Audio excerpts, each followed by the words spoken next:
next level is really cool. It's something that you can engage in and play against other people, like of your skill level. I've never seen such a diverse group of games put together in one tournament. You don't have to be great at everything to still be the one who wins. What is the next level? Tell people at home what the next level is. Oh, the next level is the ultimate gaming experience for anybody who's a casual gamer and just loves to play all types of video games. It's great to have competition around with just casual gamers, and it gives them the experience that you know, pro players get, and I think it's an awesome thing. We have 3 incredible games in our qualifying round. That's Mighty Quest for Epic Loot, Just Dance 2014, and of course, Assassin's Creed Black Flag. We're gonna have all different types of people here playing. Right. I mean, anybody, all ages, all different types of gamers, and they'll get one-on-one training with some of the developers to go through that with them. If you guys are stuck at home, I feel sorry for you, but it's okay. Because we actually do online competitions as well.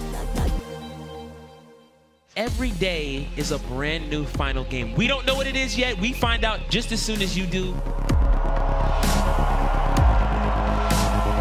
Oh boy, this is gonna be a clutch moment. He needs that power pellet to do it, and he gets killed. And the winner is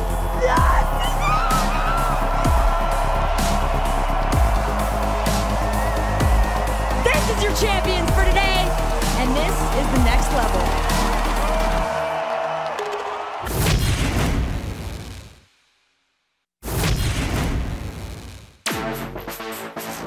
The Penny Arcade Expo, also known as PAX, is a series of gaming festivals created by the authors of the Penny Arcade webcomic, Jerry Holkins and Mike Krahulik. Born of the desire to host a show exclusively for gaming, the first PAX was held in Bellevue, Washington in 2004 and has since become a celebration of gaming culture the world over. Gamers and enthusiasts flock to meet with their friends, partake in concerts, panels, tournaments, cosplay, and more. The Next Level returns to PAX with a new format, games, and exciting new chances for attendees and audience.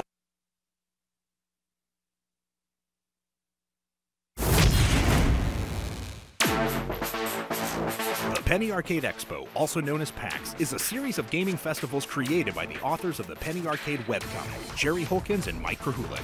Born of the desire to host a show exclusively for gaming, the first PAX was held in Bellevue, Washington in 2004 and has since become a celebration of gaming culture the world over. Gamers and enthusiasts flock to meet with their friends, partake in concerts, panels, tournaments, cosplay, and more. The Next Level returns to PAX with a new format, games, and exciting new chances for attendees and audience members to play and win.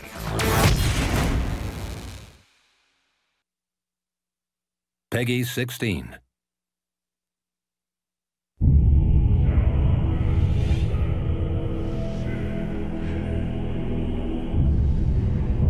The darkness calls.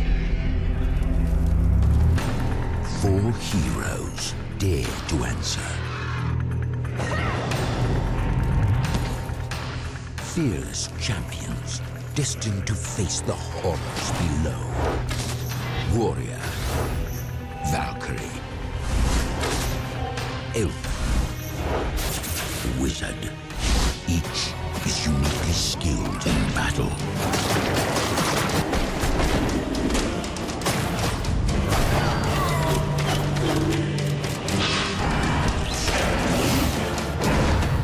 Together they fight.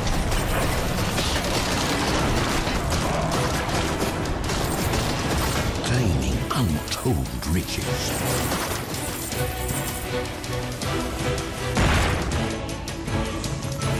Slaying legions of monsters. The arcade classic, reborn for a new generation of heroes. Invade the darkness.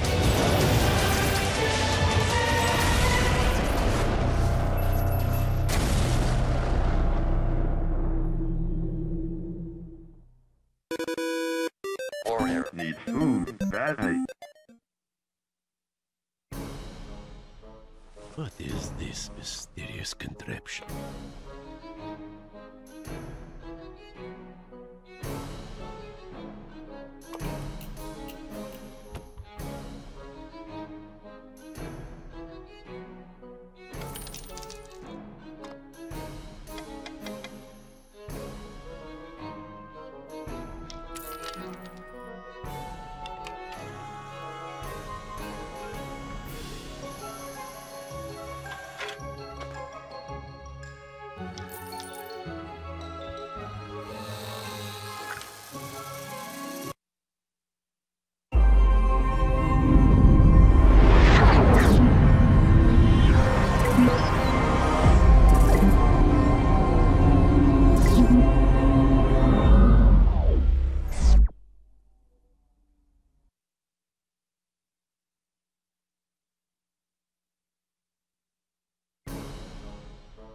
What is this mysterious contraption?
My name is Leopold, and I'm going to get my gold back.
Right now?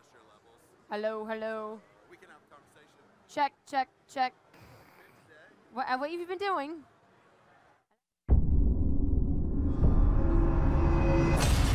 No, I saw you last night. Right? Right? It's good?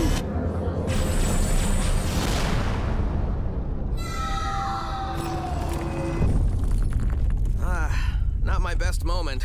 But hey, even when facing certain doom, I still look good. It was just a regular day, foiling another one of Dr. Eggman's evil plans. Uh-oh. The next thing I know, we're on the steps of some really old and smelly tomb. Then, old Snake Breath here gets out, which really put a damper on my weekend plans. I'm going to rid this world of all organic life forms and rebuild it piece by robotic piece. Somebody needs a hug.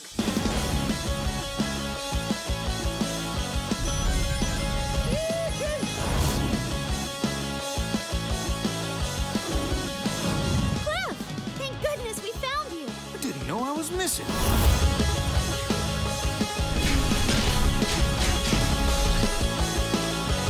The time has come to finish what we started. Rise, my warriors! This is going to be so awesome!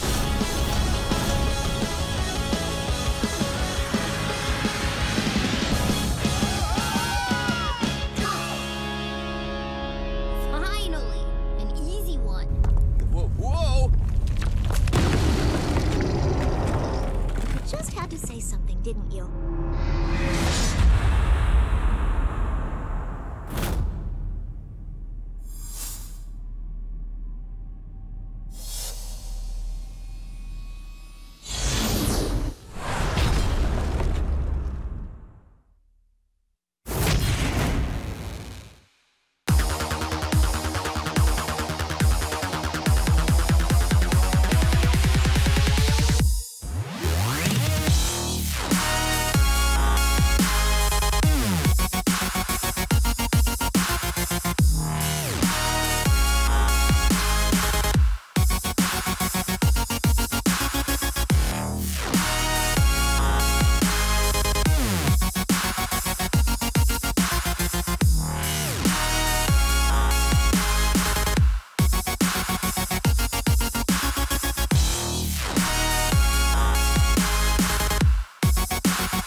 Really cool. It's something that you can engage in skill level. I've never seen such a diverse group in a tournament. You don't have to be great at it, still be the one.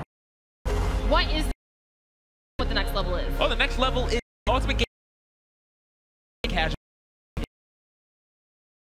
video games. It's great to have competition around with just casual gamers, and it gives them the experience that you know, pro players get, and I think it's an awesome thing. We have 3 incredible games in our qualifying round. That's Mighty Quest for Epic Loot, Just Dance 2014, and of course, Assassin's Creed Black Flag. We're gonna have all different types of people here playing. Right. I mean, anybody, all ages, all different types of gamers, and they'll get one-on-one training with some of the developers to go through that with them. If you guys are stuck at home, I feel sorry for you, but it's okay. Because we actually do online competitions as well. Every day is a brand new final game. We don't know what it is yet. We find out just as soon as you do. Oh boy, this is gonna be a clutch moment. He needs that power pellet to do it, and he gets killed. And the winner is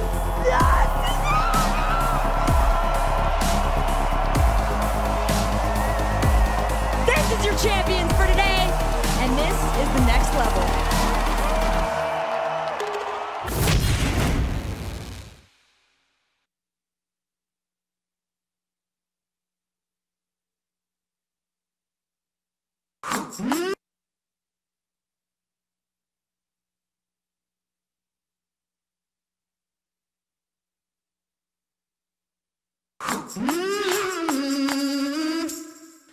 Whoa, set me on fire. Whoa, Teresina.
partake in concerts, panels, tournaments, cosplay.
The Penny Arcade Expo, also known as PAX, is a series of gaming festivals created by the authors of the Penny Arcade webcomic, Jerry Holkins and Mike Krahulik. Born of the desire to host a show exclusively for gaming, the first PAX was held in Bellevue, Washington in 2004, and has since become a celebration of gaming culture the world over. Gamers and enthusiasts flock to meet with their friends, partake in concerts, panels, tournaments, cosplay, and more. The Next Level returns to PAX with a new format, games, and exciting new chances for attendees and audience members to play and win.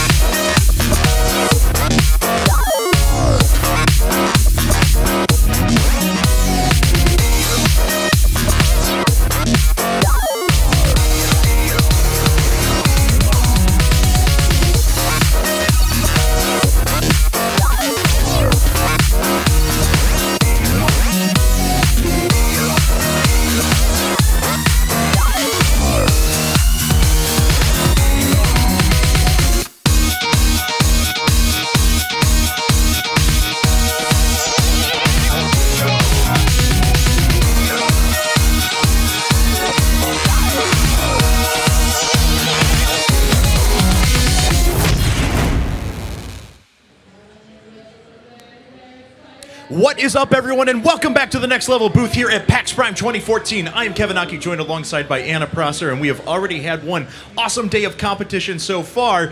Sir Scoots reigns supreme, but man, $5,000 for Games Outreach. That's so awesome! And he actually mentioned that if he was going to win a day, he was going to take that $5,000 and he was going to directly take one of the carts that Gamers Outreach does and give it to a hospital in Phoenix. So already one very cool thing that we've done here at the Next Level. So cool. All right, so yesterday was pretty interesting. We had a lot of stuff going on, huh? Oh yeah, some alliances, some trash talking, and some domination actually by both Siren, Crystal, and Sir Scoot. That's right, our old timers, the coaches that have been here before, they are showing their true strength. They both split 2 of the elimination challenges. And actually, to give you guys a quick recap of everything that happened yesterday, take a look at this quick video.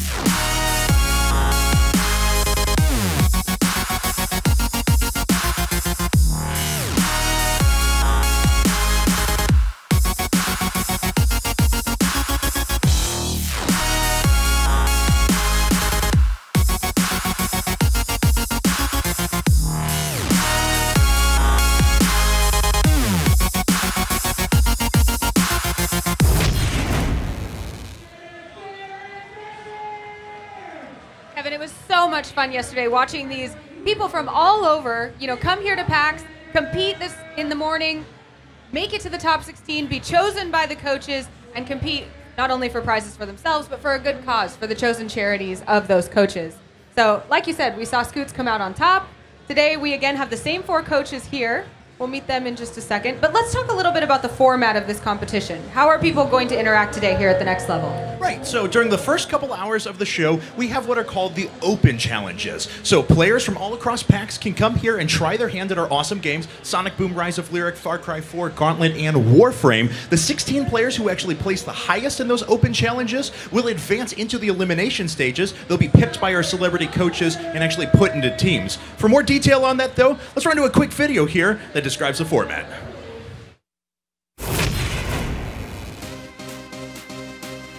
Creating a one-of-a-kind experience for gamers, the next level brings competition for everyone and inspires the motto that anyone can play, compete, and win.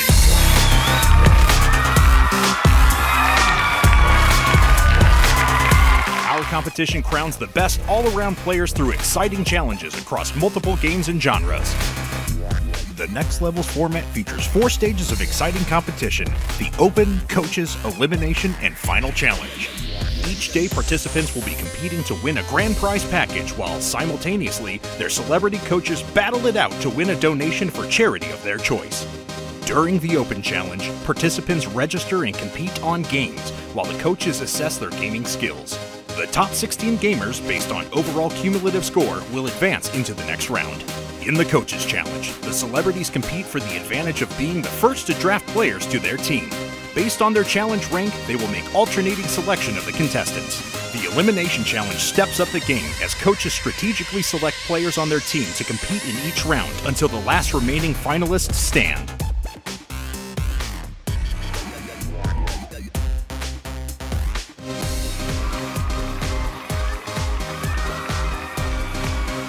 Who's got what it takes to win it all? Find out on The Next Level.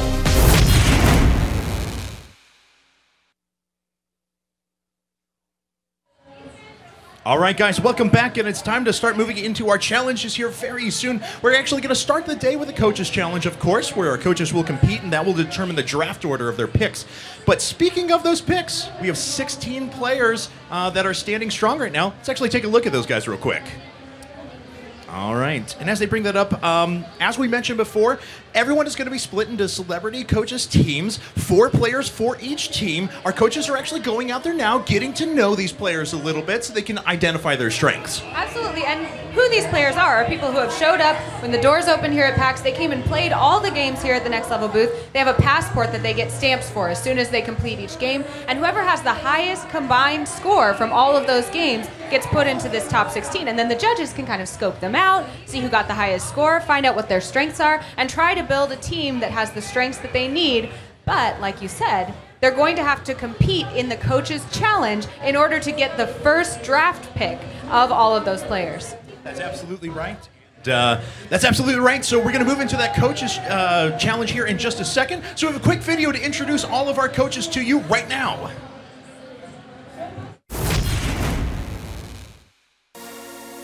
Scott Sir-Scoot Smith is one of the most experienced figures within esports, having been involved in the scene since 1999 through his introduction to Counter-Strike. Hosting many accolades under his belt, he is best known as the co-founder of GotFrag and being a co-host and producer of One More Game TV and Live on 3. Crystal Siren Herring is best known as the current captain of the all-female gaming team, the Fragdolls. She has been integrated into the competitive gaming scene, not only by playing herself, but also through coaching and sponsoring teams. Linda Vampy Bitme Lee is an American cosplayer, costumer, model, artist, gamer, and internet personality, whose primary cosplay depictions are classic anime and video game characters. Her most recent endeavor is collaborating on the production of Just Cause. Steve Zaragoza is an online personality and web series host, notable for his work on the current events and new series SourceFed and SourceFed Nerd. Steve is an intense movie nerd, video gamer, and self-professed man-baby who brings a wicked sense of humor to everything he touches. Working with our coaches has been such a treat, Kevin. Let's take a second to get to know them a little bit more, find out about their charities and how you at home can express your support for each one of them. That's absolutely right. So first up, we have Scott Smith. He is at Sir Scoots on Twitter. We do want you guys to get out there and hashtag on Twitter the coaches that you are supporting. So if you want to support Scoots, you can hashtag Team Scoots up there. He will be playing the blue colors today, and he is playing for Gamers Outreach. And he is, of course, closely followed yesterday by Team Trolls. Siren from the Frag Dolls. Crystal is here as well, playing for Pink.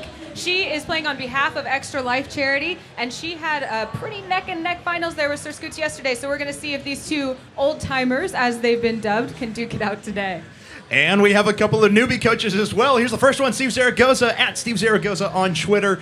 He is sporting the green color. Hashtag Team Zaradactyls. We expect more Zaradactyls swooping today. He's playing for the March of Dimes. And of course, finally, last but not least, we have Vampy Bit Me, otherwise known as Linda Lee. Hashtag Team Mecca for her. She's playing in red for Child's Play.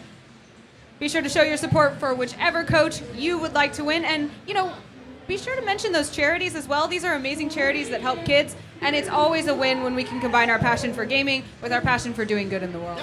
That's absolutely right, and we've already given away $5,000, of course, to Gamers Outreach, as Scoots did win yesterday. He is looking for a repeat performance today, but of course I know some of the other coaches there would love that top spot. Oh yeah, they're already scheming together. I know we saw the beginnings of maybe an alliance between Linda and Steve yesterday, and they said they were scheming for something else. I don't know what it could be, but I think they're going to need to step it up after yesterday. Oh, I think so as well, but we'll see if the alliances form. The trash talk continues, and some more awesome competition today. So I think we're about ready to start launching into our first game here in just a second, and we're actually going to reveal that game for you right now.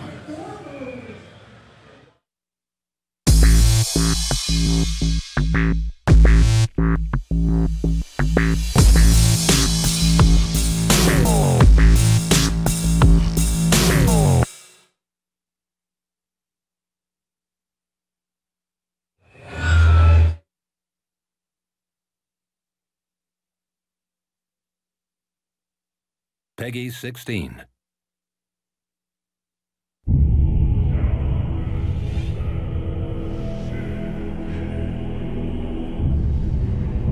The darkness calls.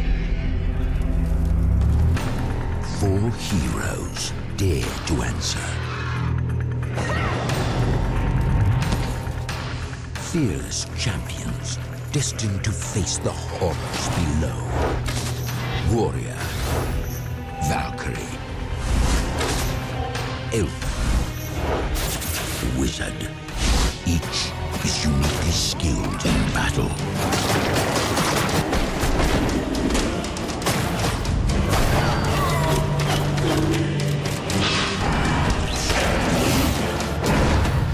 Together they fight.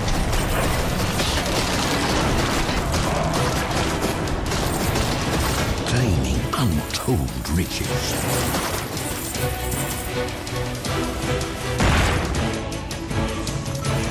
Slaying legions of monsters.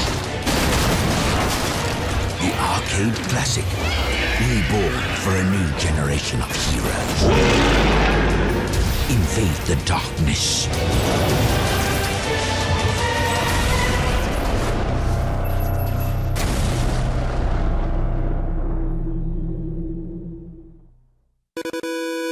Warrior needs food badly. All right, folks, we are back here at the Next Level booth at PAX Prime. I'm Kevin Ucky, and I'm joined alongside by Spike from Warner Brothers. And how are you doing today, man? Really good, Kevin. Thanks so much for having me back. I wasn't sure if you were going to invite me back after my behavior last time, but I'm glad you did. Well, you're the most experienced gauntlet caster in the entire world. You make me look smart up there. I have to have you back. Maybe also the only gauntlet caster in the world, so thank you very much. Well, I have now joined you as number 2 officially, so I'm very proud of that. All right, guys, well, we are going to be playing Gauntlet here today, and our coaches are actually going to be playing at first, so describe a little bit about what these players will be going through and what sort of challenges they'll be experiencing. Cool, so for those of you who might not know, Gauntlet, the version we're seeing here is a rebirth of the arcade classic, made by Arrowhead Studios, who made Magicka. It's a 4-player hack-and-slash adventure. It's 4-player local co-op or online co-op, but the guys here are playing with controllers, which is pretty sweet. And it's out on September 23rd, and it's on Steam right now, actually. Oh, that's excellent. So there you go. Well, definitely check it out, guys. September 23rd, again on PC. They will be playing with controllers here, and they're going to be doing 3 levels of the game. That's correct, right? Absolutely. So the first level is, you know, the Sun King's tomb. It's what we'd expect. It's beautifully crafted. It's devious. It introduces you to the game and the 4 heroes. The second level is the stressful one. That's the one the guys have to really, really be careful on. You're running from death through a procedurally generated dungeon. You don't know what you're looking for, you don't know where you're going, but all you know is if you look behind you, you're going to die. So you've got to keep running and keep ahead. The third level is my favorite, it's the challenge map.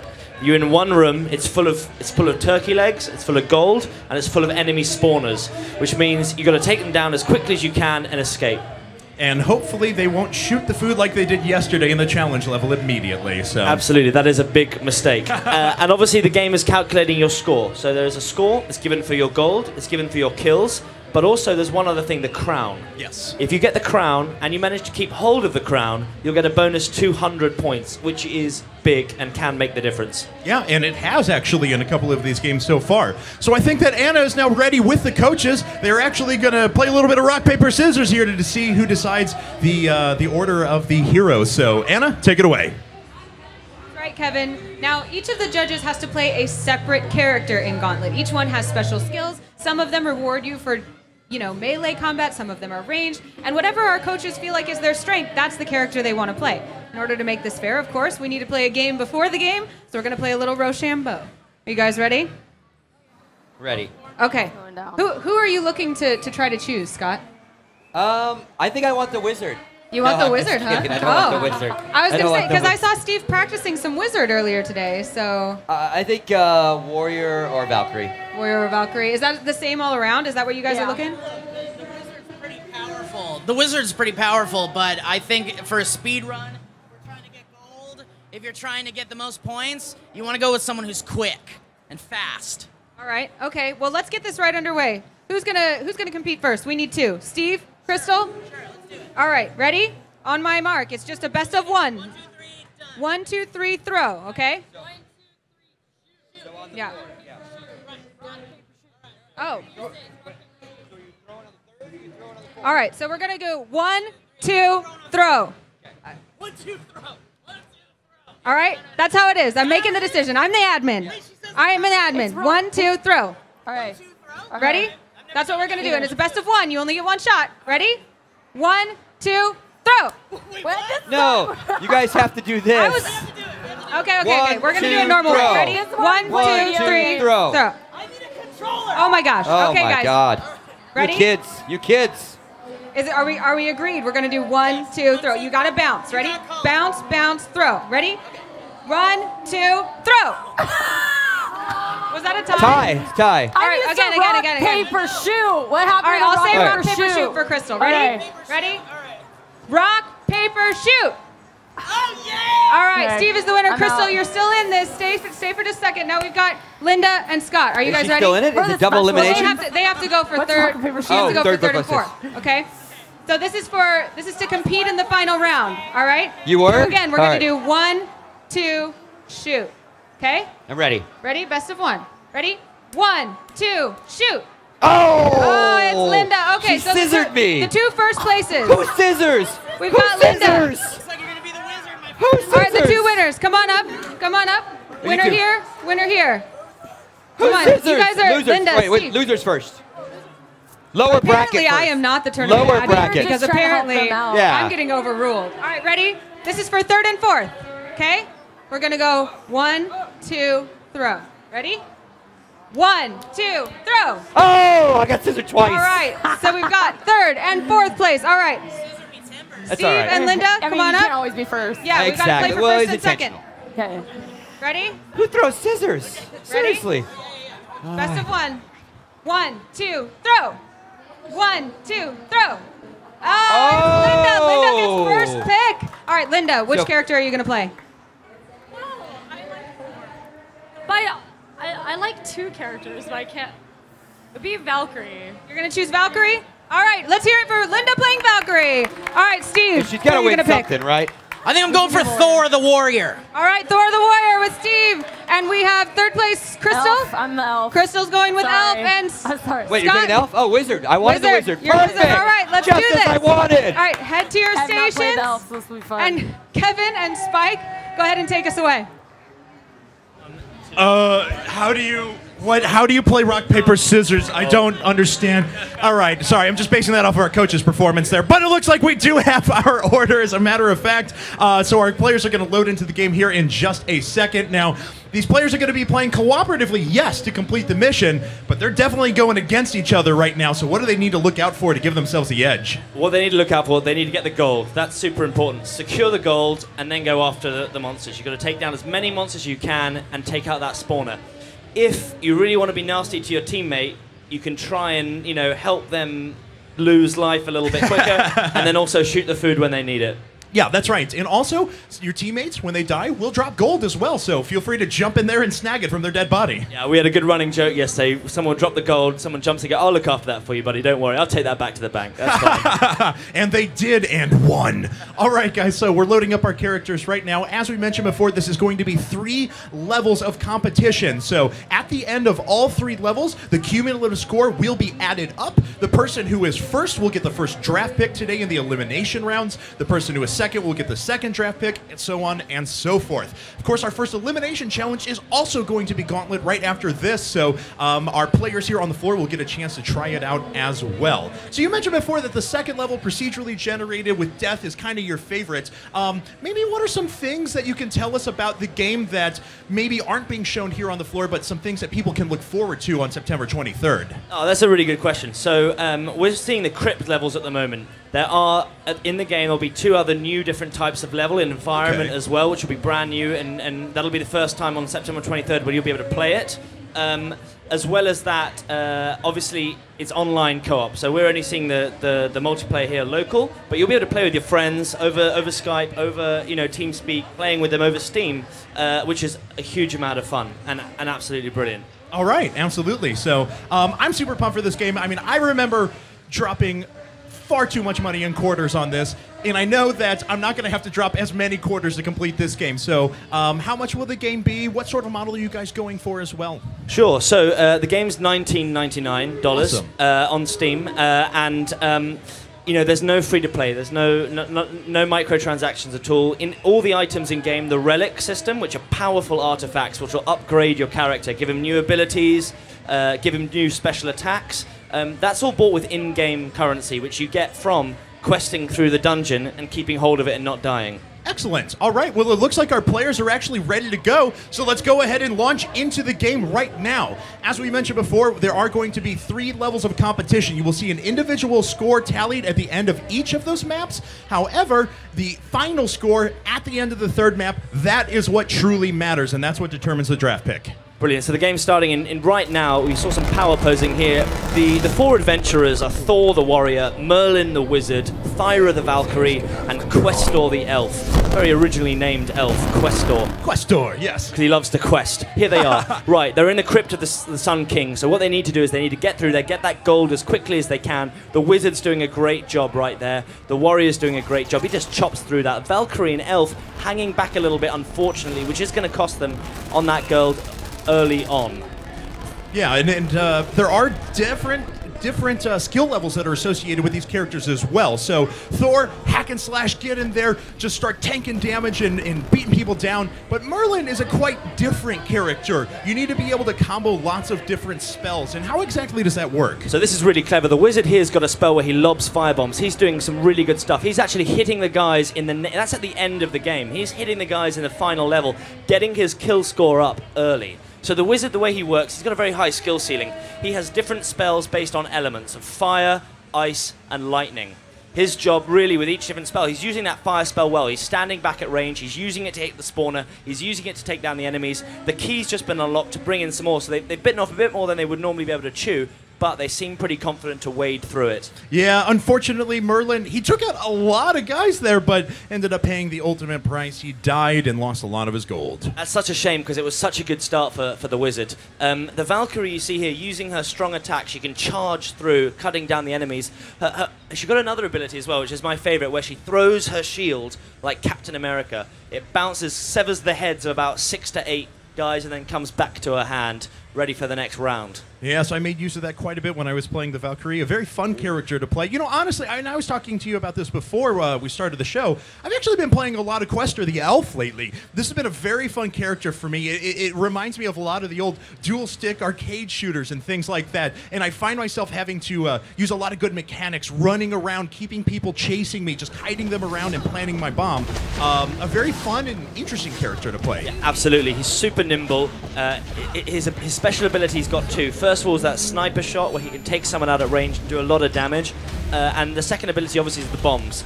The trick with him is to drop the bombs, kite, like you were saying earlier, drop the bombs, kite, kill as many monsters as possible and move on.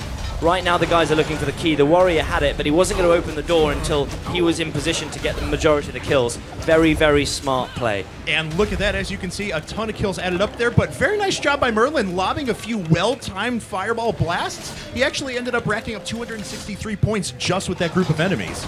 We were saying yesterday as well, Anna and I on stream, is that the warrior, Thor, he's not wearing much armor, is he? He doesn't look very well armored. No, not really. But I think he's happy. I think he's happy. He's very free. It allows him to be a lot more nimble. All right, so we're making our way through this mission here. As you can see, a lot of those enemies will explode on contact. There are spike traps that you have to avoid as well, but they're on a delay. So as you see there, if you bait the Valkyrie out onto the spike traps after you trigger them, a very quick death. Yeah, she got caught a bit badly. There are those bloated mummies. The cool thing about the bloated mummies is when you hit them, they explode, but they'll also destroy all the minions around them. So you can actually use them smartly to destroy large amounts of minions if you're careful. It's awesome because when we were first playing this game a couple of days ago, of course, everyone didn't know exactly what to expect. So we're getting out there, we were working really well together, we were destroying the levels, it was great. I see a lot more backstabbing and people trying to shoot food and take opportunities away from each other here now.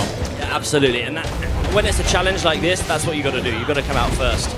But at the same time, you also have to work as a team to clear those spawners, because if you leave the spawners for too long, they're just going to be wave after wave of enemy, and it's not going to be fun at all.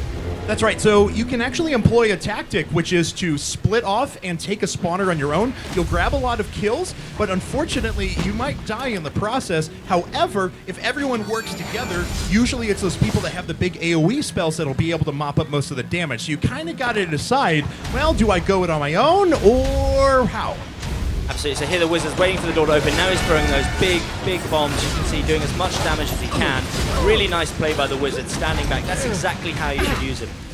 With the arcade classic as well, the best way to use the wizard back then was to stand at the back, right? You don't want him up front. You want him back so you can use his spells nicely. And I've got to hand it to Scott.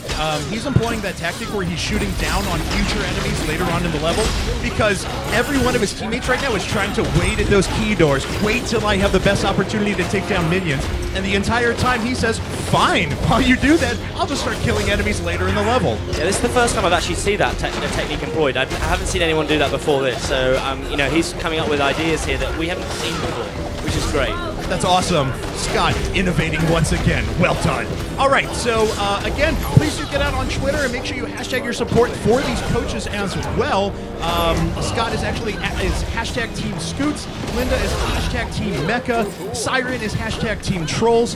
And Steve Zaragoza is hashtag Team Zeradactyl. So make sure you show your support on Twitter. Who's your money on, Kevin? Who do you think is going to come out strong on this one? You know, I was really happy with Merlin's play here. Using some new tactics that we haven't seen before. He died pretty early on, and that did set him back quite a bit. Oh! But everyone else has suffered multiple deaths at this point, and I've got to give the advantage to him right now. Absolutely. There's a lot of gold there to pick up. I think the Warrior's doing a very good job as well. Yes, I agree. The Warrior did a great job of holding on to keys and making sure that he could get in there and do the most possible damage before any of his other teammates made their way in. Yeah, I think the Warrior's easy to underestimate. You know, he's got powerful attacks. He's always in the front. He's actually wearing a crown right now. Can you see he's got a crown above his head? Yes. If he can hang on to that crown for the rest of the level, which is easier said than done, then he's going to be in for a lot of points at the end of the game. He's going in for the gold, he's gone in first, he's getting the kills, while the rest of his team is still hanging back. Look at Questor in the top left as well. He's also dodging around nimbly, grabbing as much gold as he can, because that's what's going to give a lot of points at the end of the game. Yeah, that's very smart. I think Questor actually just picked up about 300 gold there or something like that, just in that little area, taking several of those big chests.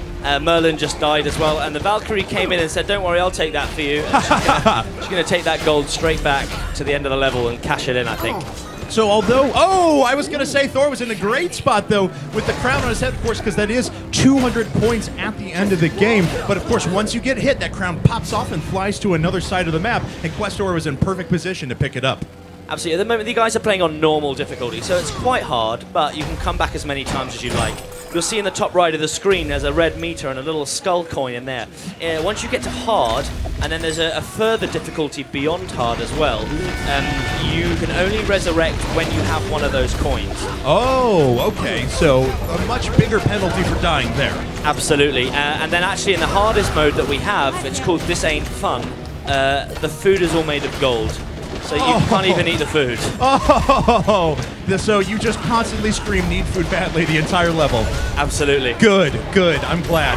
All right, so this is a very interesting room, and as you see, our competitors had it first split up, but since there are 3 spawners in this level, they do kind of need to team up together and start taking those out. Otherwise, as you can see, they're going to suffer a lot of damage. Yeah, the wizard's still using his fire spells. He's changed the fire spell up. This is a very fast spell. It's good for taking down minions. It's also good for taking down spawners. Unfortunately, he was hit by one of the mummies. The other thing about this room, there's the 3 spawners that you've identified, but also these jump pads in the middle. So you can actually get around the level very quickly if you're overwhelmed. Oh, no, but unfortunately, all of our coaches died. Oh, no. We have to start. Oh, no way. So you can revive, but the problem is that when your entire team dies, you no longer have that option and you have to restart the level. Yeah. As all the coaches turned around and gave us blank looks of despair there.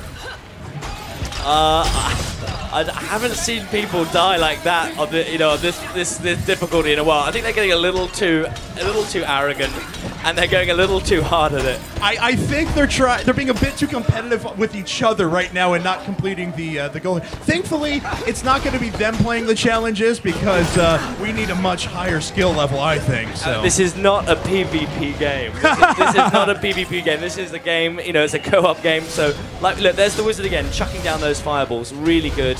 He's missed a few though. He's missed everyone so far. Well, I think they're looking to run a little bit quicker this time here to make sure they make it through the level. We will need to see some teamwork once we get to that level, or that spot where there were 3 spawners, because that's actually very close to the end of the first mission. Yeah, absolutely. They were really very close. It's very, very unfortunate that they wiped like that. Well, all right. Hopefully, though, we'll see a bit quicker play here. Yeah, and they are making their way through this room pretty quickly. And Questor unlocks the door. So everyone's going to start picking up quite... Oh, it looks like the crown actually dropped very early on in this mission, and Questor already has a hold of that.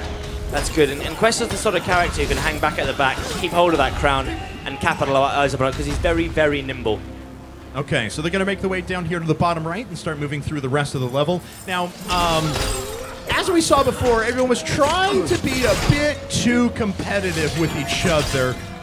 So what do they need to do now to make sure they make it through this level? Do they just need to team up on those spawners, or what's their tactic? I don't know what is going on. I think there are too many gin and tonics at breakfast for these guys, because the Valkyrie just died on a spike trap when there was nothing else around. They need to concentrate on the spawners. They need to take down the spawners. The fragile guys need to hang at the back. The Valkyrie needs to be at the front. She's actually also got a shield block technique. I haven't seen it being used here. The right analog stick can actually block and deflect attacks back, which is really important to use, especially when you're tanking at the front like she should be.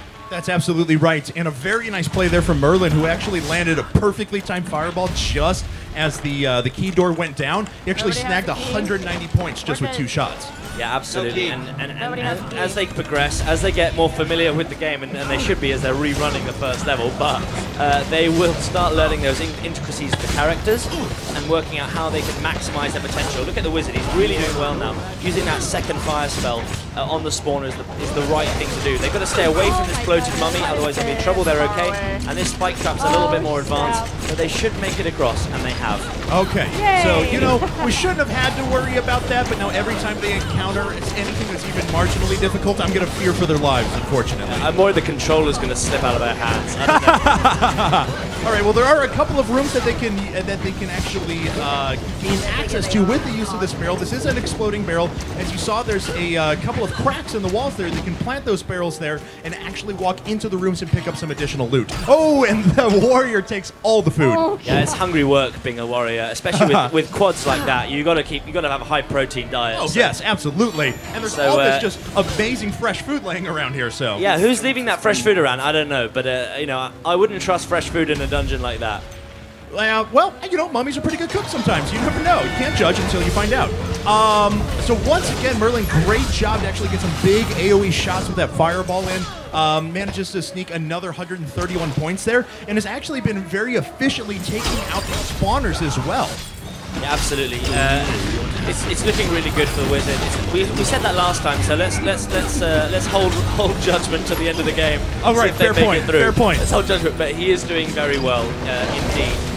Yes. I'll take this opportunity to say as well as the relics that I mentioned earlier, in the game there are some aesthetic upgrades as well. So you can actually pimp out your warrior, give him different weapons, give him different helmets. They have no differences to the actual game mechanics, but they basically, you know, give yourself rep with your friends when you're wearing all this battle-torn armor that you spent your hardcore gold on. And a great play there from Thor as well. He walked into the room. He dropped the crown now, but he walked into the room. He actually soloed one of those spawners. He got 400 points. Questor died, he ran over and grabbed their gold, and then he went and picked up the crown. So this was about as good of a room as you could possibly get. Yeah, absolutely. He's done it twice now. He's dropping the crown, he's picking it up, he's dropping, he's picking it up. Unfortunately, he's dropped down the chasm. But it was a little bit like basketball there for a second. It was great to watch.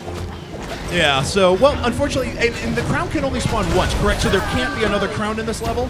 No, there could be more crowns. Oh, there can be, okay. But there can only be one at one time.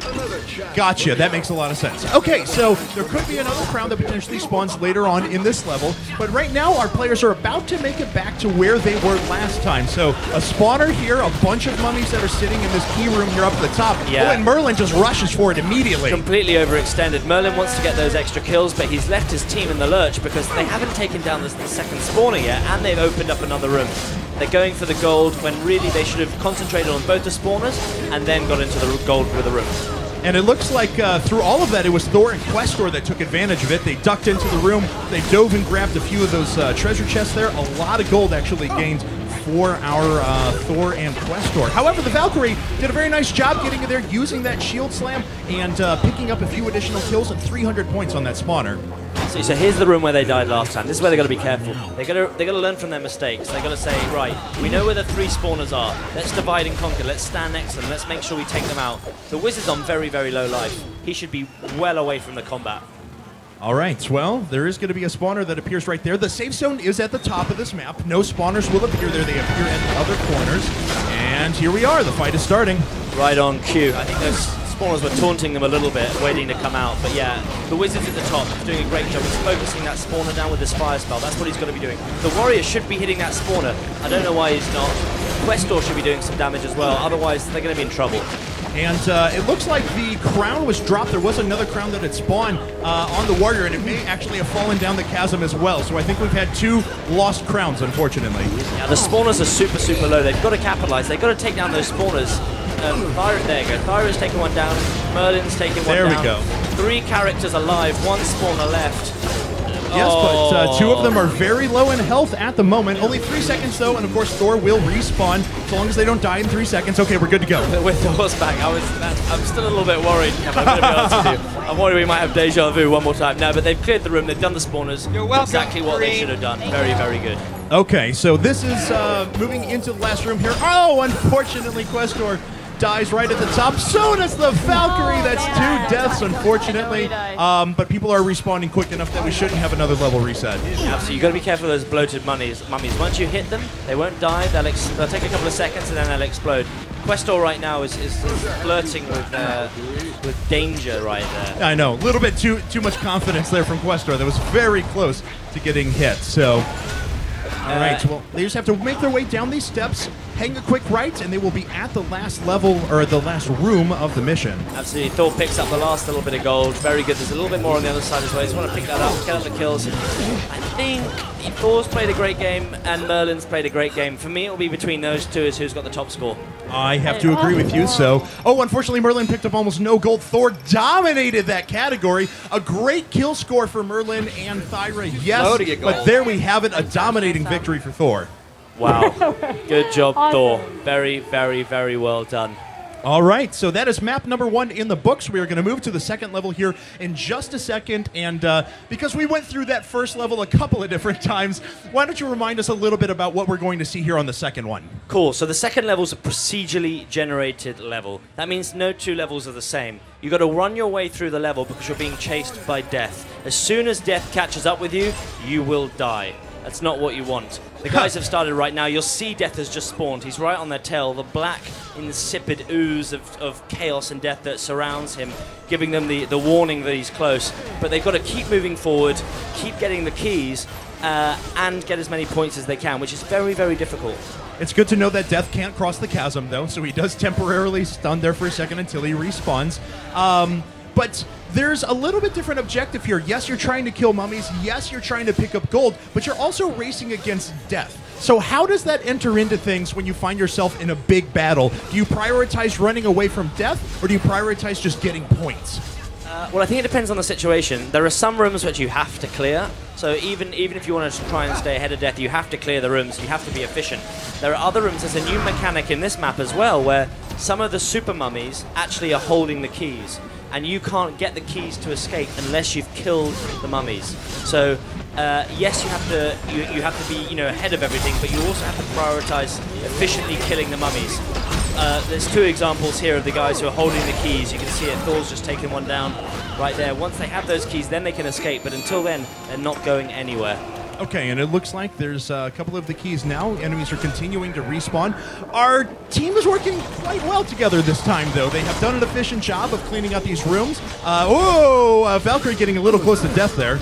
Absolutely. This is the level which is the most stressful, because even if you're trying to compete for yourself, you have to work as a team. Otherwise, no one is going to win. All right, so everyone's working together very well at the moment, though. Let's see here. Oh, a lot of potential loot they could grab if they have any remaining keys. Oh, unfortunately, the elf Questor dies in the top right-hand corner there. So here's a moment where Thor and Merlin are being a little bit greedy. They should have finished off the room and moved through, just in case death comes behind them, but they decided instead to go and unlock the doors. The other thing as well is there are more keys than there are doors. Or, sorry, more doors than there are keys. Right. But you can use them at different times. We saw earlier that you had to get the keys to escape the doors. By having one extra key, for example, in reserve, that can help them get through some doors later on and escape death. So that's important. Merlin's in a really sticky situation here. I don't know if you can see. Yeah, and unfortunately, Questor jumped back into death, like vaulted directly back into him and died instantly, so not a tactic I'm sure he'll employ in the future. Some beautiful, beautiful turkey for Thor right there.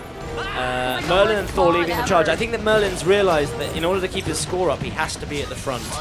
He has to be ahead to pick up that gold and get those early kills. I think you're absolutely right, because the big differentiator in the first map, as you remember, was gold. The Valkyrie, Thor, and Merlin all had roughly equivalent kill scores, but it was the gold that actually separated them. Yeah, absolutely, absolutely. And Thor has an advantage there. Because he's the character that's at the front of the pack, he can always get there first. This is something that might trick the guys. It's a difficult spike trap, and Merlin just got one between the legs. Not very nice. So that one's not activated by people walking over it. That's just on a time, and you have to time your way across. Absolutely. Basically, it's Frogger. Do not die. Uh-oh, look at this. 3 members die immediately, and now Thor can basically go grab whatever he wants. Yeah, absolutely. Death spawned on top of the 3 characters, destroying them, leaving a lot of gold for Thor. But Death is chasing Thor right now. The guys are going to run as fast as they can. They're in trouble.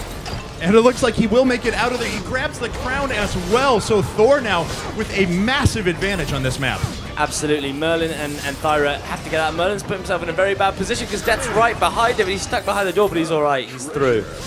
Okay, so Thor now really just kind of needs to sit back and make sure he doesn't die or get hit all that much. The crown is a big potential swing here in points. If you were to lose it, that's a guaranteed way for one of the other members to start making their way back into this. Absolutely. So what Thor's got to do is he's got to... The Questor's just destroyed a huge pack. He's starting to use that bomb really well now. They've got to clear that last mummy and move through. And again, they've got one more spike trap to dodge. Questor nimbly dodging it, but Thor second guessing he's all right. Merlin is not doing well on those spike traps today. All right, but he does make it out of there just before Death spawns and starts chasing after him. Here's Death now, and we'll see if they can avoid him. Looks like they just have one mummy to kill off to the side. Death is in hot pursuit of Merlin, though. Absolutely. This is the part of the game which is, like I've said it before, the most stressful. This is where you're really sweating, you're concentrating. I think if we asked the judge, the coaches to say anything right now, they wouldn't be able to because they're just focusing on running away from death. You can pop up anywhere. They're through the last door. That's fine. All they got to do is get through and not die, and they've managed it. All right, so that is the second one complete. Gold score, wow! Once again, a big advantage for Thor. Even a big advantage of the kill score, and he has the crown on top of that. Thor with a dominating victory there. Was that a Team Pterodactyl win that I saw? Yeah, that's a Team Pterodactyl win. I'm seeing some Pterodactyl right now. That looks amazing. I want to get in on that Pterodactyl action. Everyone wants to get in on that Pterodactyl swoop in action. All right, guys, so we're going to move into the third and final map right now. It has been a clean 2-0 sweep for Thor up to this point. It's going to require a huge win by one of our other competitors to overtake him. Absolutely. The thing that's going to win it for them on this level is the gold. We're actually straight into the level right now. They're running around. They're getting as much gold as they can. The other thing they can do if they're a little bit naughty is take the food. Deny the food from Thor because he is the one who needs it the most. Yeah, that's absolutely right. And it looks like they have done just that. The food, as we saw yesterday during the elimination challenge, has been taken away immediately. So now spawners are going to come. This is a challenge level. There's going to be just waves and waves and waves of enemies coming at them. There's a very good chance they could die without any of that food. Absolutely. They've got to take down those spawners. I know that they're trying to maximize kills, but they've got to take down those spawners. Otherwise, they're going to get overwhelmed, and no one's going to win. 2 are dead already. So it's a tough level. You have to prioritize the spawners. And it looks like Thor is doing just that. But of course, the other ones are probably thinking, well, is it in our interest to go help Thor? They decided to pivot off to the spawner off to the right. Unfortunately, that led to the death of 2 members of the team. Yeah, absolutely. I think it's basically 2 champions at any one time we seem to be seeing instead of 4. The game is a 4-player co-op game, just in case you're wondering. I know we're only seeing 2 people playing at the moment. Oh, and it's not been very cooperative up to this point either. However, these guys are playing individually, of course, for their draft pick in the elimination challenges here to come in just a moment. So 2 of the spawners are down. There are just 2 remaining. Looks like the Valkyrie is just about to respawn. I don't know if Thor has died so far, though. And he's picked up a ton of damage in gold once again. Yeah, he's doing super well. He's on a little bit of low hit points at the moment, but the Wizard's just going to finish off that spawner. If I was Thor, I'd just sit back and coast. The last thing that's going to happen as well is once the level... Oh, it's close. Keep running, Thor, keep running. Once the level's finished, gold will drop everywhere. So you want to place yourself in the right position for that and not forget that it's coming, otherwise you'll be in trouble. Well, there is one last mummy there. Once they take it out, we'll see if that gold starts spawning. There it is. So it's going to be a mad dash now to see how much gold they can actually pick up. Thor grabs quite a bit in the top right-hand corner. Looks like, unfortunately, the Valkyrie was the one who came out without much gold to her name. Yeah, I hope they're all going to split it at the end. And that is going to be all. The elf just doesn't want to leave. Questor is having too much fun in there. And it looks like, once again, Thor with a small advantage in gold, with a huge advantage in kill score, and even with the crown bonus from the Valkyrie, that is going to be a big victory in a clean sweep for Team Pterodactyl. Absolutely, there's no coming back from that. The next screen should at least tell us what the draft order is, but yes, Team Pterodactyl, fantastic win. There you have it. So our coaches challenge is done now. Of course, we are going to have the coaches start choosing their teams. They will select them. We'll get to know them. We're going to have that team selection ceremony here in just a second. And then we're going to move to our first elimination challenge, which again is going to be Gauntlet. Our players will be playing on this, hopefully a bit more successfully than our coaches did.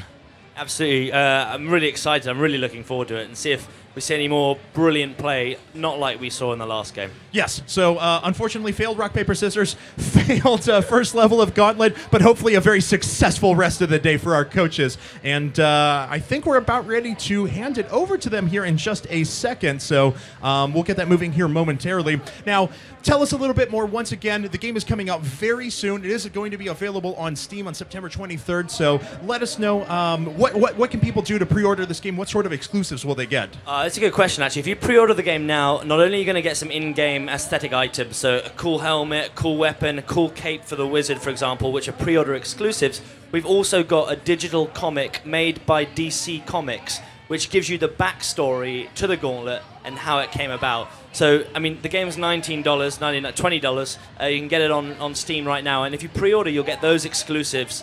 Hey, which is pretty cool, I think. Yeah, that's awesome. I've had a huge amount of fun with the game this weekend already. I'm going to go pre-order once I get home, so awesome. All right, guys, well, it looks like our coaches are ready to choose their teams. Let's toss things over to Anna on the main stage.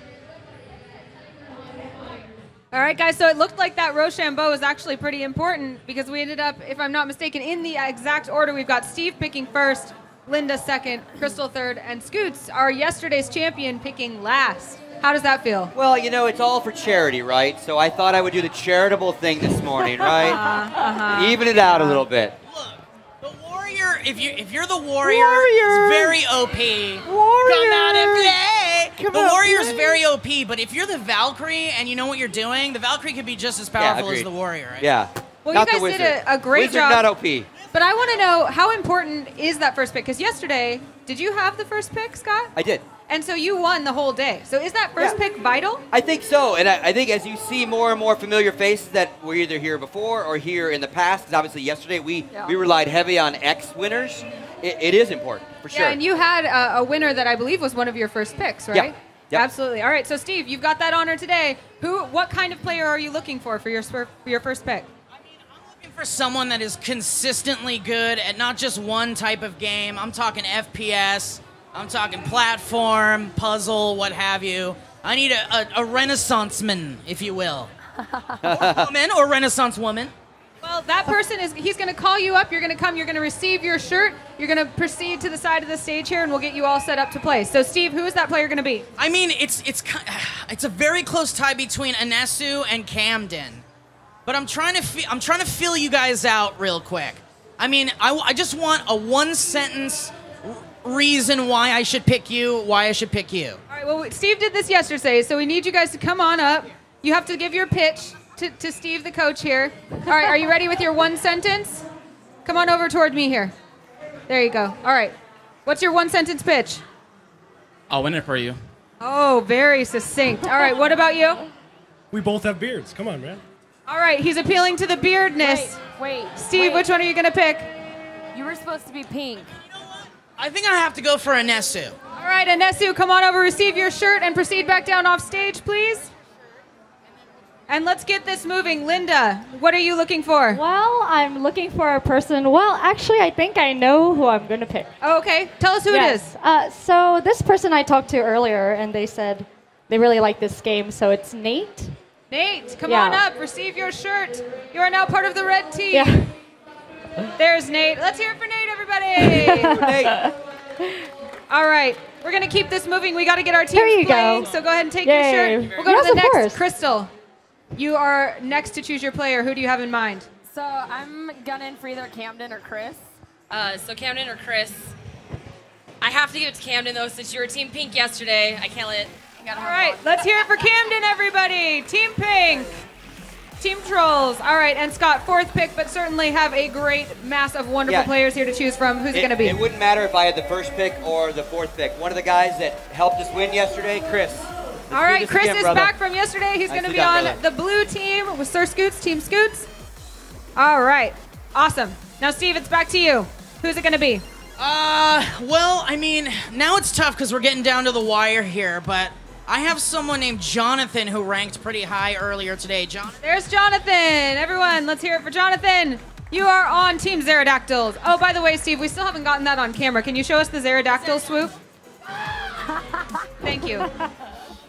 I appreciate that. All right, Linda. Okay, next is Alan.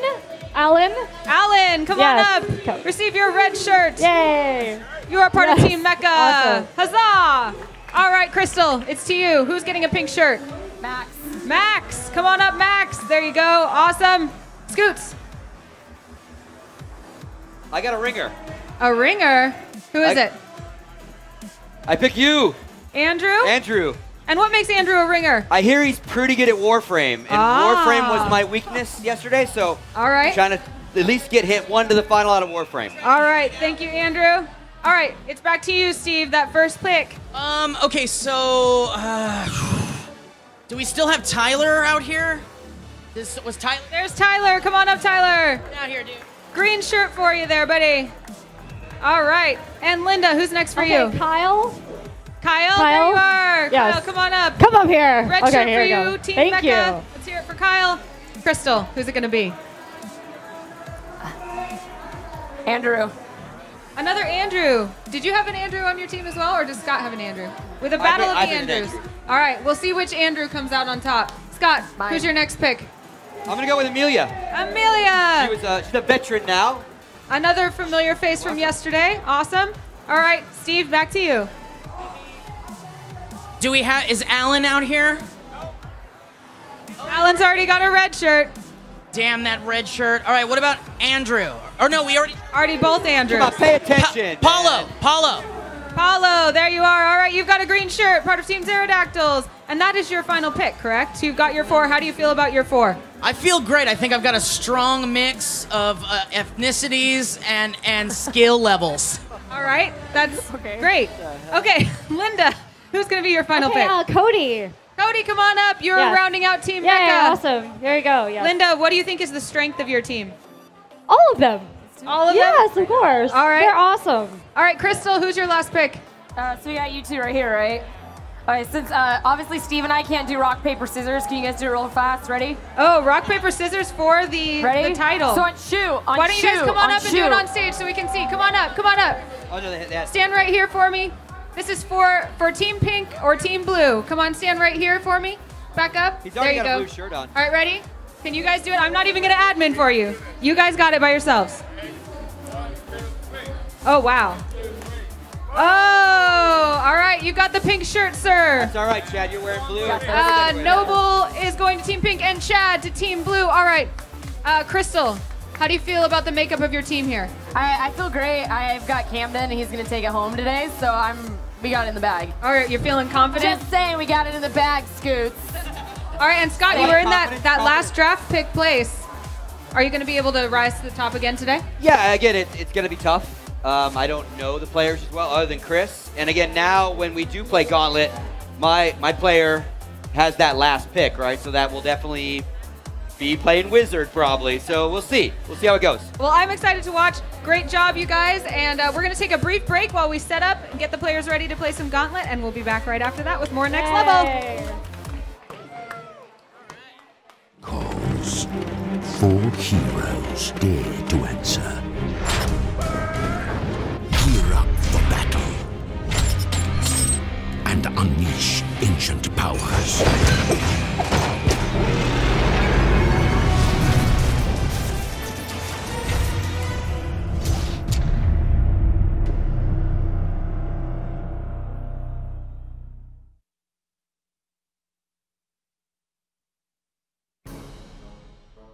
What is this mysterious contraption?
My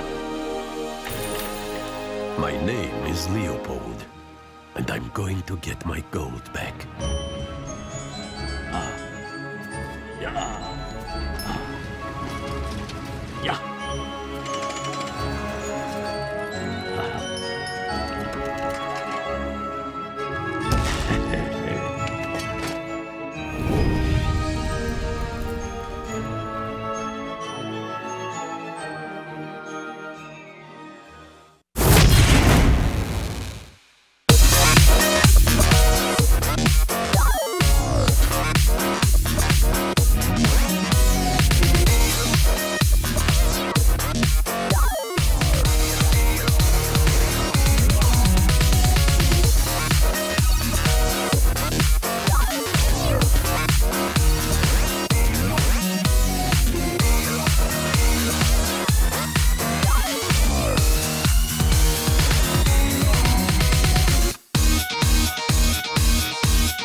What's up, everyone, and welcome back to the Next Level booth here at PAX Prime. I'm Kevin Aki, joined alongside by Spike from Warner Brothers, and we're about to jump into our first elimination challenge here, which is going to once again feature Gauntlet. I'm so excited! Well, if the players rock, paper, scissors is anything to go by, this game should be a little bit better, I think. Yes, we're going to see some true professionals now in this one, not those silly coaches. All right, guys, well, we've got a quick little graphic here to show you that shows our teams and the players that are going to be associated with them. So, Team Scoots picks up Kratos, my favorite song, Ramrod, and the No More Hero. Team Mecha picks up Tofusaurus, Lumberjack, Rizoid, and Wax. Team Pterodactyls, or I guess as per what he said, we should call them the diverse Pterodactyls now. Prison Beast, Moody, Default Gen, ACM 14. And for Team Trolls, we have Trick Wolf, Noble 6, Reach Round, and Nodmax. So clever names there that we are displaying on that big board. All right, guys, don't forget you can hashtag each of those teams as well. Show your support on Twitter. Team Scoots, Team Trolls, Team Mecha, Team Pterodactyls. Show your support on Twitter and let everyone know that this is going on. Also, guys, of course, if you guys are watching at home, you can participate in our participation challenge. Imagine that, participate in a participation challenge. I'm not Englishing very well right now. Anyway, you head over to tnlvl.com. You can check out the participation challenge details. Don't forget to also follow us on Twitter as @TNLVL. So now, these players are jumping into Gauntlet again. We're going to see the same 3 levels. It'll be the same general idea. Hopefully, these players will have picked up a few tips from the coaches, though. I hope so. I think that the player pick will be quite interesting here as well. They've seen the Warrior dominate. They've seen Thor dominate. So I think they're probably going to want to pick Thor, is what I think. I don't know how they're going to work it out. Oh no, they did the rock paper scissors already, didn't they? That's yes. So what? Yeah. So we're going to see what they end up picking up. Don't forget though, yesterday during the elimination challenge, it was actually the Valkyrie that came out on top. So there is some competition there for Thor as well. Yeah, absolutely. I think it was just the game we saw there that Thor dominated so well. I mean, you know, we're seeing Gauntlet. We're seeing it played. For those who have just joined in, it's out on September 23rd. It's $20. It's made by Arrowhead. You're about to see the gameplay right now. It is super, super fun, hack and slash, co-op adventure with a little bit of a devious twist when it comes to the personal scoring, I think. That's absolutely right. So even though this is a co-op game, of course, all of our competitors will be playing against each other for that top score, which they'll maximize by making sure they don't die. They pick up the most gold and the most kills. So let's go ahead and take a quick look over at our coach's details. This is Team Scoots. As you can see, he is playing the blue color there, and hashtag Team Scoots if you want to support him on Twitter. So we have Kratos, Ramrod, my favorite song, and the No More Hero going for his team. And we can move on to the next one here. That's Team Pterodactyls, Steve Zaragoza on Twitter. Prison Beast, Default Gen, Moody, and ACM 14. And that is a sweet name. An ACM Mutingdura. Wow, I had that practiced and perfect just before I did this, and of course I mess it up as soon as I jump onto the camera. I'm so good. All right, let's move on to our next one. Team Mecha, Linda Lee, @VampyBitMe on Twitter, Tofusaurus, Rizoid, Lumberjack, and Wax. And finally, for our last team, we have Team Trolls under the direction of Crystal Herring as @Siren_FD on Twitter, Trick Wolf, Reach Around, Noble 6, and Nodmac are our competitors. I think that's the medical use of the term. Yes, it absolutely is. Yes, no weird connotations with that name whatsoever. All right, so it looks like our players are actually loading up in the game right now, so we're going to get things moving here momentarily, and it looks like our players are actually in, so let's jump into the game right now. Let's jump straight back into the Tomb of the Sun King. Once again, look at Questor jumping right through, getting as much gold as he can. Really, really very solid play there. They've seen it before, but I think he's overextended a little bit. He's dropped the bomb. That is how you play Questor. I think, have these guys practiced a little bit? Yes, yeah, just a little bit. And also, don't forget, they had to make it into this competition by being one of the best at the game anyway, so we should have some pretty high-level play. So we've distilled the best of the best. Yes. Right now. Yes, the 4 best Gauntlet players in the world going at it right now on the stage here at the next level. Can we get some Tina Turner on as well? I don't know. Oh, love it. Yes, absolutely. All right, so left to right, we have on Thor, the member from Team Trolls. We have on the Valkyrie, we have a member from Team Pterodactyls. On Merlin from Team Scoots, and on Questor we have Team Mecha. So they've led the spawner to the Valkyrie there, which is one way to do it while they clean up the gold, but it's not particularly nice to leave her to do all the dirty work. Right, but she's going to pick up a lot of kills in the process, so not too bad for her. She just loses out on all that awesome gold. Oh, and they make it across the spike trap. That's how we know we've got a good pedigree here. They weren't fooled by the easy spike trap to start with. No one has died yet. Of course, as soon as I literally say the words, there goes Merlin. The caster's curse. You will come to know this. You've jinxed it right there. But yeah, Merlin has died, so that's a free 600 gold for the first person who's able to pick that up. They brought down the door very quickly. The wizard is chucking some big spells in there.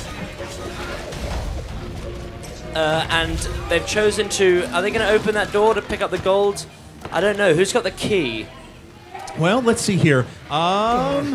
Oh, it actually may be on... No, I actually can't tell who's got... No, key. They use both of their keys because they accidentally unlocked the door up to the top. And that's what we were talking about before. There are more doors than there are keys in the course of a level. So unfortunately, they used it to open a path up to an area that they had already explored. And now they can't go for that loot off to the right. Absolutely. The wizard here is really good. He's actually been mixing things up. I don't know if you saw. He's been using a few spells from his freeze arsenal right there. He's using some more right now. And also, he's got a very, very powerful shield.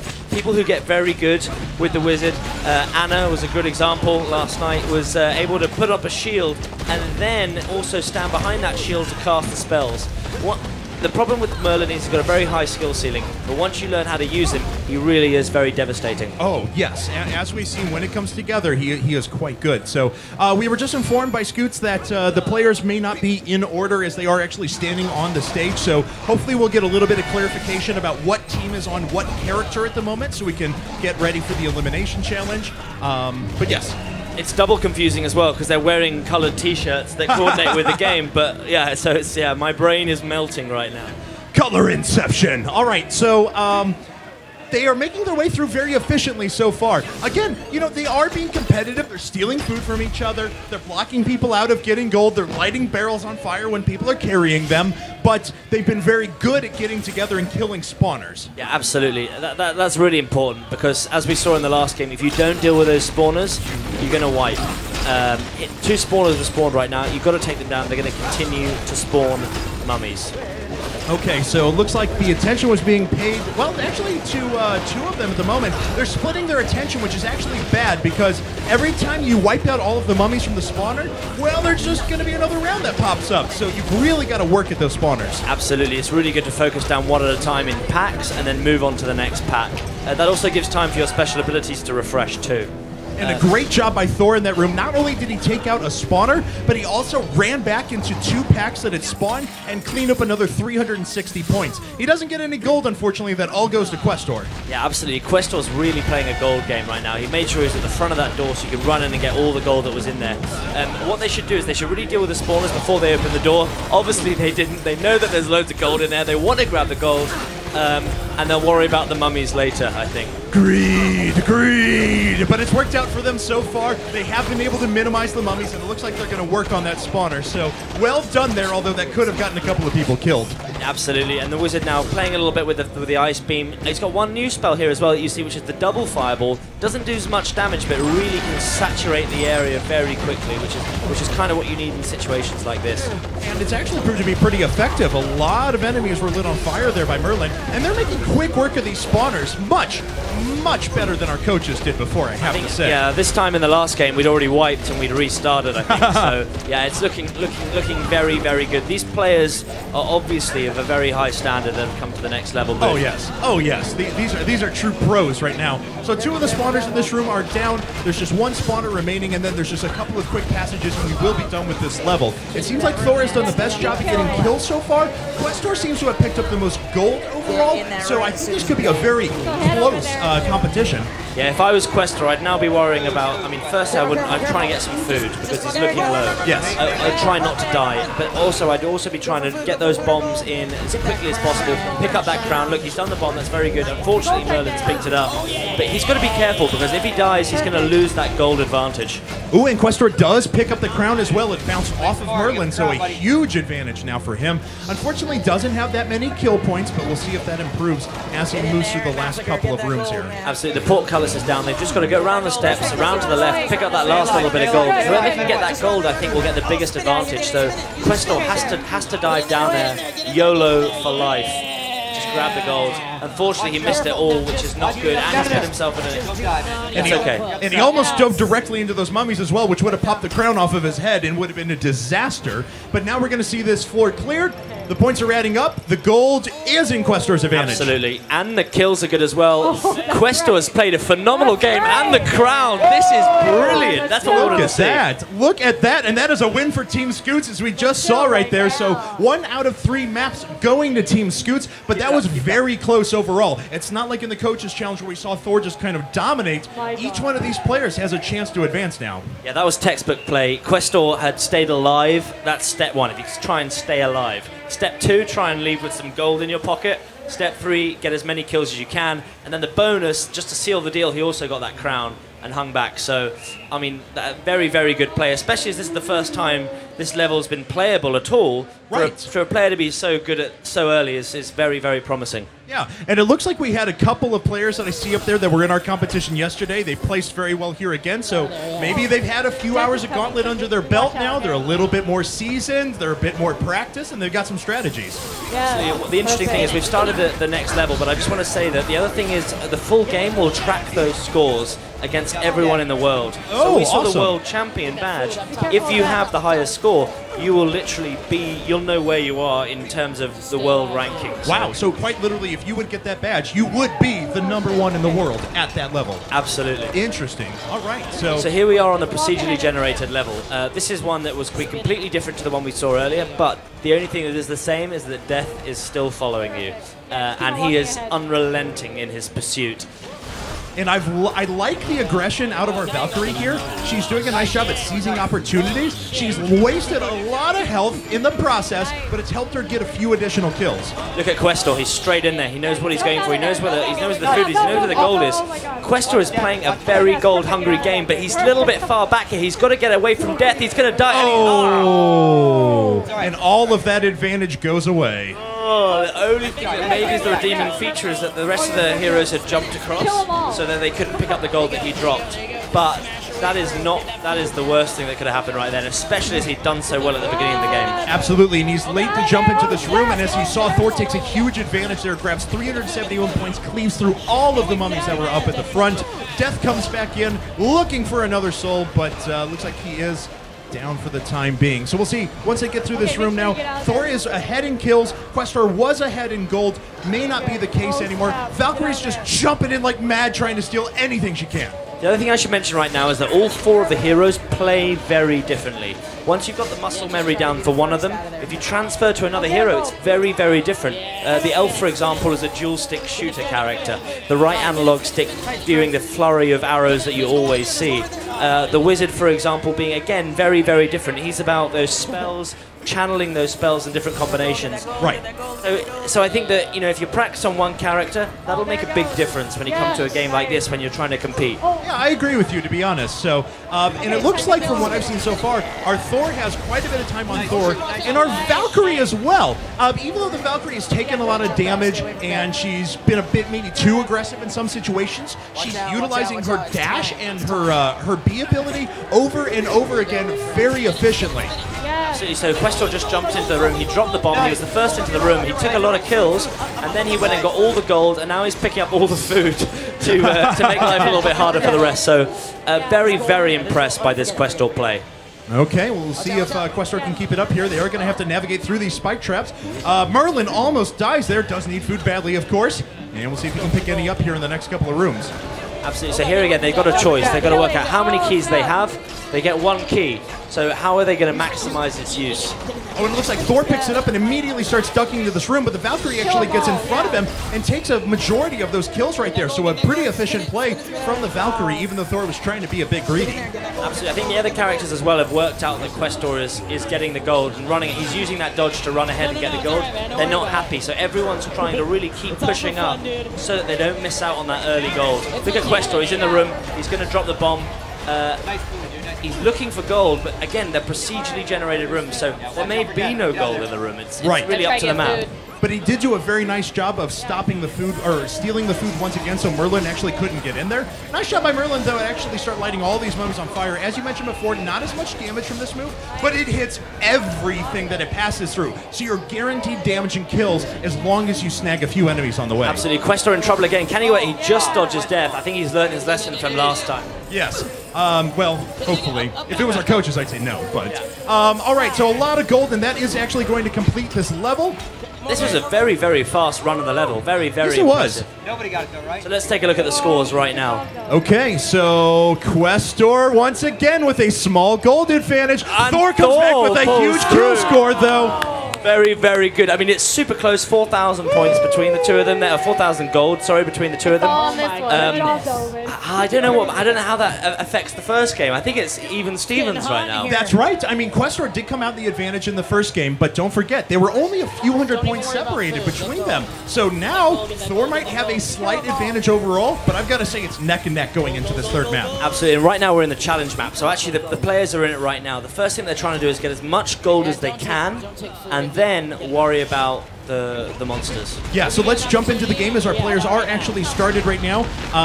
Yes, and as you mentioned before, you want to pick up a bunch of gold here, and then all those spawners are going to form. They're actually in the game right now. If we can jump over to that, as the first spawner is about to fall here. There we go.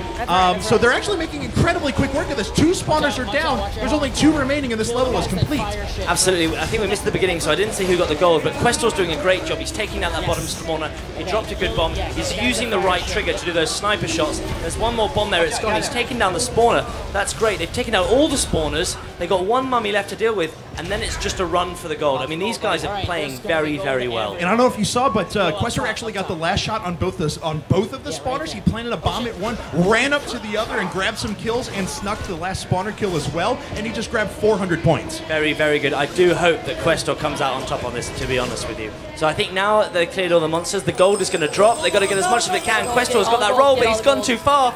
Yes, he's all right.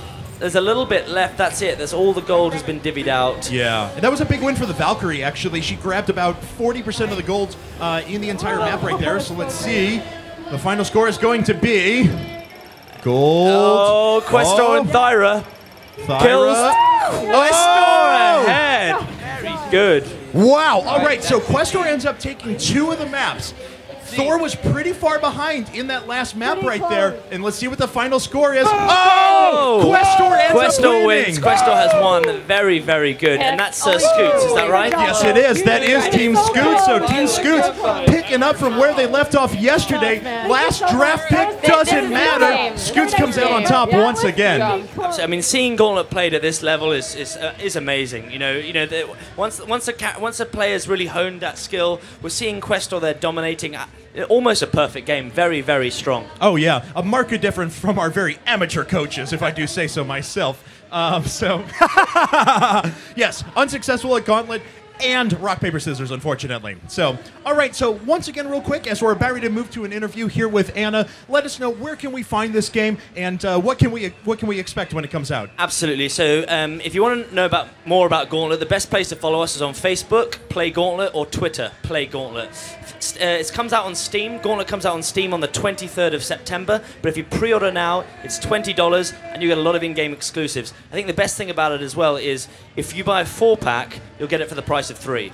So there you have it, and you're gonna play with 4 people all the time because why wouldn't you? It's Gauntlet, it's cooperative, it's awesome. Go check it out, guys, September 23rd. So let's go ahead and send it over to Anna right now, who has an interview with our winners. Chris, congratulations! You won the first challenge. How did you do it? Have a good one. Well, I just utilized the elf strengths. Basically, she has speed, so she needs to collect that gold right away. The only thing she has that can crowd clear is her bomb, and that's how she gets her kills, to kind of keep up with the Valkyrie and the warrior who, you know, are the lead for the kills there.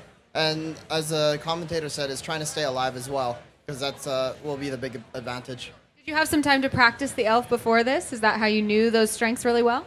Well, my first character I used was yesterday as a Valkyrie. Oh, well, I picked the elf first, but I did know her a little bit beforehand, so it did help knowing how she played and what her strengths is and her weaknesses. Scott, when you got the last pick after Rochambeau, did you think this would be the result? Well, no, because we were actually talking about like how to play the wizard, right? Amelia's on my team. She played wizard yesterday, so we were telling him, you know, the good parts of what I did. You know, I set a new meta strategy, I guess, even though I died a lot, of throwing the fireballs over to the other levels. But then, I don't know if it was a mistake or not, but somebody else picked the wizard, so he fell right into one that he was comfortable with, the elf, so it was great.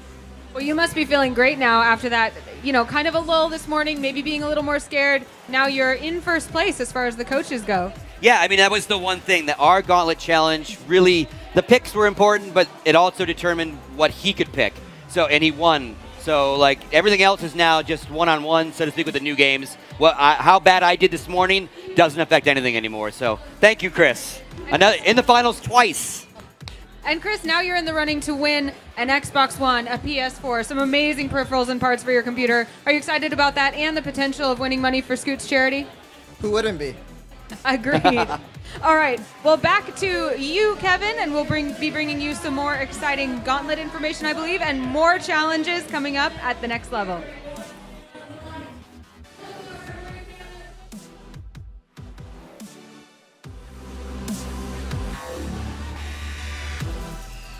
All right, guys, we are ready to move into our next segment here in just a second, but we have a quick video for you guys.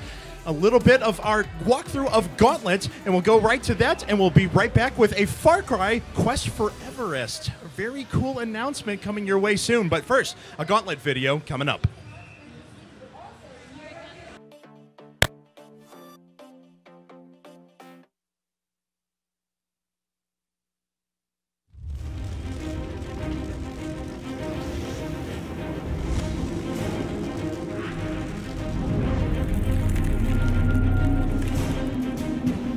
When we set out to reboot Gauntlet, we wanted to recapture the fun and excitement of the 1980s original arcade classic.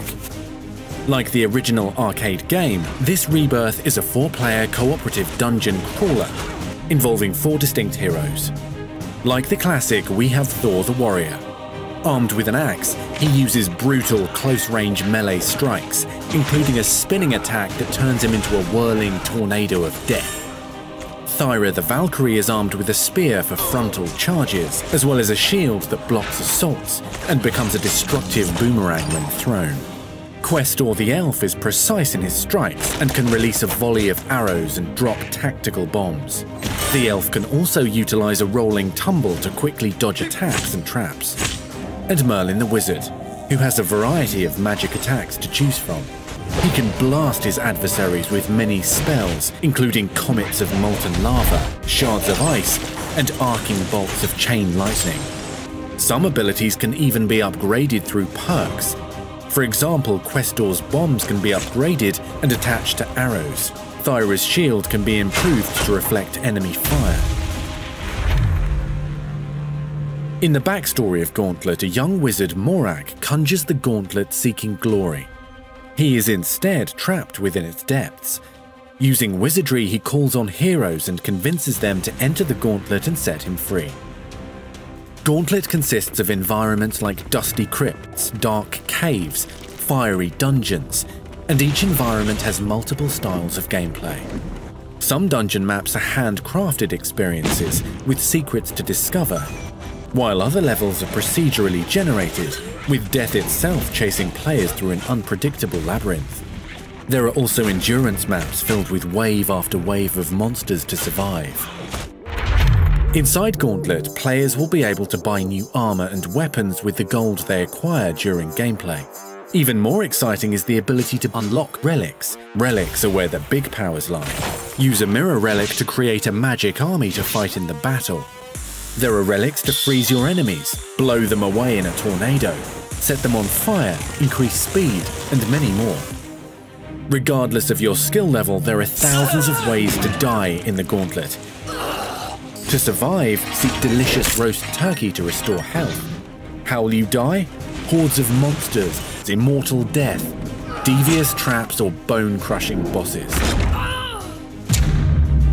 Perhaps the biggest threat you'll face could be your friends competing for food and gold beside you. You're probably going to get your fellow heroes killed, accidentally or not, but that's okay in the Gauntlet. You actually get perks for dying. You'll be able to show off your status with the leaderboards, ranking your kills, loot, and the fastest time. Replay the board and beat your own scores at higher difficulty settings. On September 23rd, invade the Gauntlet and fight for glory, treasure, and succulent turkey.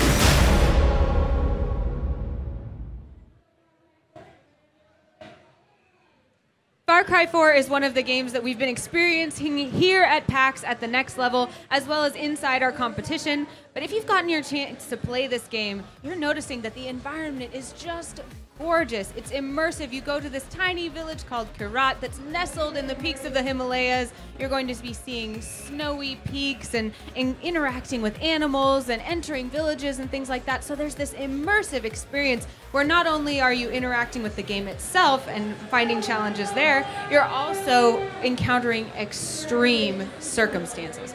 And that was the motivation for creating the Far Cry Quest for Everest competition. Now what that was is it encouraged players to submit a video in order to win a trip to Mount Everest. Well, before I tell you a little bit more about that, why don't we watch this video? It'll explain it a little bit.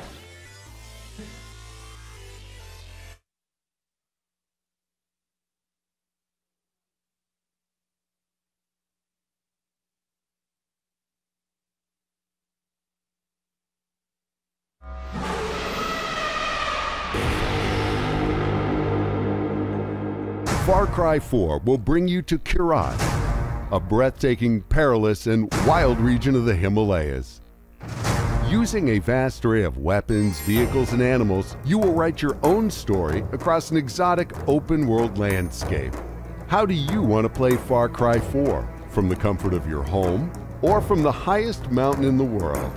Ubisoft is selecting one adventurous fan who will accompany a team of experts to Everest to play Far Cry 4 while hiking through the Himalayas. You could be a part of this historic undertaking.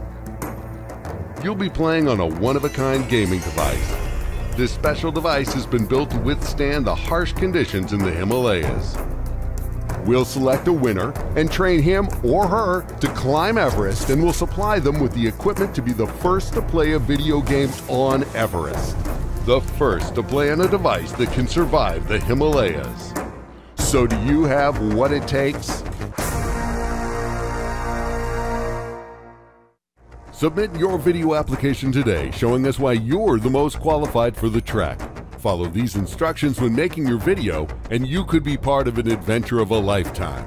Visit farcrygame.com/questforeverest for official rules and more details.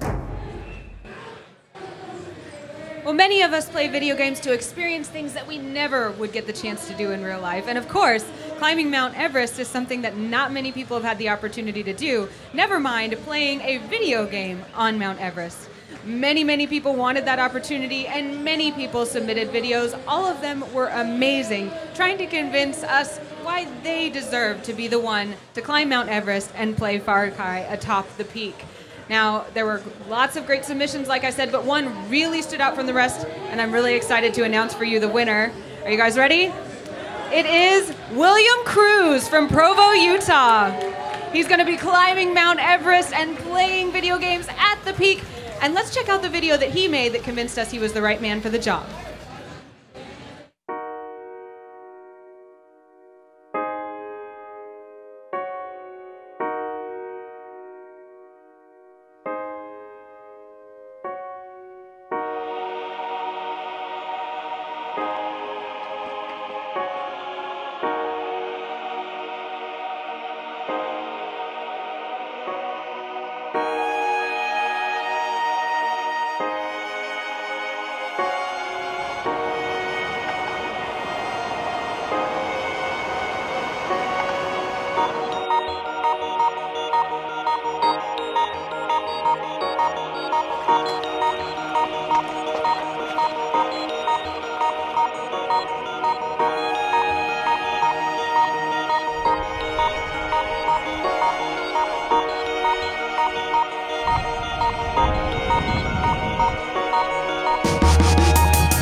I didn't want to take 2 minutes to tell you why I would be qualified for this trek. I wanted to show you by climbing to the highest point in my home state, Utah, Kings Peak, for the sake of high altitude gaming.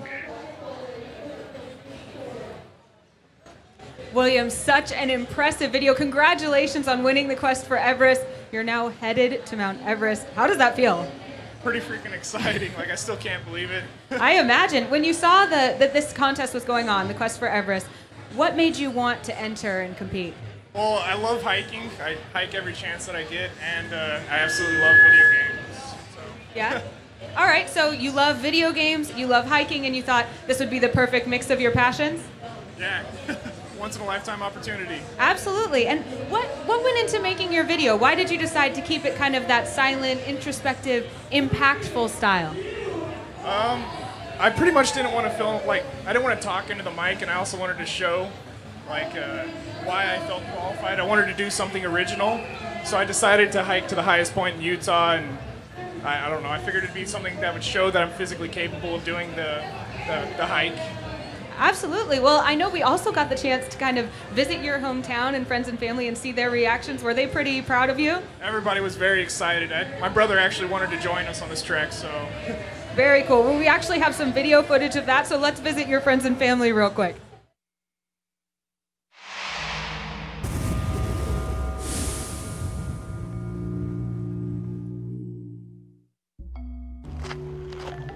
So about that Far Cry, I won. You got it? You're in? What? Sick! You're going to Everest, dude? Yeah, dude. Hell yeah! Going to Everest. Is dope. So just found out yesterday that I won the Far Cry Quest for Everest challenge, and now we are driving down to visit my family. My birthday was this week, so they're all gathered together to celebrate my birthday, and I'll drop some knowledge on them then. A while ago I went on a hike to enter a competition to go to Mount Everest, and I put together a 2-minute video for the hike to Kings Peak, and I ended up winning. Whoa! So I'm going to Mount Everest. Not just anybody would be able to actually go on this trek up to base camp. I mean, a lot of people try to do that and can't. I'd be more worried if anyone else were going on the trip, but it's him, so I think he'll do a great job. I was 90% excited for him and 10% extremely jealous. I think it is a once-in-a-lifetime opportunity. I just thought, you know, That's fantastic, and immediately I nicknamed him William Everest Cruz. Right now I'm just strength training in the gym and a little bit of running on the side, so I definitely will incorporate a lot more running and a lot more hiking to get my lungs up to speed. This is his passion, you know. He's constantly on hikes, climbing, backpacking, but at the same time he definitely loves his games, so when you combine the two, this is actually perfect for him. I just know it's going to be an amazing life experience to hike Mount Everest. Not a lot of people get that chance in their lifetime. Still doesn't seem real. Still feels like a dream. I feel like all of my friends are jealous, even the non-gamers. So I'm truly lucky. Thank you for choosing me. Can't wait for this adventure.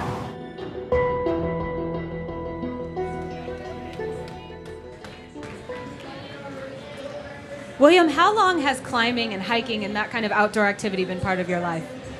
I'd say ever since I moved to Utah when I was about 15 years old. Yeah, and so that's something that you're hoping to exercise when you go to Everest, and you said that you were actually training in the gym and doing some weightlifting and things like that, because I guess Everest is going to be more challenging than anything you've done before, right? Absolutely. I've never been to anything like at that altitude, so it'll be a new experience for me. What are you expecting the trip to be like? Is there anything you're particularly nervous about or excited about? I'm pretty excited for the whole trip. Right now I'm just mainly concerned about not being able to like communicate with anyone or the different foods that I'll have to eat while I'm out there. It's definitely going to be an experience that we, at least I, have only ever done through a screen. So it'll be great to follow along with your adventures and see what you go through. Actually, you at home can also do that as well. You can follow William's adventures, find out what crazy food he has to eat, how high he ends up climbing, what video games he ends up playing, and how well he does at those. You can visit farcry.com/Quest for Everest to follow along with him. Make sure that you do give him all sorts of love and support. Thank you so much for coming, William, and congratulations again. Have so much fun and be sure to keep us updated. Will do. Thank you. Guys, also be sure to check out Far Cry 4. It's coming out November 18th on PC and next-gen consoles.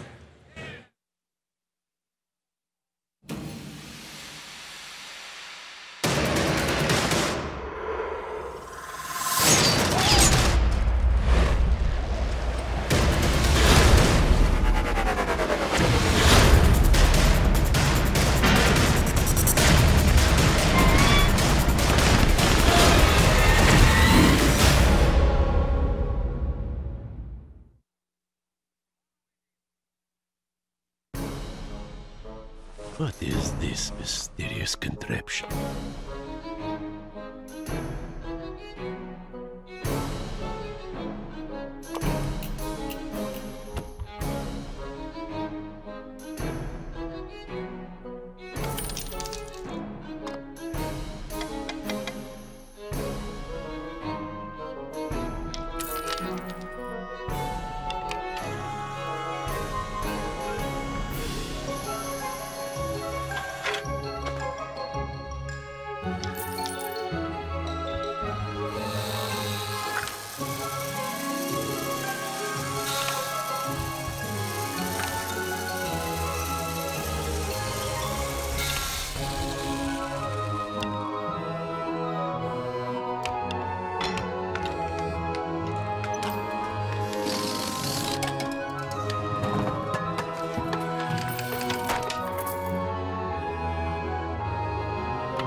My name is Leopold, and I'm going to get my gold back.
best moment.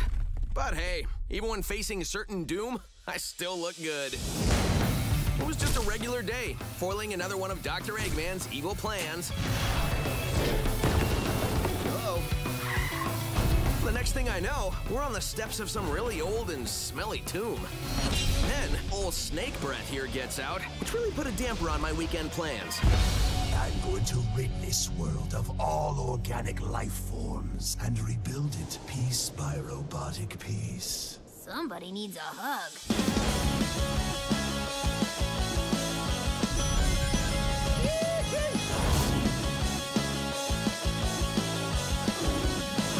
Cliff! Thank goodness we found you! I didn't know I was missing.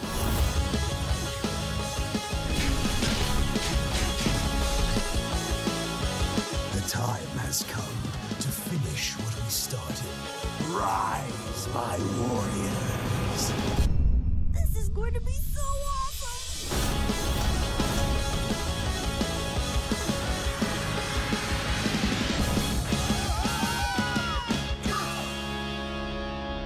Finally, an easy one.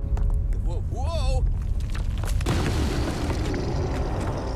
You just had to say something, didn't you?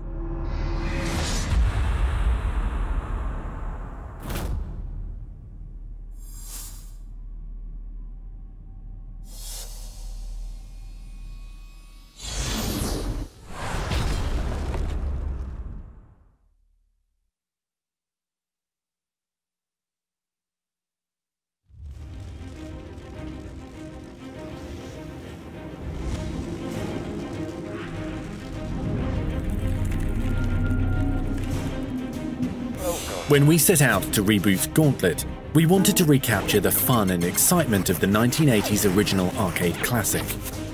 Like the original arcade game, this rebirth is a 4-player cooperative dungeon crawler, involving 4 distinct heroes. Like the classic, we have Thor the Warrior. Armed with an axe, he uses brutal close-range melee strikes, including a spinning attack that turns him into a whirling tornado of death. Thyra the Valkyrie is armed with a spear for frontal charges, as well as a shield that blocks assaults and becomes a destructive boomerang.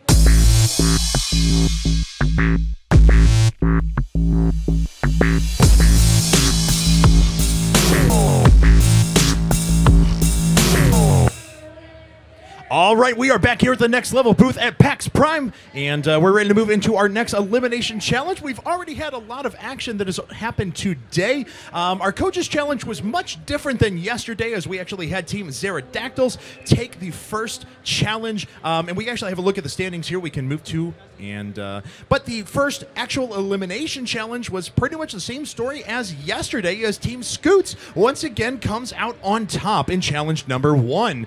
In fact, his member Chris was actually in the finals yesterday and made it to the grand finals of Tetris, so he's going to find himself back up there with another chance to win prizes today.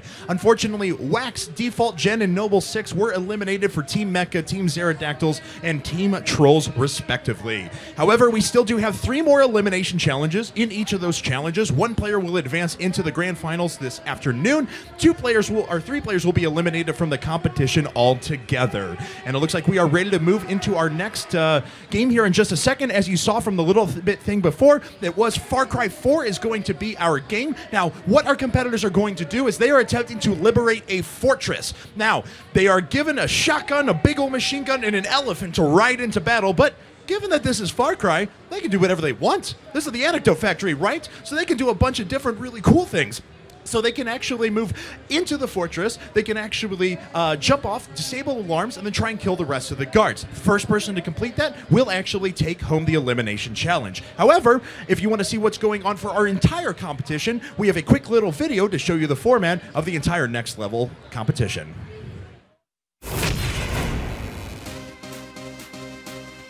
Creating a one-of-a-kind experience for gamers, the Next Level brings competition for everyone and inspires the motto that anyone can play, compete, and win.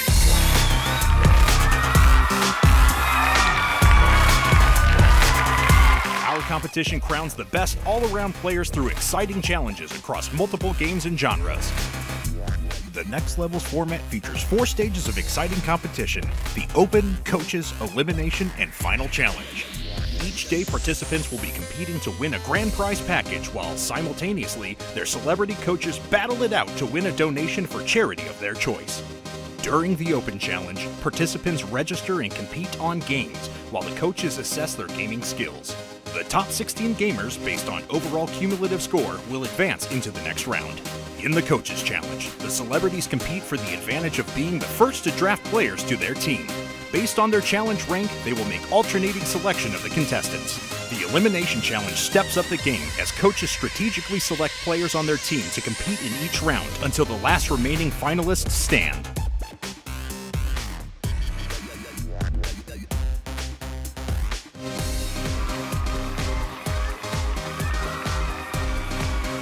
Who's got what it takes to win it all? Find out on the Next Level.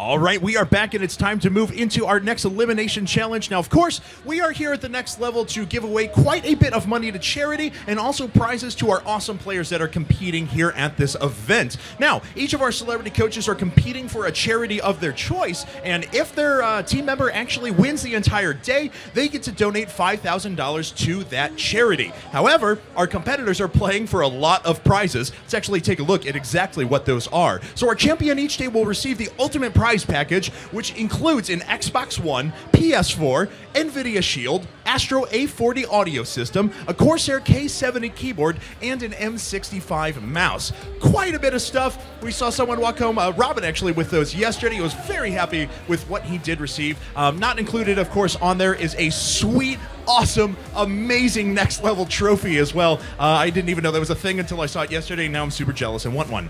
All right, guys, so we're about to move into our next set. Again, just to describe what's going to happen, each of our competitors are going to play one at a time, and they're going to attempt to liberate a fortress in Far Cry 4. Now, they will have a hard limit of 5 minutes in which to complete that, but the quickest time overall in all of our competitors will take home the elimination challenge and will move into the finals. The other 3 competitors, unfortunately, will be knocked out. And it looks like our players are ready to go. So let's go ahead and jump into the first game in 3, 2, 1, go. All right, and we do have a bit of a stopwatch up here as well. I'll be taking unofficial time so we can see approximately how close these competitors are. And it looks like the member from Team Pterodactyls is actually going first. So he's employing the strategy of jumping on top of that elephant, switching over to his heavy machine gun, and just barreling down the front door. Now, as soon as you do this, you're actually going to trigger a lot of the enemies. They'll start firing at you. He's going to take the approach, jump off this elephant, and try and disable this alarm here just off to the left. And it looks like he gets it. Now, by disabling the alarms, that prevents any reinforcements from making their way into this battle. So now his objective is to go after the rest of the enemies. Now, because he rode that elephant in, the elephant was actually enraged by the bullets of all the enemies that were around him.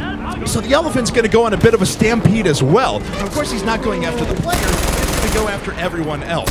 So it looks like there's about 5 guards, now 4 guards remaining. He's currently at about 55 seconds, and we'll see how quickly he can make his way through the rest of them. That's 1, 2, no, 1 enemy left. Looks like he just has 1 to go. We'll see if he gets it. We can jump back into the game here, and that is it. The fortress is liberated with a time of about 1 minute and 8 seconds. Of course, that is not an official time. I'm just keeping some scores here so we can kind of unofficially see who is in the lead. However, that time, if it holds up, is actually the fastest time that we saw in the entire competition. Our competitors yesterday were finishing at about 1:12 to 1:15 and taking home the victory. So an extremely strong start from the swooping Pterodactyls. All right, well done. So we're going to move to our next competitor here in just a second. And as we mentioned before, it actually looks like they're ready right now. So let's go ahead and jump into it in 3, 2, 1, go. All right, so now we have our member from Team Mecha once again going to jump on top of the elephant and start charging it in towards the fortress. Now, there are a couple of different ways that you could handle this.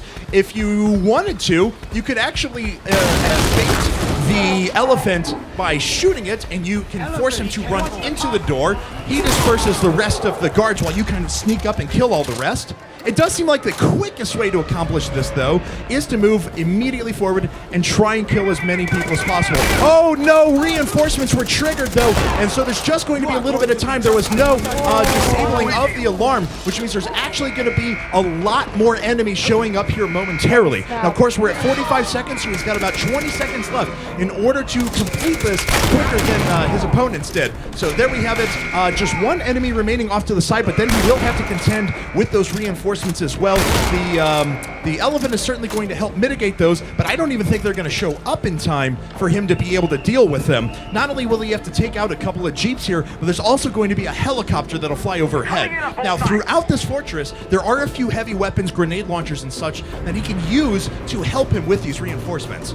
All right, so it looks like he's waiting for the first couple of jeeps, preparing with the gun right away. Doesn't take out the jeep in the first shot, unfortunately. There we go. Finally does kill all the rest of the members in that jeep. Another one pulls up to the side, and of course, once he deals with this, he's also going to have to go after the helicopter that'll start flying overhead. There it is. It's going to take some well-timed shots and maybe even a couple of explosions to get that down. Oh, it looks like they're dropping off some troops. Very nice job taking a couple of shots right away. But the problem is this helicopter is going to take back off, and it's going to start flying around and shooting the entire time. So not only does he have to deal with these guards that just airlifted out, but he's also going to have to deal with the helicopter gun as well, which will continue to rain fire on him periodically as he stands around. And it looks like there's just 2 enemies remaining now. He is going to have to take out that helicopter. It's very difficult. He may end up paying the price for it. Oh, heals just in time and keeps himself alive.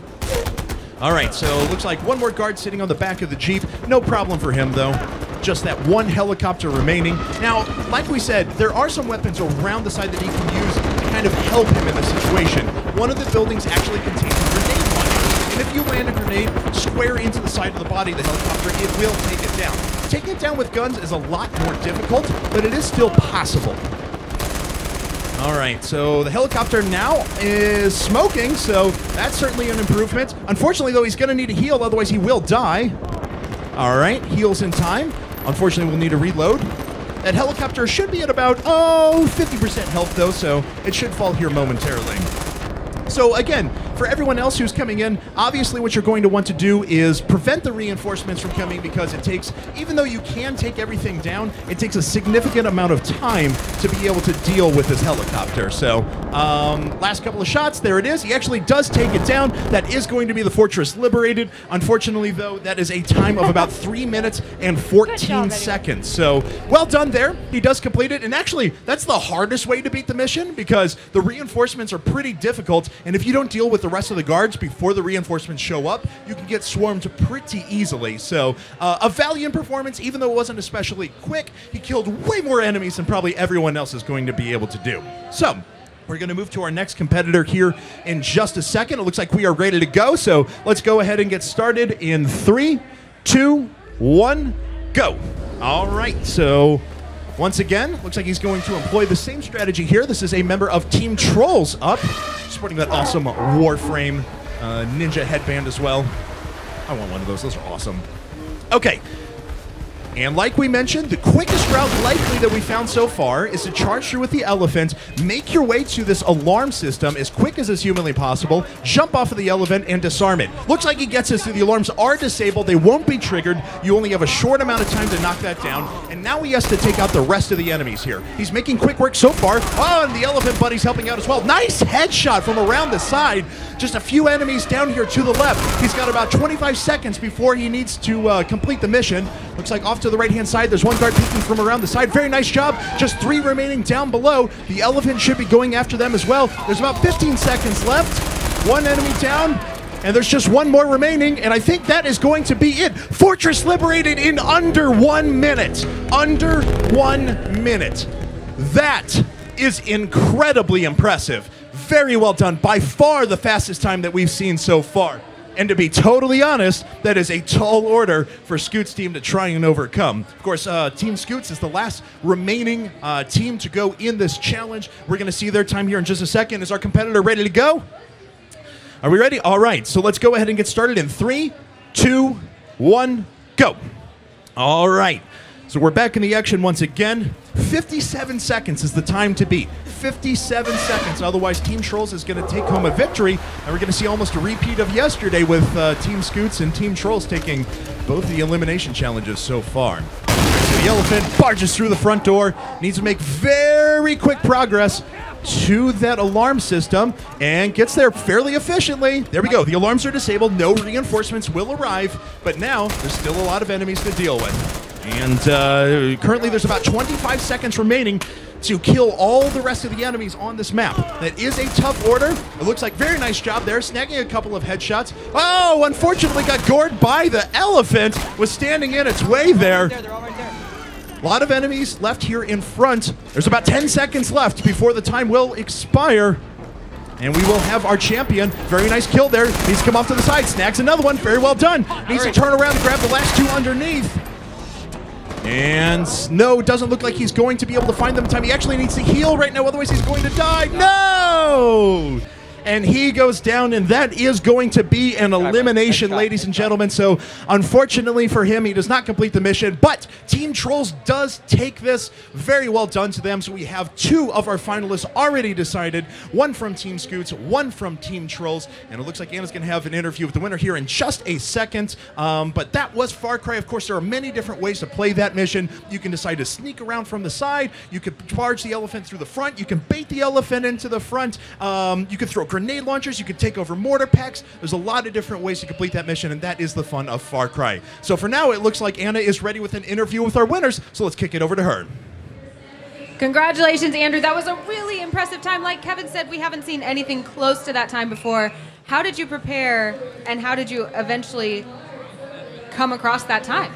I think the crucial part was after I disalarmed the alarm, the guy that was running towards the machine gun, I got a quick headshot on him, and then the elephant kind of took care of the majority of the enemies, so it's just kind of pick them off one by one. So was it raw skill, or did you prepare a lot before this challenge?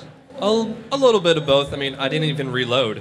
So. Oh, wow. Wow. Did you see that? He didn't even reload. Crystal, how proud are you right now? I'm super proud, and actually we almost put you on Sonic. Based on, I kind of asked my teammates first, hey, what do they want to play? And I made the last minute decision. I'm like, no, you have to do Far Cry because you weren't as good as Sonic.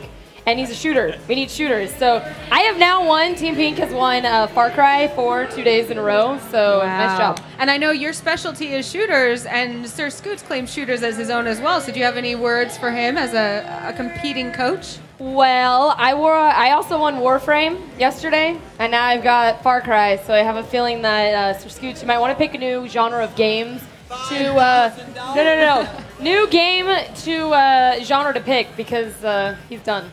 All right, well, we'll have to see. We're coming up with more games right after this brief break.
the next level is really cool. It's something that you can engage in and play against other people, like of your skill level. I've never seen such a diverse group of games put together in one tournament. You don't have to be great at everything to still be the one who wins.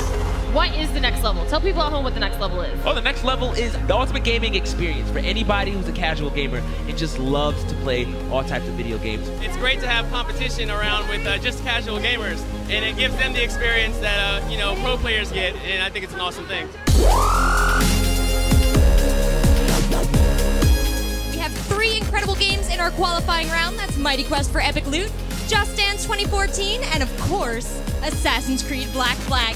We're gonna have all different types of people here playing. Right. I mean, anybody, all ages, all different types of gamers, and they'll get one-on-one training with some of the developers to go through that with them. If you guys are stuck at home, I feel sorry for you, but it's okay. Because we actually do online competitions as well. Every day is a brand new final game. We don't know what it is yet. We find out just as soon as you do. Oh boy, this is gonna be a clutch moment. He needs that power pellet to do it, and he gets killed. And the winner is...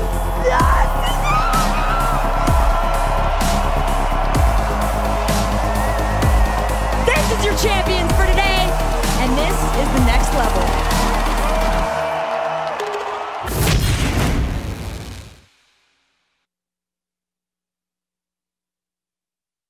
Guys, we will get right back to more the next level competition, but we're going to take a brief break for a floor challenge. Our floor challenges are where we find someone hanging out here at the next level booth with us and invite them to join us on stage for a mini challenge. You guys are going to play Leo's Fortune with me. But first, what's your name?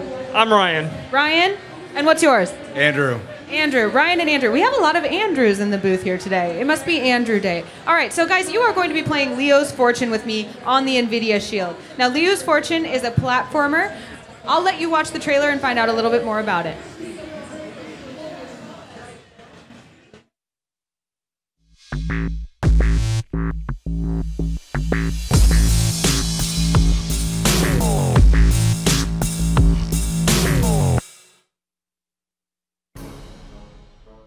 What is this mysterious contraption?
My name is Leopold, and I'm going to get my gold back.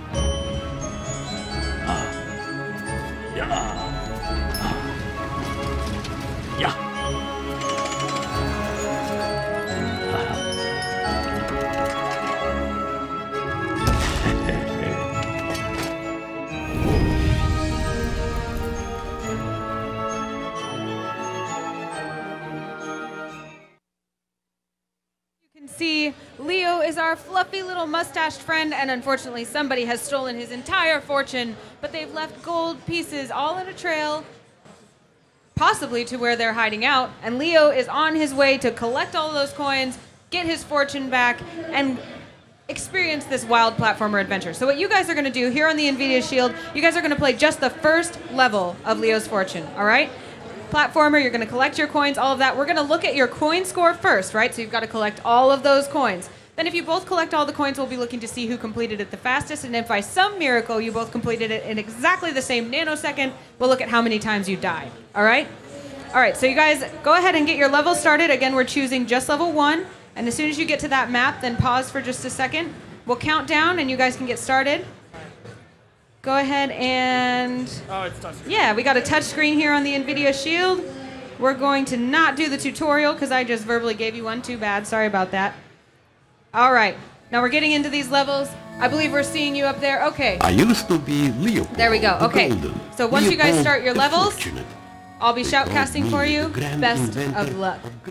Now there's Leo. He's wearing a crown. He's talking about how he's an inventor, an engineer. We're going to see some of his amazing inventions as we go into the game. He's going to have to hit some levers and some buttons and things to make sure that his way is smooth. I don't know what kind of world Leo lives in.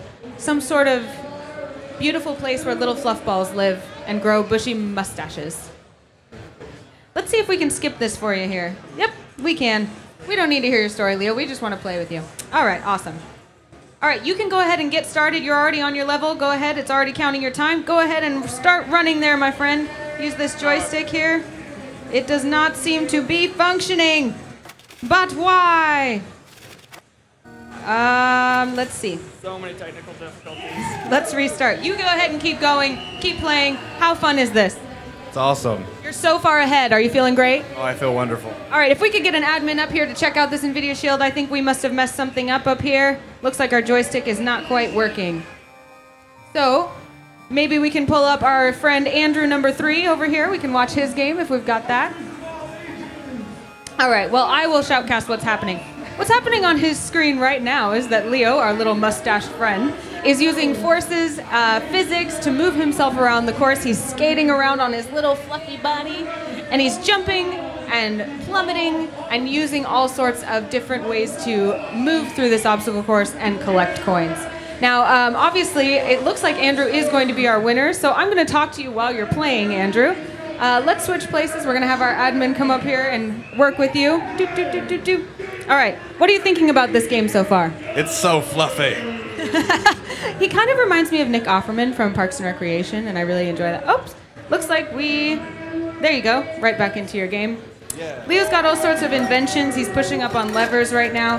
How intuitive are these controls for you? Oh, it's super simple. Yeah, it seems like you're using a typical controller, something you're really familiar with. The NVIDIA Shield has a screen right built onto it, so you can use the controller base and watch your screen. It's something I really enjoy using on like a plane or a bus or something like that. But we are watching your game up there. As you can see, I think these are some of the toughest parts where you're moving through those S-curves. You've really got to keep your momentum going. And here is one of those obstacles where you're using a lever to push down a table. Who am I watching? I'm watching you, Andrew. There you are. So when you press A, Leo will fluff up into a bigger fluffy ball. That'll make him more floaty. It'll make him able to push things. And the temptation is a lot of times to jump in those situations. Oh no, you've died just once. Those spikes are not good for your little fluffy self. How are you doing over here, my friend? All right, moving through those S-curves. You've got your controls working now. Don't worry, because your time will start from the time you started your level, so don't worry about that. We'll see if your time is enough to beat Andrew's over here. Now, Andrew, watch out for those spikes and bombs. They are not going to be good for your sensitive, fluffy skin. See, I told you so. You really gotta use that momentum here. You're swinging across. There you go.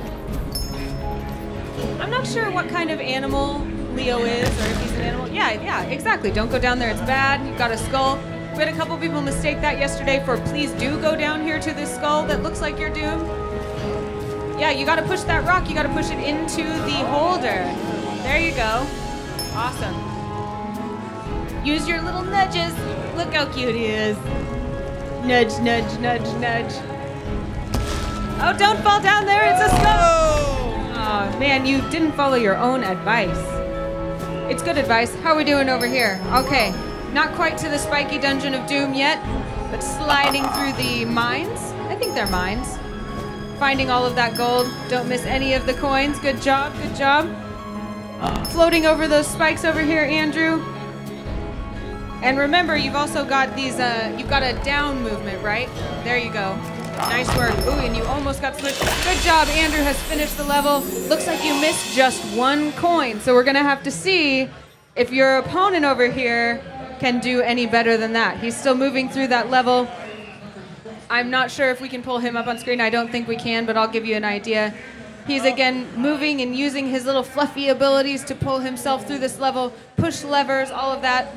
This game is, of course, available on both Android and iPhone. It's available now in your app stores. I was checking that out on my tablet last night, and of course on my NVIDIA Shield. And let's see if we can see. Oh, there you are. We're watching you play. Oh, we have 1 death for you here, my friend. But you did not hit the spikes that your opponent Andrew hit, so that was good. And again, using that force to push yourself through, my temptation on those curves was to jump too early. Got stuck a couple times on those and did not get some great times. But it's also great in this game to be cautious. Not allow yourself to get too eager, because dying definitely does not help your score. How do you feel about this game? Are the controls pretty intuitive for you? Awesome, yeah. It's really fun. What kind of animal do you suppose Leo is? I have... Oh, that's death. Yeah, that makes sense. Uh-oh. Okay, I'm sorry. I'm distracting you. It's only fair. I distracted Andrew a little bit as well. You guys both got equal distraction. I will have no accusations of unfairness. All right, floating over those final spikes. I believe we're almost to the end here. Oh, no. Watch out. Don't get too eager. Floating down. Almost there. You got your down movement here. There you go. Be sure not to get squished by that big rock. Oh no, squished. What happens to a puffy fluff ball when he gets squished? I don't think it's probably pretty.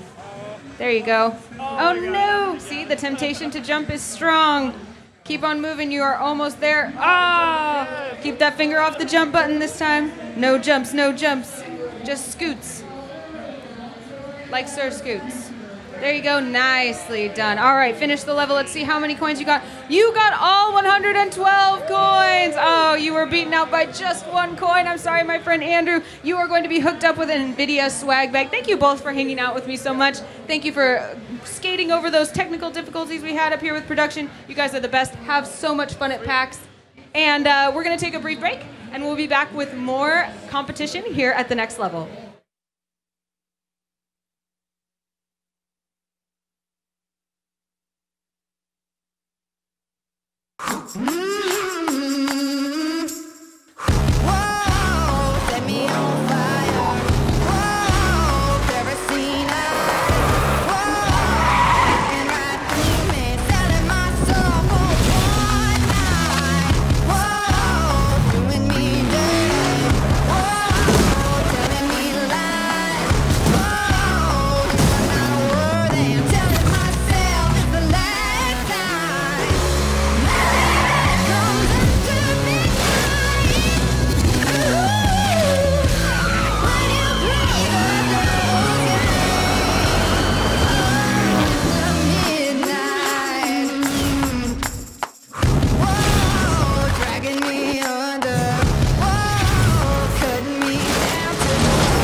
think the next level is really cool. It's something that you can engage in and play against other people, like of your skill level. I've never seen such a diverse group of games put together in one tournament. You don't have to be great at everything to still be the one who wins. What is the next level? Tell people at home what the next level is. Oh, the next level is the ultimate gaming experience for anybody who's a casual gamer and just loves to play all types of video games. It's great to have competition around with just casual gamers, and it gives them the experience that you know, pro players get, and I think it's an awesome thing. We have 3 incredible games in our qualifying round. That's Mighty Quest for Epic Loot, Just Dance 2014, and of course, Assassin's Creed Black Flag. We're gonna have all different types of people here playing. Right. I mean, anybody, all ages, all different types of gamers, and they'll get one-on-one training with some of the developers to go through that with them. If you guys are stuck at home, I feel sorry for you, but it's okay. Because we actually do online competitions as well. Every day is a brand new final game. We don't know what it is yet. We find out just as soon as you do. Oh boy, this is gonna be a clutch moment. He needs that power pellet to do it, and he gets killed. And the winner is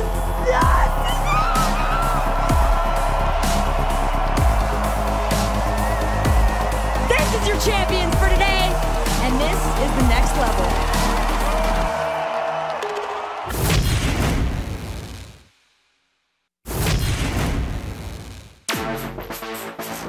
The Penny Arcade Expo, also known as PAX, is a series of gaming festivals created by the authors of the Penny Arcade webcomic, Jerry Holkins and Mike Krahulik. Born of the desire to host a show exclusively for gaming, the first PAX was held in Bellevue, Washington in 2004, and has since become a celebration of gaming culture the world over. Gamers and enthusiasts flock to meet with their friends, partake in concerts, panels, tournaments, cosplay, and more. The next level returns to PAX with a new format, games, and exciting new chances for attendees and audience members to play and win.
Hi guys, I'm here with one of our celebrity coaches, Steve Zaragoza.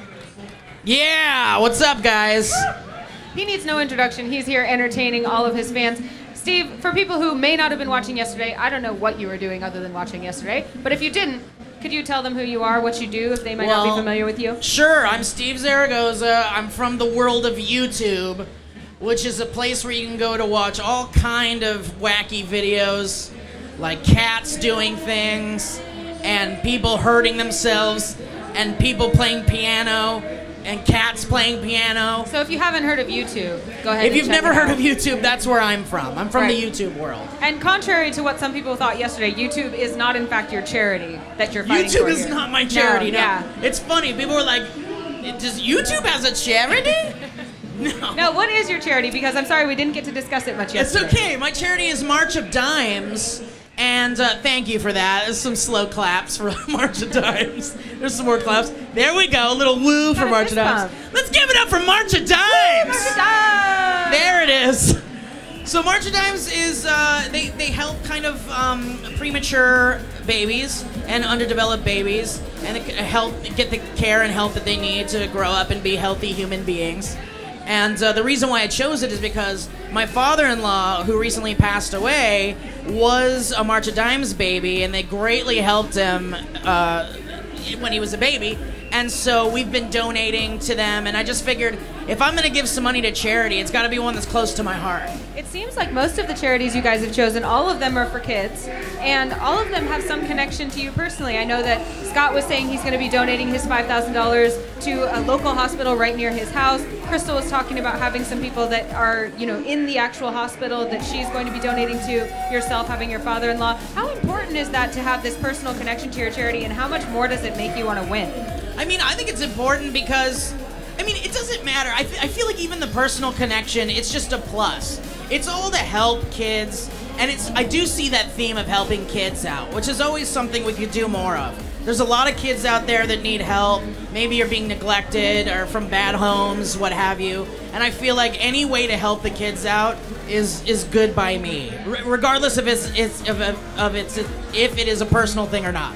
Well, you and I were just geeking out about some of the games we used to play together as kids. We didn't play together, but we were geeking out together we were about kids. the kids. I mean, apparently I've known you for, multiple years. Oh, we go way back. Yeah, like 2 days. But yeah, we were talking about how Day of the Tentacle and Commander Keen. Commander Keen! Oh my gosh. Does anybody know Commander Keen here? Yeah. Well, of course you do, Kevin.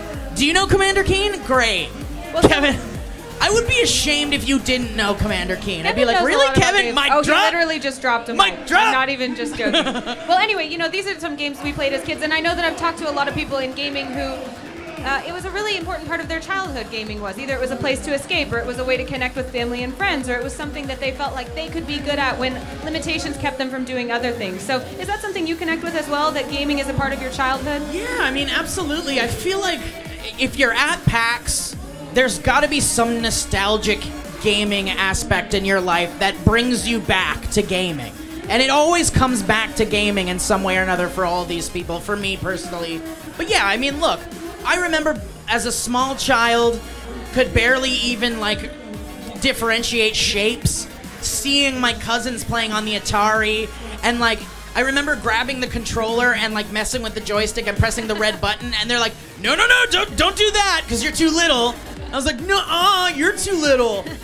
But I remember it's such a big part of my childhood, and then growing up into my teenage years, playing the original Diablo and Wolfenstein,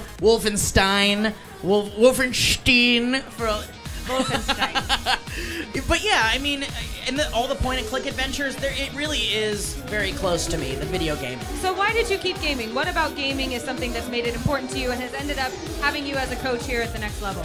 Well, I mean, gaming's important to me because, I mean, in general, I'm a huge movie nerd. I love movies. I love a good story. I love good characters. And with video games, you kind of are in control of a movie in a way. And there's great characters throughout the video game history. I mean, video game history has shown. We've got our Marios and our Sonics and our Master Chiefs and what have you. Our Dirk the Darings. And I feel like, for me, it's just this beautiful escape into this kind of, different world. Like you were saying, it's a form of escapism. And that's very important. Well, and here we're competing. And it's not pro gamers competing. It's just people who think, you know what, I'm pretty good at video games. I want to come and compete against the other people who are pretty good at video games. Most video games are not built to be necessarily esports. They're built for fun competition, all of them, right? So how important is this this element of competition here at the next level? Well, you know, I mean, at next level, the competition, I feel like it's definitely the heart and soul of the whole thing. But I feel like, you know, as a coach and with all the other coaches, it feels like we're all getting along pretty well. There's not too much trash talk going on, and I feel like I'm not much of a competitive person myself. In fact, when they asked me what I would like to choose as kind of like my motto for playing, because I guess everybody gets this kind of like, I'm playing for gaming, or I'm playing for this. I chose fun, playing for fun, because I'm less of a competitive person and more of a, let's just play some video games together, and if I lose, you know, whatever, I had fun anyway. So it's very much, I mean, I know it's important for the next level, but for me, it really doesn't matter at the end of the day who wins, because we're all having a great fun time. so far? Yeah, absolutely. Good. Well, we'll let you get right back to it. We're going to have more competition, get right back into our next elimination challenge in just a minute. All right. 4 heroes dare to answer. Gear up for battle and unleash ancient powers.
Welcome back once again to the Next Level booth here at PAX Prime, and we are ready to move into our next elimination challenge. Now, of course, a lot of competition has already happened today. We've been through 2 elimination rounds, and our same coaches from yesterday are coming out on top once again. Let's actually take a look at the standings right here, and we can recap what's been done. So, as we see, Team Scoots, Team Trolls, they have both put through 1 member into the finals right now. They have dominated this competition so far, as Team Trolls and Team Scoots have taken all 6 of the elimination challenges so far. However, Team Pterodactyls, of course, did win the Coaches Challenge before, so they were able to grab the first overall pick. They still have 2 members of their team remaining, Prison Beast and ACM14. Of course, Linderly's Team Mecha still sporting 2 members as well, Tufosaurus and Lumberjack. All right, guys, so don't forget we have a bunch of prizes and swag and stuff that we are giving away this weekend as well. Each of our celebrity judges, if they win the day, their team wins the day, they will get $5,000 donated towards the charity of their choice. Any of the players for their teams that win, though, will be showered in gaming prizes. A PS4, an Xbox One, an NVIDIA Shield, an Astro A40 audio system, a Corsair K70 keyboard, and an M65 mouse. There's more than all of that I said before. So awesome stuff. They also get a really sweet Next Level trophy as well. So big stakes on the line for each of these competitors. Now, of course, we are working through a series of elimination challenges. Thus, 1 player in each of the elimination challenges will reign supreme. They will advance into the finals. The other 3 members will be knocked out. So, just to describe that format in a bit more detail, let's kick it over to a quick video.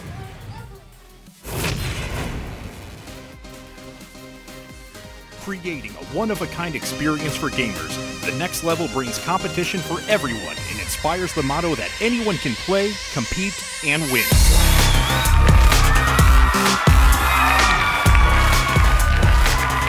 Our competition crowns the best all-around players through exciting challenges across multiple games and genres. The Next Level's format features 4 stages of exciting competition: the Open, Coaches, Elimination, and Final Challenge. Each day, participants will be competing to win a grand prize package, while simultaneously, their celebrity coaches battle it out to win a donation for charity of their choice. During the Open Challenge, participants register and compete on games, while the coaches assess their gaming skills. The top 16 gamers, based on overall cumulative score, will advance into the next round. In the Coaches Challenge, the celebrities compete for the advantage of being the first to draft players to their team. Based on their challenge rank, they will make alternating selection of the contestants. The Elimination Challenge steps up the game as coaches strategically select players on their team to compete in each round until the last remaining finalists stand.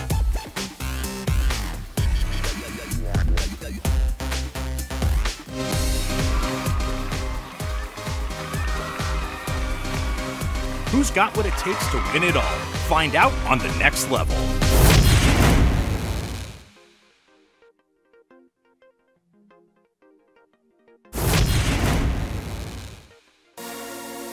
Scott Sirskoot Smith is one of the most experienced figures within esports, having been involved in the scene since 1999 through his introduction to Counter-Strike. Hosting many accolades under his belt, he is best known as the co-founder of GotFrag and being a co-host and producer of One More Game TV and Live on 3. Crystal Siren Herring is best known as the current captain of the all-female gaming team, the Fragdolls. She has been integrated into the competitive gaming scene, not only by playing herself, but also through coaching and sponsoring teams. Linda Vampy Bit Me Lee is an American cosplayer, costumer, model, artist, gamer, and internet personality whose primary cosplay depictions are classic anime and video game characters. Her most recent endeavor is collaborating on the production of Just Cause. Steve Zaragoza is an online personality and web series host, notable for his work on the current events and new series SourceFed and SourceFed Nerd. Steve is an intense movie nerd, video gamer, and self-professed man-baby who brings a wicked sense of humor to everything he touches.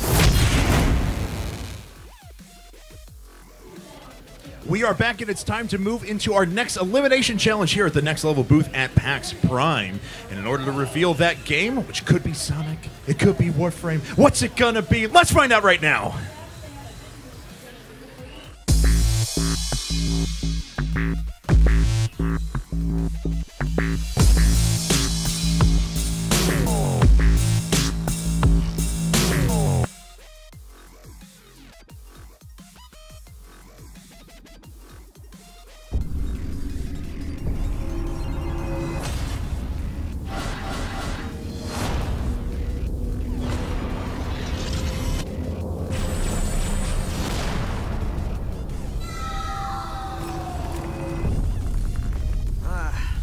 Best moment. But hey, even when facing certain doom, I still look good. It was just a regular day, foiling another one of Dr. Eggman's evil plans. Uh-oh. The next thing I know, we're on the steps of some really old and smelly tomb. Then, old Snake Breath here gets out, which really put a damper on my weekend plans. I'm going to rid this world of all organic life forms and rebuild it piece by robotic piece. Somebody needs a hug.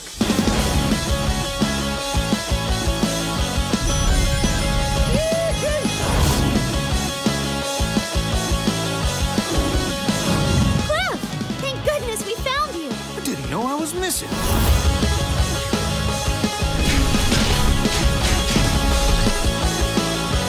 The time has come to finish what we started. Rise, my warriors! This is going to be so awesome!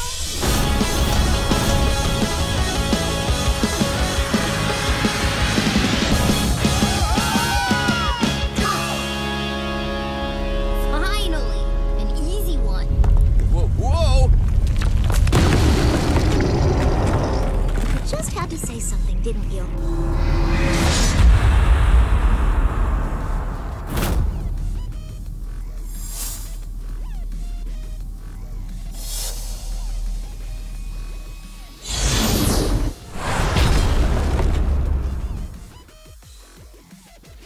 Boom! That's right, Sonic Boom, Rise of Lyric. Ladies and gentlemen, I am joined here by Derek from Sega. How has PAX been treating you, man? Oh, it's been awesome. It's day 2, and I'm so excited to be here still. Yeah, well, you guys are just over in the booth next to us there, and I've been seeing a bunch of people running around with Sonic Boom bags, so people have been coming out and playing the game, huh? Oh yeah, it's going like crazy, and the oversized bags really helps with all the swag that they've been getting here. So yeah, it's a very popular item here. All right, sweet. So if you guys are on the floor here at PAX, you can of course try Sonic Boom both here at the Next Level booth and over at the Sega booth just to the side. However, though, let's talk a little bit about this game. You guys have done some crazy, cool, unique things here in the Sonic universe. So why don't you tell us a little bit about that? Yeah, so Sonic Boom is a new branch in the Sonic universe. And in Sonic Boom Rise of Lyric, Sonic and his friends Amy, Knuckles, and Tails, they must team together, use their special abilities to take down an all-new enemy named Lyric. He's a snake-like villain with robotic armor. There's also Dr. Eggman, which is part of the competition that we're going to see in a little bit. Yeah, that's absolutely right. Now, you mentioned you can control all of our favorite characters from Sonic,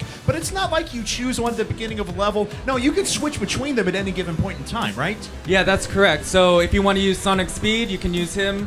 If you need to get somewhere far-reaching, you can use Amy and her acrobatic skills. Knuckles, he's got brute force. He can swing. He can swing around. He can burrow underground. He can climb walls. And Tails has his buddy bot, so he can come out and help take down enemies when he's when he's fighting enemies. Awesome, yeah. Very cool. So different abilities, and I'm sure you guys are going to see those during our Dr. Eggman boss battle that happens a little bit later. But you know, Sonic was always built on speed and spinning in obstacles and picking up rings. But you guys have started to do some cool new things as well, including the introduction of what you guys call the Enter Beam. So can you describe that a little bit and kind of how you use that in this game? Oh yeah. So for instance, I mean, the world is very expansive. It's the game is built for exploring. And the Enter Beam is very useful in this type of setting. So the Enter Beam is actually an electronic beam that comes out of their wrists, and they can actually pull shields from enemies and take it away so they can attack them and they'll be more vulnerable. That you can use it to zip line across vast parts of the environment, and you can also use it to access different parts of the world that are hidden. And actually, in the boss battle that we'll be seeing soon, we'll be using the Enter Beam to pick up some missiles to throw at Dr. Eggman to take his mech machine down. Awesome. Well, we're looking forward to that. Now, finally, and probably most importantly as well, I know people are going to want to get their hands on Sonic Boom. When can they expect it to come out, and what should they be looking for now for more information? Sonic Boom Rise of Lyric is coming out November 18th, and for more information on the game, go to sonicthehedgehog.com. Boom, there you go, guys, sonicthehedgehog.com, and I think our competitors are ready now, so we're actually going to jump into the competition here right now, starting with our first competitor in 3, 2, 1, go! All right, so here we are. This is a boss battle against Dr. Eggman, of course. And thank you very much, Derek. We do appreciate it again, guys. SonicTheHedgehog.com for everything you want to know about Sonic Boom Rise of Lyric. So this is Dr. Eggman, and I'm joined alongside by Anna Prosser. We're going to commentate this for you. How's it going, Anna? All right. Well, what's up, Kevin? Well, let's see here. Dr. Eggman is up at the moment. We have our first member here from Team Pterodactyls. I believe this was his #1 overall pick as well. High expectations, and they are being met. Nice. Did you just see that? That was 4 shots in like 5 seconds there. A great performance in the first stage of Dr. Eggman. So this is just the end of the first phase, right? And we're looking at 3 phases with Dr. Eggman? Very nice, very nice. Is correct. So as you saw right there, once they launch those rockets with the Enter Beam into Dr. Eggman, they all have to use their Enter Beam to pull him to the ground and then start smacking him in the face as much as possible. Now we're on to the second phase, though, and he's not just going to launch rockets. No, he's going to drop enemies on the ground, and he's going to charge at you as well. And it looks like this player is choosing to use mostly Sonic, not switching frequently between the players, which we talked about as a potential strategy. When you get stunned, you may want to switch to a new player, then using Amy, now switching back to Sonic. How would you do that if you were in his place, Kevin? You know, he's way better at this game than I am, just watching his control right here. So my strategy throughout this, he's second phase. This is crazy. He's going to move on to the third phase here in just a second. At this point, I would be struggling to land the third rocket at him. Now, my strategy was to switch between the characters aggressively to make sure they weren't being shot or chased by Dr. Eggman the entire time. But he's been doing really well just sticking on Sonic and landing good shots. And he's actually very intelligently using Sonic's kind of dodge roll move. I know I watched Steve play earlier, and he was using that almost consistently, so perhaps he's coached his player to use that move. but his player is using it definitely more selectively than Steve was yesterday. Yeah, that's absolutely right. But look at that. Pulling the down. third phase is down. This is the quickest run of this boss that I have seen, period, amongst any of us so far. Yeah, even faster than you, Scott. I called it out, all right? This guy is awesome, all right? Anyway, so that is actually going to be the completion of this speed run. Now, you do have to collect a crystal right at the end as well, so they'll make sure to grab that. We'll move on to the next one here in just a second, but what a performance from Team Pterodactyls. Yeah, and that crystal is important. Remember yesterday when Sir Scoots and Crystal Siren were playing against each other, they tied almost exactly on the end of that That's third right. phase. But Crystal unfortunately forgot that she had to grab that crystal, and Scott grabbed it before her and got that first pick yesterday. So don't forget that, players. And that may have actually come in handy, as Scott did take the entire day yesterday, Absolutely. too. So Team Pterodactyls comes out very strong, and it looks like we're about ready to move on to our second competitor here in just a second. The signal us whenever they're ready. Here we go in 3, 2, 1, go. All right, so they have actually started. All right, so looks like our player has loaded up into the game, and it is going to be Team Mecha that's going to be next. So So Linda's team. that's right. All right, so we have the bottom two. We had Steve go and Linda go, and those are the two that do not have someone in the final so far, right? We've That already is got one. correct. So for 6 elimination rounds so far, 6 elimination rounds over the past couple of days, Team Scoots, Team Trolls, they've taken them all. Team Mecha, Team Pterodactyls, they're looking to get on the board here. And this might be the game to do it. It looks like a fairly strong start. Oh, dropping those rockets. You got to grab them and chuck them. This is another very efficient performance so far. I think what I'm really finding out watching all these people play is that I'm bad at Sonic Boom, and they're way better than me because everything they're doing is impressing me right now. It's a fun boss fight because, you know, a lot of times with these bosses, you've got phases, you've got attacks, all of that, but generally sometimes it can be a bit repetitive. Here you've got lots of things to think about, lots of techniques to use, and you can start to strategize about what's going to be fastest and most efficient. Here we see that somebody grabbing, you know, making sure not to get hit by rockets, of course, and grabbing rockets quickly, chucking them at the Dr. Eggman robot quickly is going to give them advantage, making sure that they move through the phases quickly. And the second phase is already down once again. So these are back-to-back great performances from Team Pterodactyls and Team Mecha.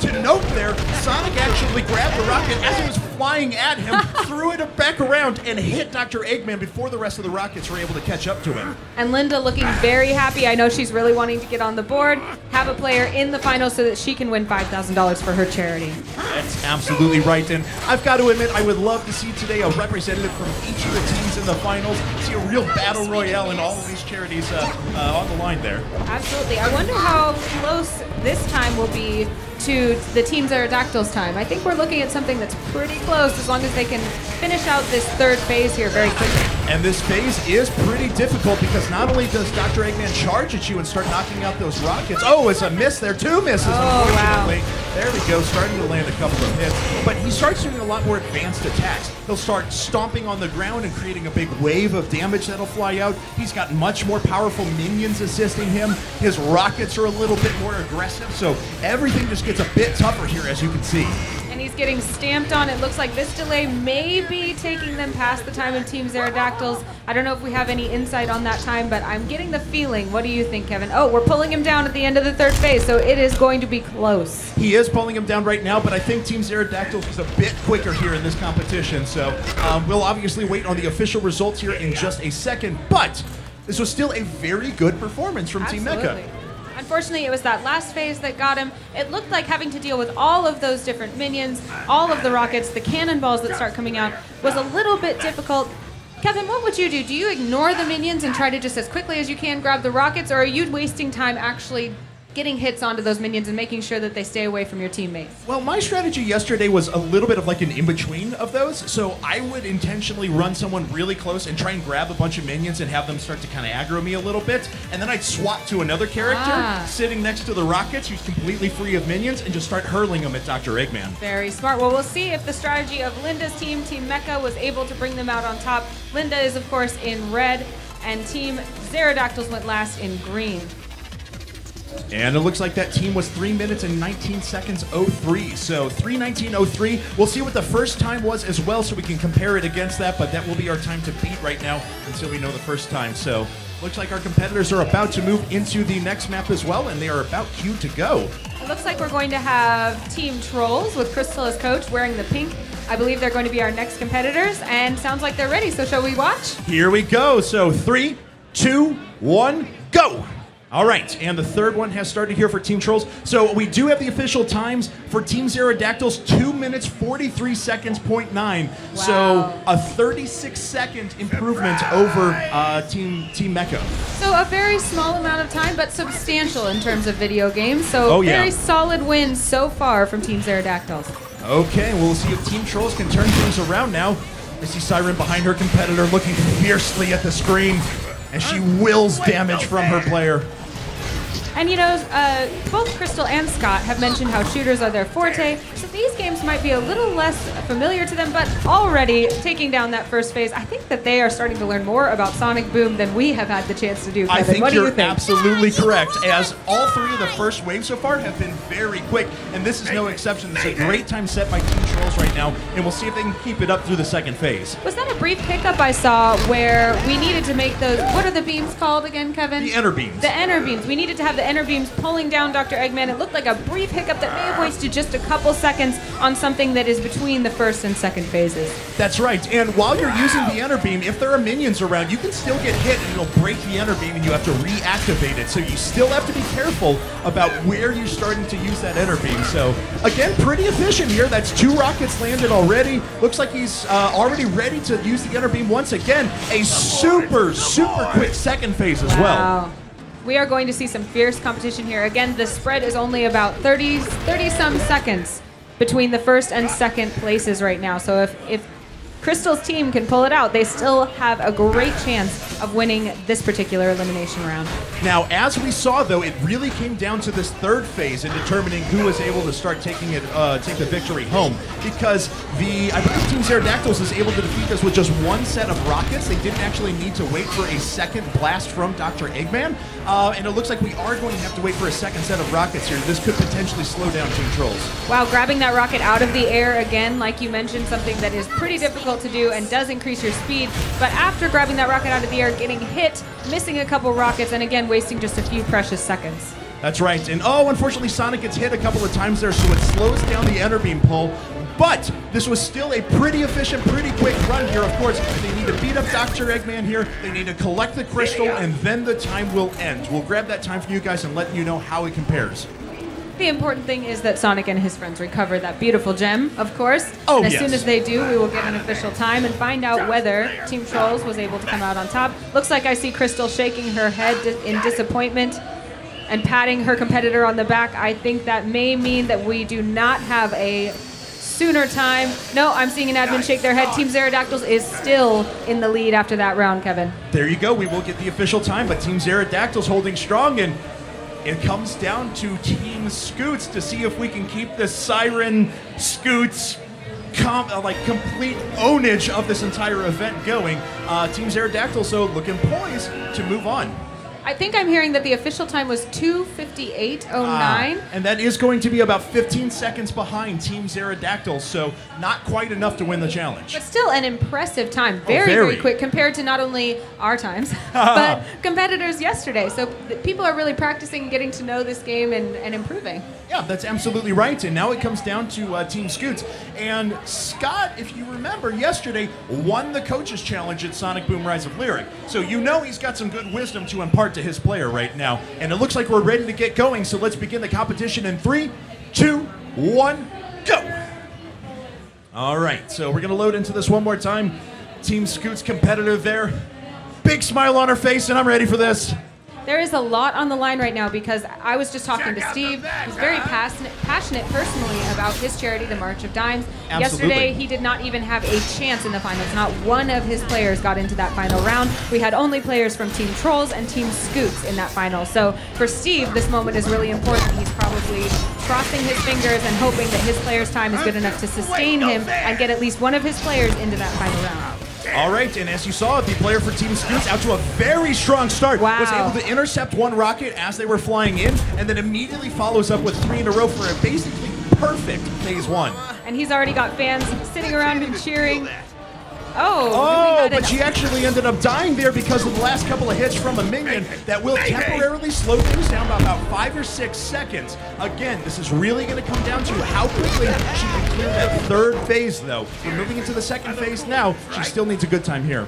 Every second is crucial, and of course, a death is one of the most frustrating ways to waste seconds. But she can make those up by grabbing rockets very quickly here and shooting them. Oh, and again, knocked down. I employed a strategy yesterday of jumping off the edge of the map just to see how it would go. Didn't end up being that successful, unfortunately. Oh, and this is actually a big setback. Our other competitors were able to finish off Dr. Eggman in the first salvo of rockets. She actually had to wait for the second. Now, she can pick up some time in the third and final set, but unfortunately, she gets hit by a minion just at the last second. It prevents the ender beam from actually pulling Dr. Eggman to the ground. Now moving into that third phase, she's really going to have to make up some time, make sure she gets all of these hits in very quickly so that Dr. Eggman will recuperate, stand back up, and begin stomping about. All right, so here we go. Needs a salvo of rockets, and it looks like there we go. Very nice job. Lands one shot there. Unfortunately, takes some hits from rockets off to the side. Lands a second one. Needs to grab a third. Gets it. Can she get a fourth? That's a very clean third phase. Is that going to be enough for her to be able to make up the time that's required, though? Kevin, I'm going to run over to the main stage because I want to make sure to talk to the winner, whoever it may be, right after this third phase. Let's cross our fingers and see if one of our judges not yet represented in the finals will make it. All right, so it's going to come down to this right now, the final time. We'll see what that's going to be. Team Zerodactyls, of course, set a 2:43.90. That is the time to beat right now. And we'll find out what the final time is. I've got to say, great performance from a lot of our competitors, so that is genuinely some very awesome Sonic Boom play there. The players have obviously been watching this game over the past couple of days, and it looks like we do actually have a victory for the Team Zerodactyls there, so congratulations. Steve Zaragoza is on the board. One of his teammates is moving into the finals today, so there you go. That means that we finally have a non-Siren, non-Team Scoots member in the finals. Congratulations right there. And that means 3 of our 4 coaches are actually represented in the finals today. So very cool stuff. It looks like we are ready to go to jump over to the interview, though, with the winner. So, Anna, take it away. Anesu, congratulations. Let's hear it for some Sonic Boom. Amazing gameplay. That was a very... Oh, is that the Zerodactyl? Yeah. You'll have to teach me that later. That's beautiful. All right. How did you strategize going into this match so that your time would be the fastest? Well, as you guys saw, the rockets in the air, my first hit, and then afterwards I kind of rolled around in circles to make sure the rockets were all beside me, and then toss them up one by one. The key is to wait for like a second and then toss it. Rather than like wait for it to spin around, just toss it right away. So very strategic. Steve, was that part of your coaching, or did you learn from Anesu himself? I mean, I feel like I gave him some good pointers right off the bat, but he really came to his own. He knew exactly what to do once the enemies were around, too. He knew to stay as far away as possible from the spawned enemies. I mean, I gave him a little bit of stuff in the beginning, but that was all him in the tournament there. You done a lot of practice to find out those specifics? A little bit, like 4 or 5 rounds to see how much my timing was, and then from there I was like, okay, I'm good. Play too much, I'll probably end up doing worse, right? So overthinking it. Very wise, very wise. All right, Steve, this is your first player in the final round, so you know that at least one of your players is going to be represented there, and you still have a chance to win $5,000 for your charity. How does that feel? I'm very excited. I mean, yesterday it was tense. I mean, I feel like I'm one of the new guys, so it's like, I don't know if I'm up against these veterans over here.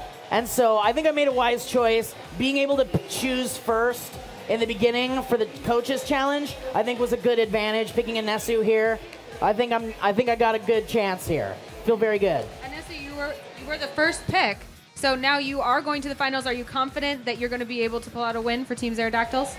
Well, I said I would, so I might as well do it, right? Sounds good to me. All right, well, we have 3 coaches represented in the finals. Let's see if we can get all 4 of them represented with more competition after this.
think the next level is really cool. It's something that you can engage in and play against other people, like of your skill level. I've never seen such a diverse group of games put together in one tournament. You don't have to be great at everything to still be the one who wins.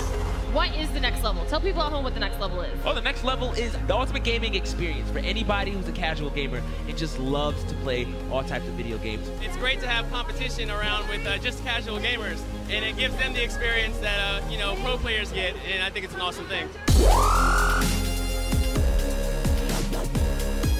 We have 3 incredible games in our qualifying round. That's Mighty Quest for Epic Loot, Just Dance 2014, and of course, Assassin's Creed Black Flag. We're gonna have all different types of people here playing. Right. I mean, anybody, all ages, all different types of gamers, and they'll get one-on-one training with some of the developers to go through that with them. If you guys are stuck at home, I feel sorry for you, but it's okay. Because we actually do online competitions as well. Every day is a brand new final game. We don't know what it is yet. We find out just as soon as you do. Oh boy, this is gonna be a clutch moment. He needs that power pellet to do it, and he gets killed. The winner is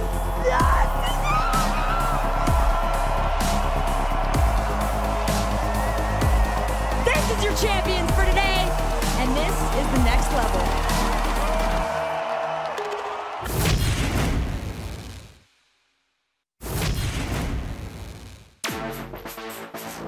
The Penny Arcade Expo, also known as PAX, is a series of gaming festivals created by the authors of the Penny Arcade webcomic, Jerry Holkins and Mike Krahulik.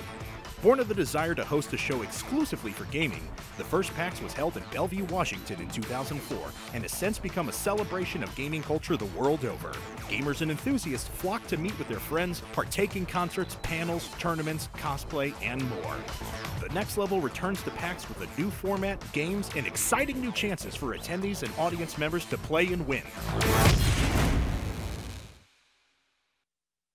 The darkness calls. 4 heroes dare to answer. Gear up for battle and unleash ancient powers.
My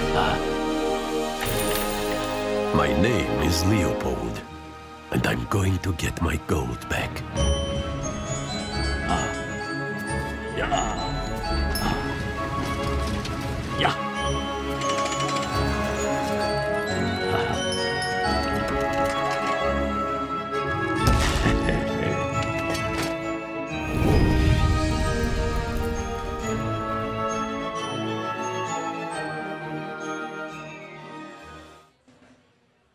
We will be right back with some more elimination challenges in the next level competition. We're going to take a brief break. We're going to have a floor challenge. Now, the floor challenge is you can walk up, play some Leo's Fortune, and you may be selected to compete here for an NVIDIA swag bag. So I've got some new friends. What's your name?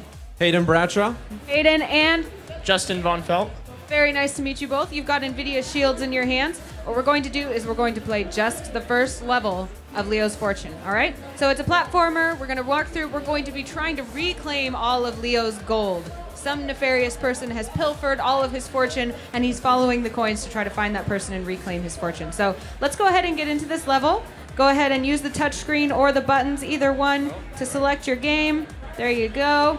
We're playing just the first level, remember? And go ahead and skip the intro if you can. There you go. Getting into that game. All right, so we've got our levels going. The Trickery Trail is the first. As you can see, we've got some beautiful terrain. We're in kind of this grassy, flowery paradise. Looks like our friend Leo is just kind of a fluffy little ball of happiness with a very stern mustache. And he is traversing this area to try and get all of his gold back and do it in the fastest time possible. Now our competitors are competing to find out who can grab the most gold coins and who can do it in the fastest amount of time. So Hayden and Justin are moving through these obstacles. They're using movement just with the joystick, kind of sliding around like a rolling, swooping ball. And they also have a jump that'll make Leo kind of puff up and lighter than air, as well as a downward movement that'll help him kind of slam himself into obstacles that make him need to go down further, like this springboard here that we see, I believe, Hayden jumping on. Now traversing across this abyss, using all sorts of tools. Leo mentions in the intro that he is an inventor and engineer. Maybe that's how he made his fortune. He must have been very successful making all of these bridges for these small people of Grassy World. Or the Trixie Trail, I believe. So it looks like, let's see, Hayden may be in the lead. I'm not sure when Justin started his level, but he's just now traversing on that board, while Hayden is down, as you can see, kind of in the mines. I'm not sure who has gotten most coins yet, but I have seen a couple missed ones, so we know that at least somebody is not going to have that perfect 112 coin score on this first level. Hopefully they both have equal coins, and then we'll see who did it the fastest. These S-curves can be kind of tricky in terms of time. You've got to make sure, oh no, landing on the spikes for Hayden there. Got to make sure that you not only stay away from the spikes, but also move through these S-curves quickly enough without resisting the temptation to jump that I have that ends you up hitting spikes. Moving through the fiery dungeon. Looks like Justin is, like I mentioned, having a little bit of S-curve trouble, trying to get the momentum he needs to move through the course, pushing those levers and things. I believe Hayden may be ahead, but again, not sure when they started these levels. As you can see, there are a few indications throughout the course of where you should and should not go, teaching you about not only what places in the levels you're trying to reach, but also how to use your controls. Looks like you read that one just right, Hayden. And moving forward into, I believe, the last phase of the level, moving past those spikes, using your fluffy powers to just float over them with wide eyes and a beautiful bushy mustache. Looks like we have Justin following closely behind in the spiky Minesweeper-esque dungeon, and Hayden has finished. All right, so Hayden, you missed just one coin. So you got to keep your fingers crossed that your friend Justin over here has not gotten all of the coins before completing the level. He's now working on pushing that boulder down to open his little lever, and he's falling. Oh, and he fell down into the abyss where the skull marks death. We can see him playing on the NVIDIA Shield there. Got controls that are very similar to a game controller, and you've got a flip out screen so you can play anywhere you go. Something I really love for bus rides, plane rides, all of that kind of stuff, or just anytime on the go. Gotta avoid those spikes. Apparently your little fluffy skin is very sensitive. But you're almost there, Justin. Just keep it up. Make sure that you make that rise. Oh, very well done. All right, finish the level. Let's see how many coins you get. You got 112 coins. So you were able to get all of the coins, and you will emerge the victor. You've got an NVIDIA swag bag on the way. Thank you guys so very much for playing. Did you enjoy the game? Oh, yes. You think it's something you'd like to play at home? Sure. Awesome. All right, guys, we'll enjoy your NVIDIA swag. Thank you so much for playing. Guys, we'll be back with more of the next level competition right after this.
What is up, and welcome back to the Next Level booth here at PAX Prime 2014. We are ready to move into our next and final elimination challenge of the day. And then, of course, after that, we will move into our grand finals for the event today. So, just to let you guys know, we have had a lot of action that has already happened over the course of the day. Let's take a look at these standings and what has happened. As we take a look here, as you can see, Team Scoots, Team Aerodactyls, and Team Trolls all have a member in the finals right now.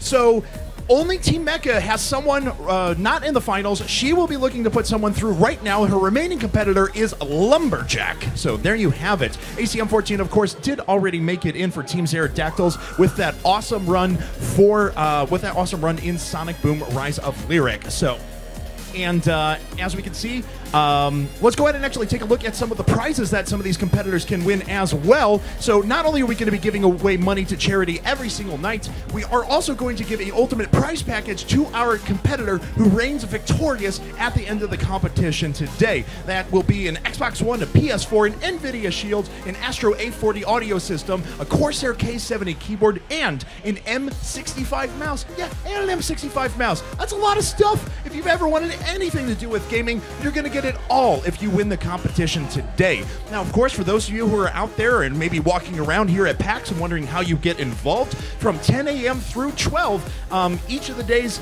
of PAX, you can sign up at the front desk here at the Next Level booth. You can get entered into the competition. If you place in the top 16, over the course of the open competition, you'll be slotted into the elimination challenges in under one of the coaches' teams. Now, of course, to walk you through the format and let you know what we're doing the entire weekend, let's throw it to a quick video here to give you the details.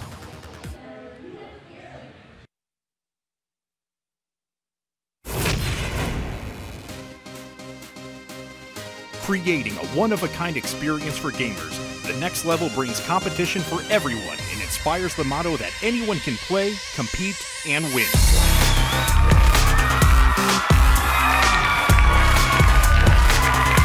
Our competition crowns the best all-around players through exciting challenges across multiple games and genres. The Next Level's format features 4 stages of exciting competition: the Open, Coaches, Elimination, and Final Challenge. Each day, participants will be competing to win a grand prize package, while simultaneously, their celebrity coaches battle it out to win a donation for charity of their choice. During the Open Challenge, participants register and compete on games, while the coaches assess their gaming skills. The top 16 gamers, based on overall cumulative score, will advance into the next round. In the Coaches Challenge, the celebrities compete for the advantage of being the first to draft players to their team. Based on their challenge rank, they will make alternating selection of the contestants. The Elimination Challenge steps up the game as coaches strategically select players on their team to compete in each round until the last remaining finalists stand.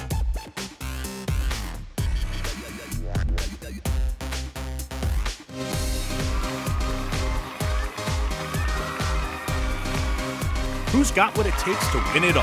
Find out on the Next Level.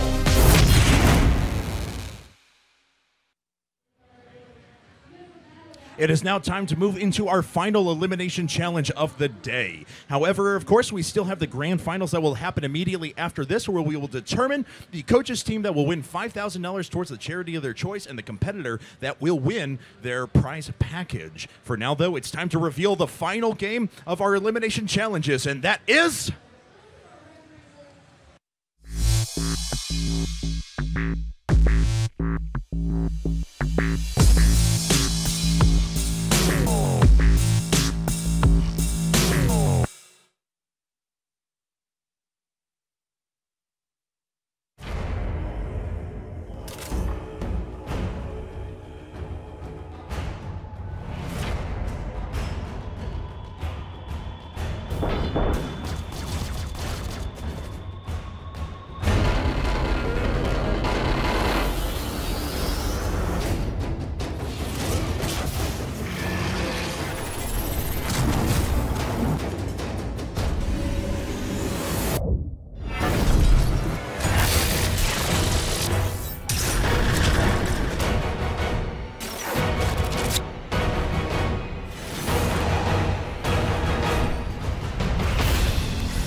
Warframe! Wait, this is ninjas in space. They don't really do like the big So we war just need to cries, do bow. they? Oh, yeah, sorry. Warframe. Nobility, honor. Yes, much. Lethal. Much of that. Much tenno, much nobility, much honor. Such ninja. wow. Oh. Anyway, guys, I'm here with Rebecca, the community manager for Warframe, and we are about to jump into, yes, our final elimination challenge, which is, in fact, Warframe. And you've already told me we got some ringers up here that I are know. playing. It's a bit of a spoiler alert, but the people up today for this elimination challenge, they're either a founder, so they've supported us forever. On the pink team, he won yesterday for Warframe, so it is serious. All right, so now let's let everyone know a little bit about what Warframe is. It's an awesome third-person, free-to-play shooter. You've got so many cool options. There are RPG elements. You can gather yes. your friends and craft and build. But what is it really about? It's about you being the deadliest space ninja you can be. You are out there doing missions, killing things, defending objectives with your buddies in space. Looking pretty damn cool, might I add. So I've heard the words space and ninja and blowing up and stuff. That immediately makes me want to play it basically all the time, so. Well, you can. PC, PS4, and we're launching on Xbox One next week, so. Ooh, so going to be on all systems. I hope you guys will check that out then. But what exactly are our competitors going to be doing today? All right. Well, because it is a co-op game, so you are always teaming up with your buddies, we're going to have them in sessions of 2, trying to defend an objective, getting as many kills as they can. So the whole point is they're defending this objective, getting kills. Whoever has the most at the end of all 3 competitions will be the winner. All right, there you have it. And like we did yesterday, we will actually show those updated scores as each of the subsequent rounds continues. Now, what our teams are actually going to do is they're going to pair off into 2 different teams. Now, we say teams, but of course they are competing individually for the most kills in those rounds. And the course of the action is going to be, there will be 5 subsequent rounds of Grenier that get more and more challenging as time goes along, and you have to fend them all off with your powers. Once you get through 5 rounds, your kills are totaled up, and then we switch up the teams. Once every combination of teams has happened, the player with the highest cumulative score throughout the entire 3 rounds will be crowned our victor. You got it. All right, so let's see here a few tips and tricks maybe that these folks can use, because we saw some people that were guarding the pod in the middle, then we saw some folks that were parkouring out around the side of the spokes. What do you recommend for this? Well, I mean, once you kind of figure out where the enemies are spawning from, you got 2 options. Pick them off by the headshots. You got to make sure you, as Rhino, because of course everyone is playing as our tankiest space ninja, press that 2 button. That's going to block all incoming damage up to a point, so you will be sitting there picking enemies off. They can't do too much to you. It's going to be pretty good. All right, awesome. And so I know our Rhino has a few other abilities at their disposal as well. So what exactly will they be able to use? Well, depending on the energy. So when you see that blue orb drop, when you kill that Grenier, grab it, because that means your powers are ready to go. If you want to go in a direct line of charge, that's Rhino charge, number 1. Okay. 2 is Iron Skin, as I said, where you're just bulking up, damage is not going to hit you. 3 is Roar. That's you as a tank giving yourself a damage radius. Because it's co-op, your buddy is going to get it too. So strategically, if you want to give yourself only the damage buff to get more kills, stay away from your ally. But it is radial. And last but not least is Rhino Stomp. So you hit that 4 button, you're slamming your foot down, your whole radius of enemies are just going to go up in stasis and die. All right, well, there you go. I may have made the most use of that 4th ability when I was playing, to be totally honest. Yes. It is utterly satisfying to be surrounded, no chance whatsoever. Press a button, everyone's dead. It's so satisfying. Good. It is so good. So I know that this is a very loot-based game as well. Yes. That you guys have really encouraged a system where you don't need to go out and just buy everything. You're collecting things as it actually happens, right? Yes. Yeah, I mean, you're going in a mission, and every time an enemy gets killed, he has a chance to drop something. It could be a mod that gives you 20% more damage on your rifle, or makes you go 10% faster in your speed. It's up to you how you want to mod yourself in this game.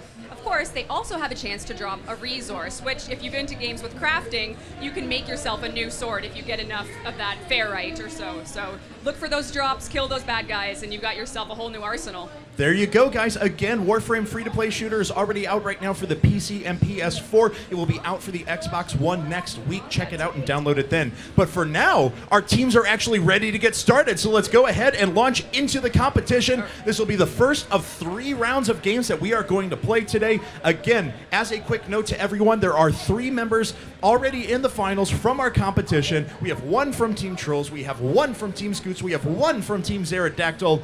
We need 1 more to complete our final 4. that person is hoping to be Team Mecha, so we can have one of each coach. Oh, I'm getting. Oh, Siren's already telling me no. She's got a ringer. This is the guy who actually won the Warframe Challenge yesterday, I believe. No. So there's contact on stage. They're inner stage I don't know. ninjas We coming can't down. handle that. We can't. Oh, man. Steve, Siren, I don't want to see that anymore. All right, play fair. Play nice. All right, should we? Are they ready to Siren go? just did the best Team Pterodactyl swoop. I love it. You're fantastic, Siren. Okay, all right, so we're going to jump into this. We have the person who won the challenge yesterday. We have the person who actually ended up winning, who has been a backer of this game and has been in the game for multiple years. Yes. And I think they're ready to get started, so let's go ahead and Here jump we into go. it. So, Go, Tenno, go. yes. We're just waiting on them. I think they're just standing by. There we go. All right, awesome. man. There we are. So all they need to do is step into the ring and the rounds will start. 3, 2, 1. Go! Go! I mean, the rhinos are color-coded, so you know the blue rhinos on the blue team, the red rhinos on the red team, so that's the first pairing, and they are looking to kill those Grineer and get those kills. That is right. So, and as we mentioned before, the member for the blue team, Team Scoots, has actually been involved in this game for quite a long time, is very familiar with Warframe, and has been a long-standing community member. And it shows right now, seeing as he just walked in and got like 15 kills off the bat. Oh yeah, he is a beloved member of this community, and he's gonna do the Lotus crowd, as we say. So. Wow. All right, so he is murdering fools, I think, is probably the best way to describe it right now. He's making good use of multiple different weapons. He's walking around the map, utilizing his surroundings, utilizing his powers, but he's also getting in close and switching up to his melee sword to make sure he doesn't run low on ammo unnecessarily. And he's doing a different strategy. He's actually hit M on the keyboard, which brings the mini-map up to full screen takeover. So his ability to see where the enemies are on radar is, he's using the pro skills right there. There you go, pro skills indeed, and he has jumped out to a pretty big lead.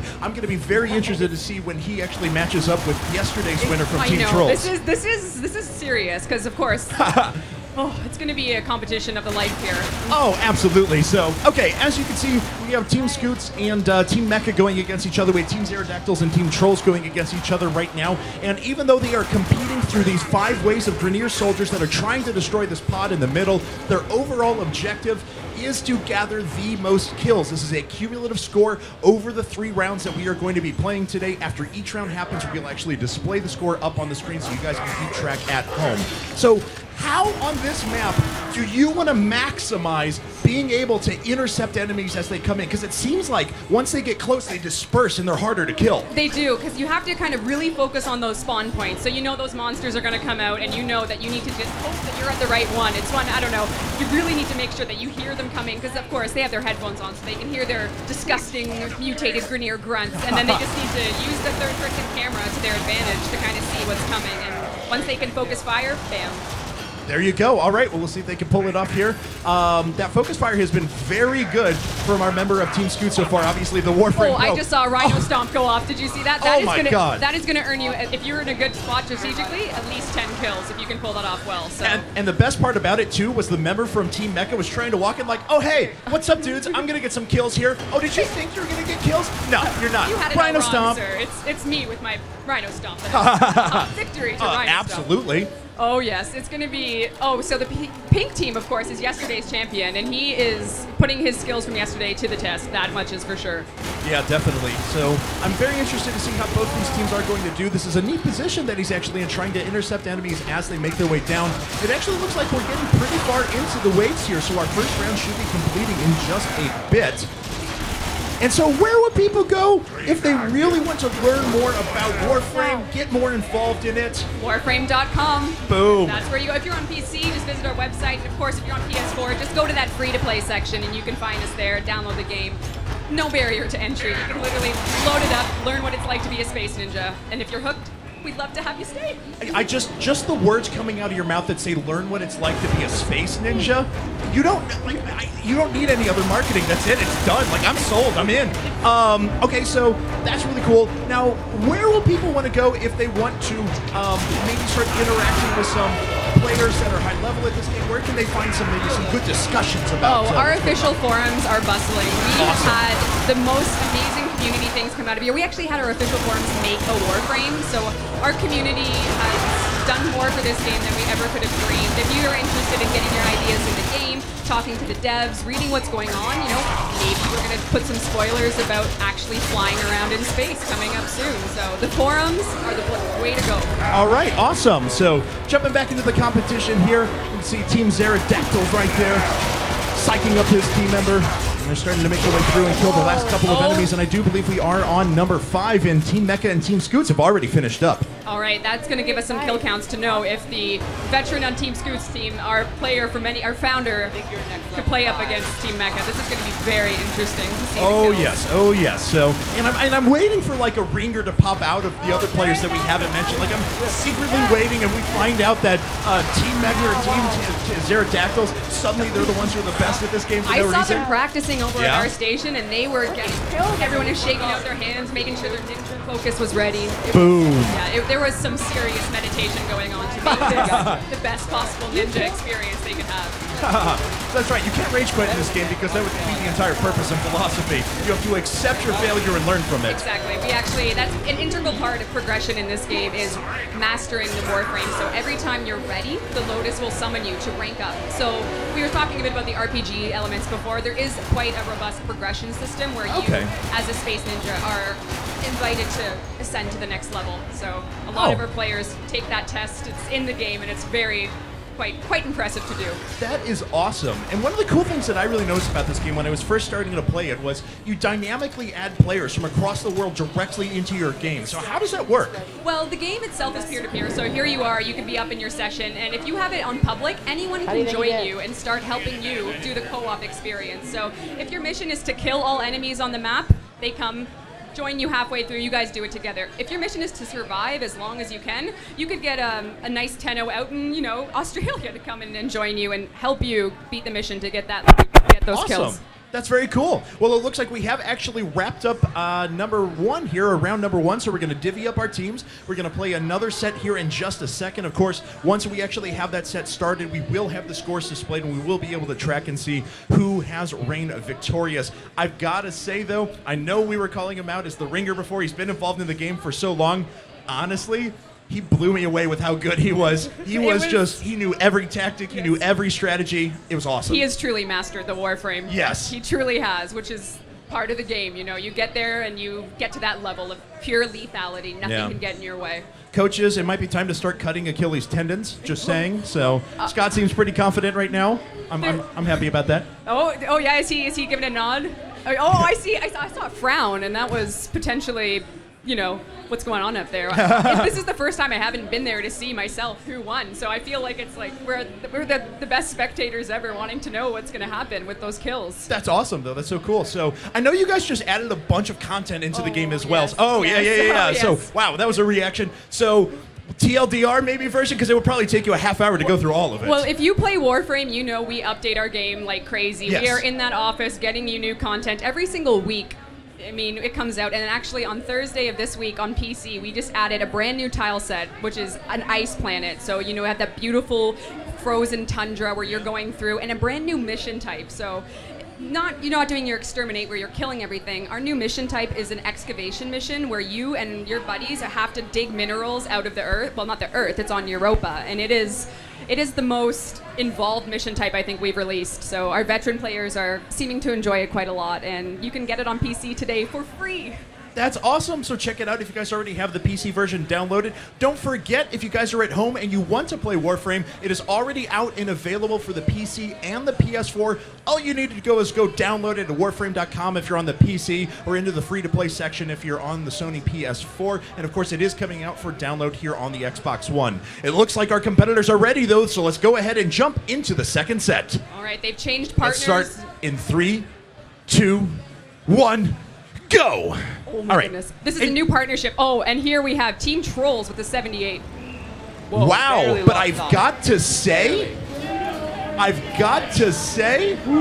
am surprised that Team Scoots only came down with 52 kills after all of that. It's a tough match out there, I know. When those enemies spawn, you got to be there first to kill them, and it is a lot to deal with, because if that guy gets 1 second of that trigger time before you, he's got the kill. So there you go. And I gotta say, you know how we were talking about we want to see one of these lesser-known players maybe jump up? Yeah. Team Mecha, we count them out. They were against that 2-year veteran. He's got 74 kills to 52 on him. He beat him.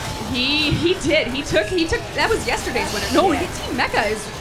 Team Mecha, that's what I said. Brand new player. God. That's Linda's team. God. That's Vampy Bit Me. I think you just saw my brain explode on I know, stage. right? Sorry, we weren't even talking about that player. Now, my understanding, when I was watching him play, and I heard through the grapevine that he was actually quite an experienced role-playing player as well, and I think we just see that in stats right there.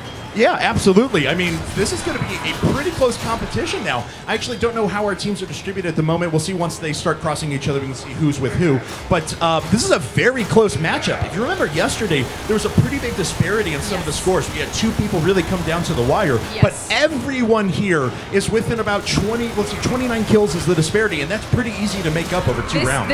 There's no clear winner right now. This is a total anyone's game. You get 5 more kills than someone and you're already on par. So this is quite impressive. If I'm not mistaken, Team Mecha, this is her last.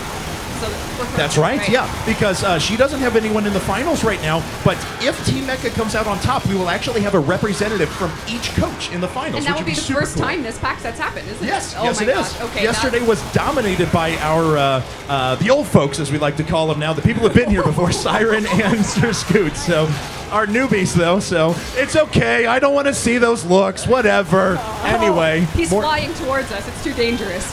We cannot disturb the nest of the pterodactyls are swooping. What do we do? Okay, so we're already in a few waves here into this match. Now, have you noticed, does it seem better to be really aggressive, to start charging after the Grenadier, try to get in there and start knocking people out, or is it better to kind of sit back and wait for them? I mean, you need to play the AI as much as you're playing your teammate, because you will be at a disadvantage if you don't stay one step ahead of what your buddy's doing. Agreed. So if he's spawning camping spawn points, you kind of need to be doing the same thing and hope that one of you gets the luck of the draw, I suppose, in getting those shots in. So I haven't seen a lot of, like, I've been waiting to see someone set up and getting ready to camp, and someone like swoop in at the last second and rhino stomp right on top of them. God. Or if they got a katana to the head. I've seen him. Oh, he just did it. Team Scoots just did it with his katana. He just katanaed down and knocked him down. That was awesome. Shit. Wow. That was actually pretty cool. So, well, we're going to keep following this, but this is turning into quite the battle right now. All of these competitors are very close. We are going to have another round after that. The score that you see down at the bottom will continue to be added up as time goes along. This is not representative of the current score. This is purely what had happened in the last round. That's right. At the end of every session, we get those counts. So we don't know right now. So this is just as much as a surprise for us as it is for everyone else, which is, I don't know if I can take it. To be honest, I'm going to need to... Heart palpitations. They're coming. It's too much. All right, so now, if people want to get involved in Warframe, Warframe.com is a great place to go. They can learn more information and everything like that. Where can they follow you guys elsewhere on the web if they want to join in on the conversation? Yeah, I mean, we have our Twitter handle. You can follow us at @PlayWarframe. And on our Facebook, it's the same, facebook.com/PlayWarframe. We update, we give away Platinum, which is our premium currency. For example, you'll notice we've color-coded all the rhinos to represent their coaches. So our red team has a red rhino, our pink team has a pink rhino, and you can get a pink rhino just as easily. And there's nothing more that I want in a game of Space Ninjas than a pink rhino. That sounds like the coolest thing ever. So should that be our subtitle in marketing? It goes, Space Ninjas with a pink rhino. And then you've got yourself. It sells itself. It absolutely does. I just look at people and I'm like, I'm sorry, you don't know. I have a pink rhino, all right? You don't understand. It's pink and it's a rhino. It's a pink rhino, okay? Come on. All right, so looks like there was a bit of a risk there from Team Mecha as he tried to camp one of those spawn points, but he picked the wrong one. Fortunately for him, he walks right back to the one where they are actually at and just starts wrecking face. Oh, that was I've never seen so many bullets to one face in a game in my life. That was pure anarchy. Oh, we got some heavy bombers in now. They must be on the 5th wave. That's when the enemies really start turning up their arsenal. So he just got knocked down again, which is really tough because you're losing kills every time you get knocked down. And especially with those heavy bombers, they're continuing to knock him down time after time. Yes. And not only that, he can't run back and he can't defend the core. And so his teammates just picking up all those kills. Oh, yeah. And I mean, if you press 2, that iron skin is going to protect you from knockdown, which is one of the reasons our players love Rhino so much, is because that iron skin protects you from knockdown. All right. So let's see here. We are moving into the last couple of waves, though, or the last wave as it is.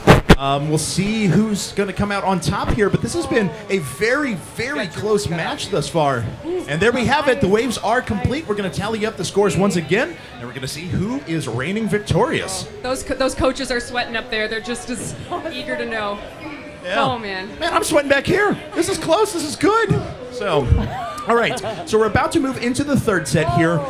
So you guys mentioned that you have a lot of content that's coming out on an ongoing basis. Well, what sort of stuff can you tease the community with here? What sort of things do you guys have coming up around the corner? Well, if you're a huge Warframe fan, you know we teased probably the biggest thing ever at Gamescom, and it is Arcwing. It is literally a pair of jetpack wings to fly around in space. We are taking the Ninja in space, where you're going to get a mission in space for Update 15, which we haven't said when yet, but you are truly going to be having that flying into space experience like never before, completely new missions, and the mobility is to die for. It's amazing. That is so cool. So you guys can look forward to that soon. I'm sure more announcements will be coming your way. You can check more at warframe.com. So awesome. Well, we're about to move into the third set here. We're going to pair up these teams once again. The idea is, of course, we are playing 3 subsequent rounds. At the end of those 3 rounds, the highest cumulative kill total of any of our players will make them the winner. They will advance into the grand finals. The other 3 players, unfortunately, will be eliminated. But of course, we're going to have much more Warframe action that is happening this weekend here. So we are so excited to be here. This has been the coolest experience for Warframe, meeting all the fans and seeing new players put their skills to the test and just pick it up and start killing things like nobody's business. So. Awesome. So are you guys going to be coming to any more trade shows soon, or is there anywhere else that people will be able to find you? You know, we find out as soon as we can, but these things happen so quickly. It's like, oh, we're going to be at PAX and we're here and we're so happy. I know. So I don't know about anything coming up, but if it does, we will let you know because we want to see you and meet you guys. And all right, and it looks like our players are just about to boot up into the last round. Of course, guys, this is the final elimination challenge. At the end of this challenge, there will be 4 players remaining, and we will move into the grand finals. We will reveal that game here in just a bit. The grand finals will be played over the course of 3 rounds, and then we are going to have a grand champion at the end. The people that are actually representing their coach, that coach will win. They will win $5,000 for their charity. That competitor will win a bunch of prizes. But our players are ready to go, so let's go ahead and get started right now in 3, 2, 1, go! Oh my gosh, All right, it's on. The race begins. Oh! You see those ninja skills? I mean, the mobility in this game alone. You can see him dashing and sliding. It's a race to start that level off. It really is, and I want to say we are separated by 5 kills. Team Mecha is only 5 kills back of Team Trolls. Team Trolls is in the lead right now. Siren wants to win twice in a row. She's taking home Warframe. That's what she thinks. Oh man. She had faith in her pupil like a ninja would, and it has paid off. It has paid off, as a matter of fact. She picked up a very smart choice there, who is once again leading. So we'll see if Team Mecha, though, our unknown that we weren't expecting here, is actually dominating. I know it is turning into, you never know. A ninja's training is usually quite secretive, so for them to be modest about it is truly the ninja way. Oh yes, absolutely. So I have to ask, what is your most fun activity in Warframe? Like when you jump on with a bunch of friends, like what's your go-to mission? There's honestly so much. There's like a dojo, so you have your space treehouse. So if you have a clan of buddies, you can have up to 1,000 people in this clan. You have your own virtual dojo where you can have all your buddies come in, go hang around your gardens, and then decide to go do a mission together. If you go on a survival mission, we've seen people go for 3 hours with a group of 4 that are just playing together, getting the loot, getting the credits, getting everything, and it's just a blast.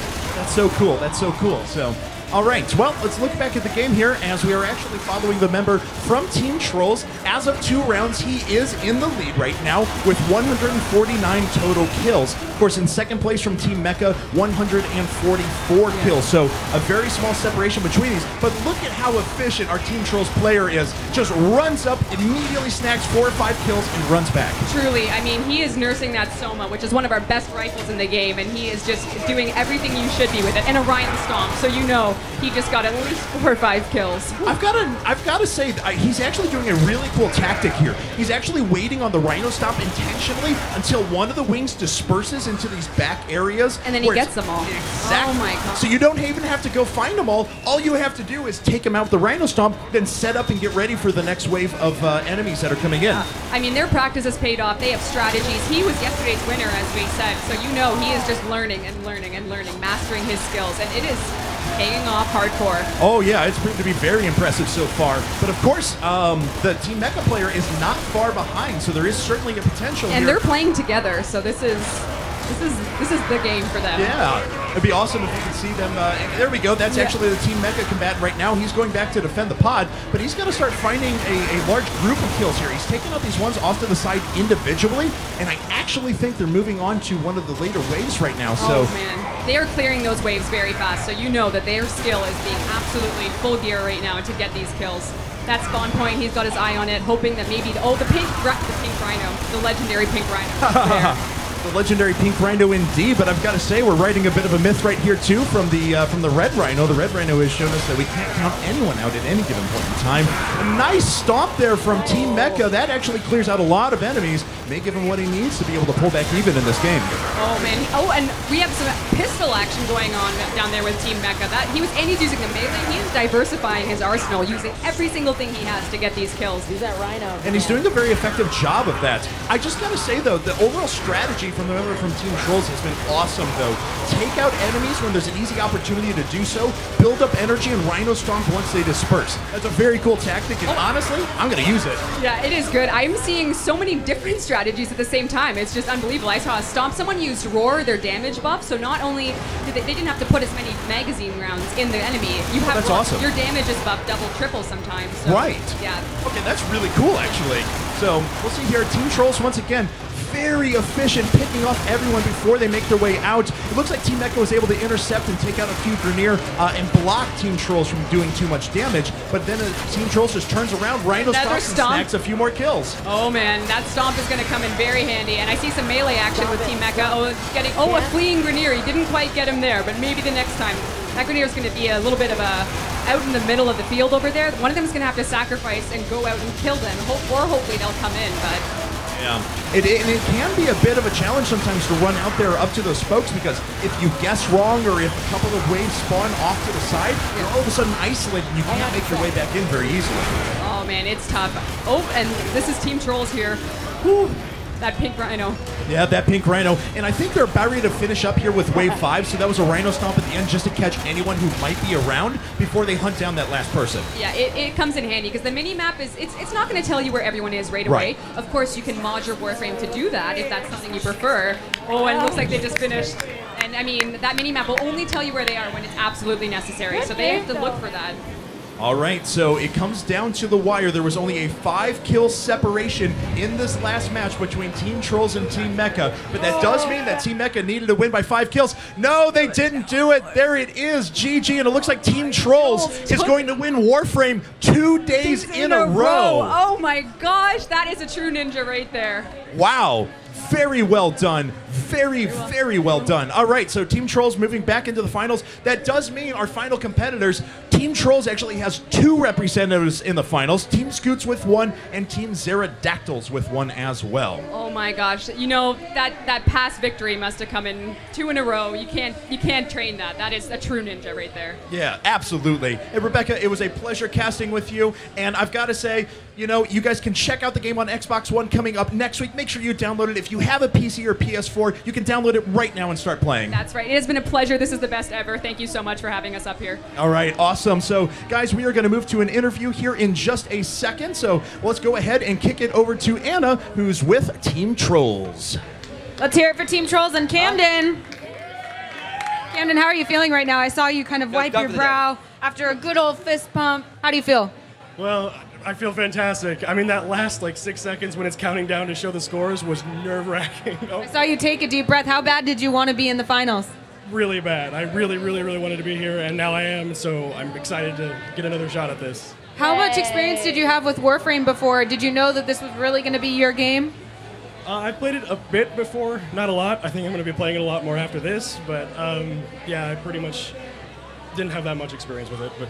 And how come you chose to put Camden on Warframe, Crystal? Well, he was our winner from yesterday. He unfortunately sucked at Tetris, so he needs to redeem himself today. He's a shooter player. I mean, we used to play games together back in the day, so I had to. I won both, just so everybody knows, both shooters, yesterday and today. I think she's talking to you, Sir Scoots. Just saying.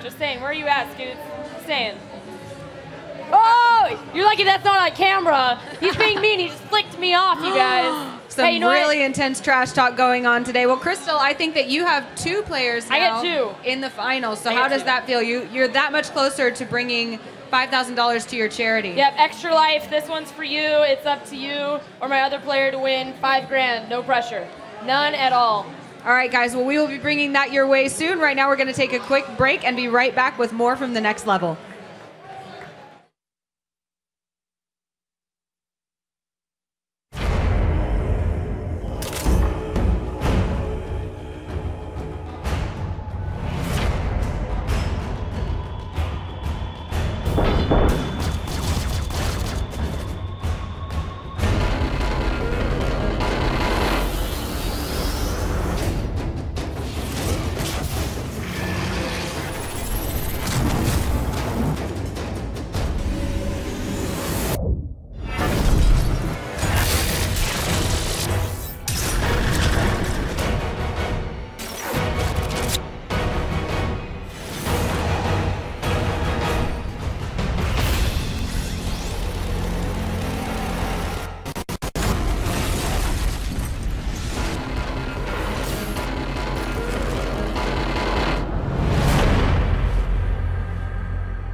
I think the next level is really cool. It's something that you can engage in and play against other people, like of your skill level. I've never seen such a diverse group of games put together in one tournament. You don't have to be great at everything to still be the one who wins. What is the next level? Tell people at home what the next level is. Oh, the next level is the ultimate gaming experience for anybody who's a casual gamer and just loves to play all types of video games. It's great to have competition around with just casual gamers, and it gives them the experience that pro players get, and I think it's an awesome thing. We have 3 incredible games in our qualifying round. That's Mighty Quest for Epic Loot, Just Dance 2014, and of course, Assassin's Creed Black Flag. We're gonna have all different types of people here playing. Right. I mean, anybody, all ages, all different types of gamers, and they'll get one-on-one training with some of the developers to go through that with them. If you guys are stuck at home, I feel sorry for you, but it's okay. Because we actually do online competitions as well. Every day is a brand new final game. We don't know what it is yet. We find out just as soon as you do. Oh boy, this is going to be a clutch moment. He needs that power pellet to do it, and he gets killed. And the winner is...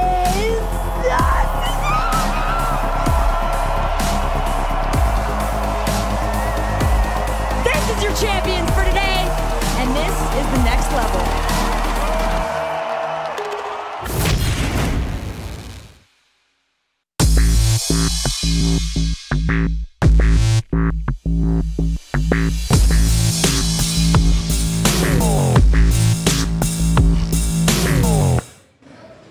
Hi there, guys. I am back on the floor with another challenge. We're going to take a brief break from the competition with our celebrity coaches and their teams, and we are going to play some Leo's Fortune on our NVIDIA Shields. Now, I'm here with 2 of my new friends. Could you go ahead and introduce yourself? What's your name? Larry.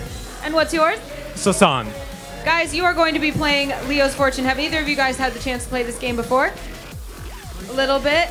Literally like 1 minute. All right, great. So you're just very briefly introduced to this game. Don't worry, it's pretty intuitive. I'll tell you a little bit more about the challenge. So what you're going to do is you're going to play just the first level of Leo's Fortune, all right? And we're going to be seeing who can collect the most coins. There are 112 coins in this level. You want to collect all of them, and then if you both manage to collect all of the coins, we're going to break the tie based on your time, how long it took you. So you want to collect as many coins as you can, as fast as you can. All right, Leo is this little puffy mustache dude. What happened is somebody has stolen his entire fortune and they've left him a trail of coins. He's following them on his way to try and confront that person. All right, so what's gonna happen is go ahead and select to get into the level. You can use your touchscreen or your buttons. There you go, awesome. Make sure you're selecting level number 1. And you can go right into that as soon as you're ready because the shield itself will be counting your time. Go ahead and skip this intro, go ahead there. Awesome, so we're on the trickery trail. I'm gonna be jabbering through this level, casting what you're doing. Be sure to hop through. You can use all sorts of controls. fairly simple. First of all, you're using your joystick to move through the level. You're also using the A button to jump. You can double tap that or hold it to make sure that Leo stays lighter. And then you also have a downward pound kind of a movement. You're moving through this level, and Leo, I've been told, is kind of an engineer or an inventor. So you're going to see lots of contraptions, lots of levers, lots of buttons that you can push to help you move across chasms or move into different areas of this level. Again, your objective is to gather all of your coins, and they should generally be in line of where you're trying to go. And you don't want to hit spikes like that, you very sensitive little fluffy skin. That's going to take a little bit of your time away. But don't worry, you've still got plenty to collect all of those coins. Looking over your shoulders, it looks like we're neck and neck. Sasan may be a little bit ahead over there, moving through the mines. But we don't know when they both started, so we'll see. I think things are pretty even right now. You guys are playing this on the NVIDIA Shield. You've got your game controller as well as your screen right in front of you. The NVIDIA Shield can play Android games and also can be set up to stream directly from your PC. So it's kind of an extension of your PC gaming experience. But here we've got Leo's Fortune, which is available on Android and iPhone. You can play it right over here at the Next Level booth. You can also download it right away. It is in your app stores. So watching two of our players move through this level, looks like we are having some trouble over there with the lever, but getting over the ledge. And both of you, I have not seen miss a coin. So far, it looks like we're going to be basing this challenge on time. Good job figuring out that lever. You're going to have to cross that bridge and find yet another button. Leo looks so cute when he's all smushed. Adorable. All right, now moving through, those spikes are going to be very treacherous. Those are things that you do not want to fall on. That's going to take time away from your overall score. You're going to want to avoid those as well as falling through. These S-curves are things that can slow you down as well. The temptation is to want to jump, but a lot of Leo's Fortune is using the momentum you have to progress you through the level. You're going to see all sorts of terrain. So far in this level already, we've seen kind of a grassy, mossy meadow type of feel. Right now, you're obviously in a fiery dungeon. You're also been moving through some mines where you're finding your gold. Also, you're going to see messaging throughout the game, like this skull and crossbones. That's warning you that you do not want to go down there. But it looks like you do want to do something with this objective, and you are finding that out by rolling that boulder right into the platform, which will pull down a bridge for you to use to get across. Well done. Leo's such a smart little fluff. I believe that's you moving into the last phase of this level, if I'm not mistaken. Watch out for those spikes. These are going to be long jumps where you're going to need to puff yourself up nice and large to make sure that you can make it across. Well done, well done. Both of you guys taking these games like an ace. Looks like it is neck and neck right now, so we're going to have to check our final scores on our last screen to see who walks away the victor and gets to take home an NVIDIA swag bag. Using that downward pound movement, gonna move under that spiky cement block that someone left peskily in your way. Well done, level completed. All right, let's see, you got all 112 coins. Larry, your time is 3 minutes, 33 seconds. And yours is 3 minutes, 29 seconds. Only a disparity of 4 seconds. Very well done. Very. All right. Well done, guys. Thank you for being such honorable opponents. You're going to walk away with an NVIDIA swag bag. Guys, keep on watching. Actually, I have something to announce. You guys can go ahead and enjoy the rest of PAX. Thank you so much. I'll take that from you. Well done. Thanks, guys. I appreciate it. All right. We've also got some other challenges going on in the booth today besides those that you've been watching with our celebrity coaches and top 16 players. If you come visit our booth here at the Next Level, you can grab a Next Level passport. Take that passport to each of the stations, play each of the games, and you can collect stamps at each of those stations. If you get all of the stamps and complete your passport, you'll be entered in a drawing to win an awesome prize package. But if you're not here and you can't come to the booth, you can also follow along line. We've got some social challenges that you're doing. So right now it's my pleasure to announce the winner of both of those challenges that will be walking away with some awesome swag. If I could get the announcement of those winners. Looks like our PAX Prime winner is Joe Mackey. Congratulations, Joe Mackey. Let's hear it for Joe. And our online winner is at Kevin Murphy 17 on Twitter. Congratulations. If you have not yet participated, be sure to visit tnlvl.com. If you're at home, be sure to follow along with us there. And if you're at PAX, come on over. Enjoy the games. Get stamps in your passport and maybe even end up in that top 16 that gets to compete every day for massive prizes. We're going to take a brief break and we'll be right back with the more Next Level. What is this mysterious contraption?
My name is Leopold, and I'm going to get my gold back.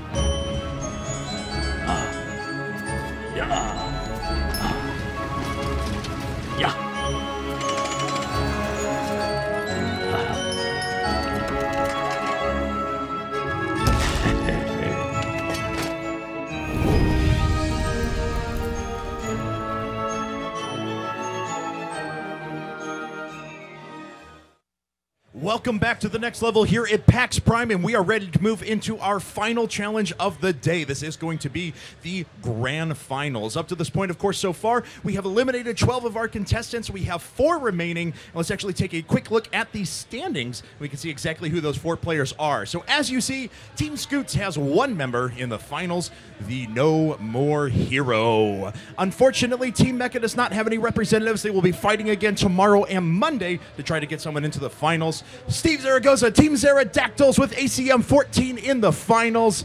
So we do have a Zerodactyl swoop still to come. And of course, Crystal's Team Trolls with Ramrod and Nodmac. So she has 2 members in the finals, half the actual competitors that we will have, and that does actually give her 4 finalists over the past 2 days, so pretty incredible performance from Team Trolls up to this point. Now, of course, we are competing for a lot of money for charity. Each of the coaches have chosen a charity that they are going to donate to if they win any of the individual competition days. That charity will receive $5,000. However, the people here are actually competing for a large amount of prizes, and as you can see, our winner each day will take home the ultimate prize package containing an Xbox One, PS4, NVIDIA Shield, Astro A40 audio system, a Corsair K70 keyboard, and an M65 mouse. So, with that being said, it's time to run into our last set of challenges, but first, we have a quick video to go over the format of the entire competition, and we'll be right back after that.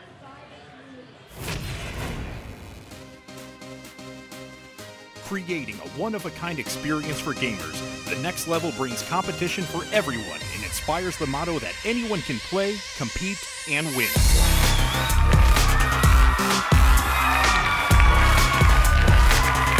Our competition crowns the best all-around players through exciting challenges across multiple games and genres. The Next Level's format features 4 stages of exciting competition: the Open, Coaches, Elimination, and Final Challenge. Each day, participants will be competing to win a grand prize package, while simultaneously, their celebrity coaches battle it out to win a donation for charity of their choice. During the Open Challenge, participants register and compete on games, while the coaches assess their gaming skills. The top 16 gamers, based on overall cumulative score, will advance into the next round.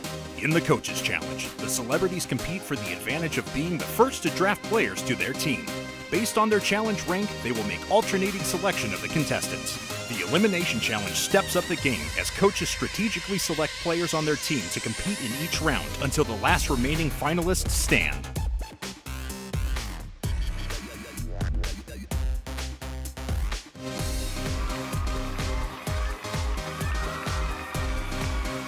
Who's got what it takes to win it all? Find out on the next level.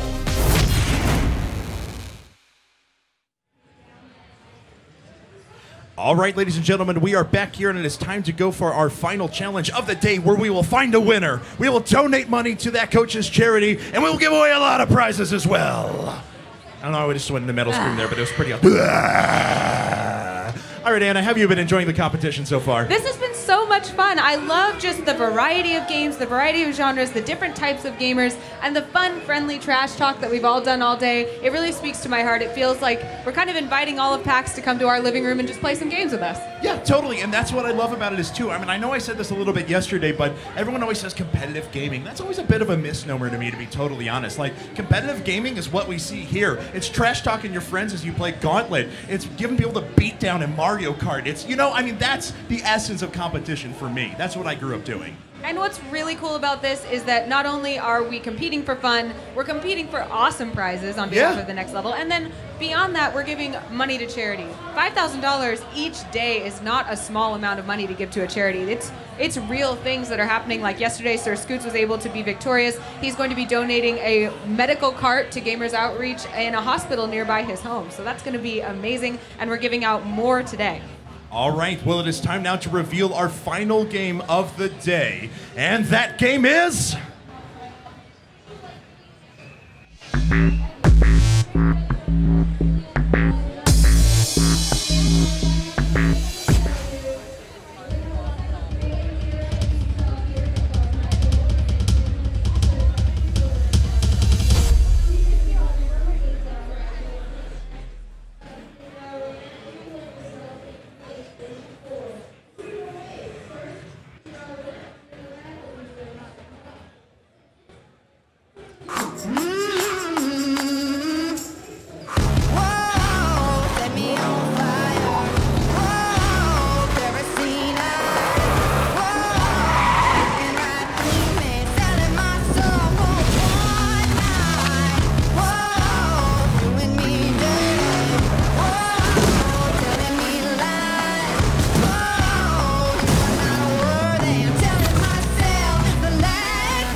Wow, our final game, The Crew, has so much to tempt me. You've got cars that look just gorgeous. Beyond that, beyond a typical racing game, it's an MMO. I can play with friends everywhere.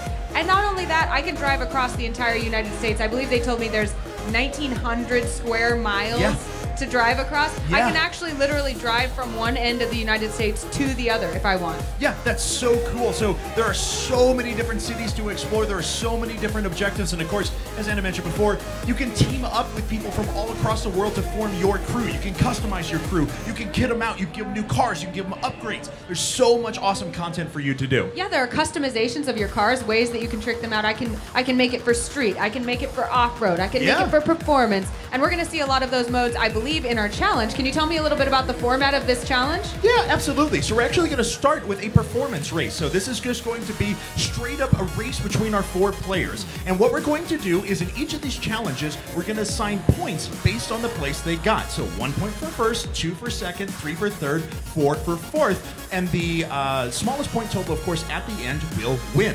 Our second round, though, all of our competitors are going to move into an off-road spec vehicle, and they'll actually enter into a takedown challenge. Ooh. So their goal is to go after a target car and try and dish out damage and actually disable it. The person with the highest amount of points, or the highest amount of damage, will actually accumulate the most points and win the challenge. All right, so really trying to just beat up that car. That's right. And then for our third and final race, we will go back to another performance spec race, an all-out brawl to see who will get first place there. Then at the end, we'll total up all of our points. The person with the fewest amount of points, again, because you get 1 point for first, 4 for fourth, will end up being our victor for the day. So we're looking for somebody who's great in a racing game and knows how to control their car, not just in a race, but in terms of bringing somebody down and specializing in different areas. All right, well, let's go ahead and actually take a look at our players right now as they are getting ready and getting in the game at the moment. And we actually see there the Team Trolls member down at the bottom left-hand corner is actually being, I want to say, a little bit of smackdown thrown here by Steve Zaragoza, trying to ruffle up his opponent's feathers a bit. Oh,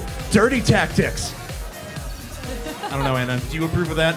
I mean, at this point, I feel like the judges all have a pretty good rapport. I think they're getting along really well, and I love to see them kind of doing the little backbiting, a little bit of poking each other and getting at each other. I know that Sir Scoots and Crystal have been fighting over the first-person versus third-person shooter designation all day today, so they're going to have to duke it out in racing as opposed to shooting today, and we'll see how that goes.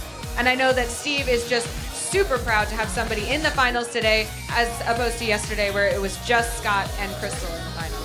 All right, well, we're actually going to start the game here in just a few seconds. I'm super excited for this. Of course, this is the final challenge now. We are down to our last 4 competitors. 1 member from Team Pterodactyls, 2 from Team Trolls, 1 from Team Scoots, and it is time to jump into the game right now. So here we go, ladies and gentlemen. The final challenge is beginning at this moment. All right, so we're going to load into the game here, and of course, this is going to be our first race. Again, this is a performance spec race with very exotic cars here, and we'll see who's going to come out on top. Show me you're good enough to are each of our competitors in the same car, Kevin, or are they using different cars? Looks like, I'm not actually sure. They are all using the same car. Yes, a Ferrari. Very nice. Okay, so let's see here. Starting off this race, Team Trolls. Oh, nice little shortcut there, but unfortunately gets slammed into the side and creates a massive pileup.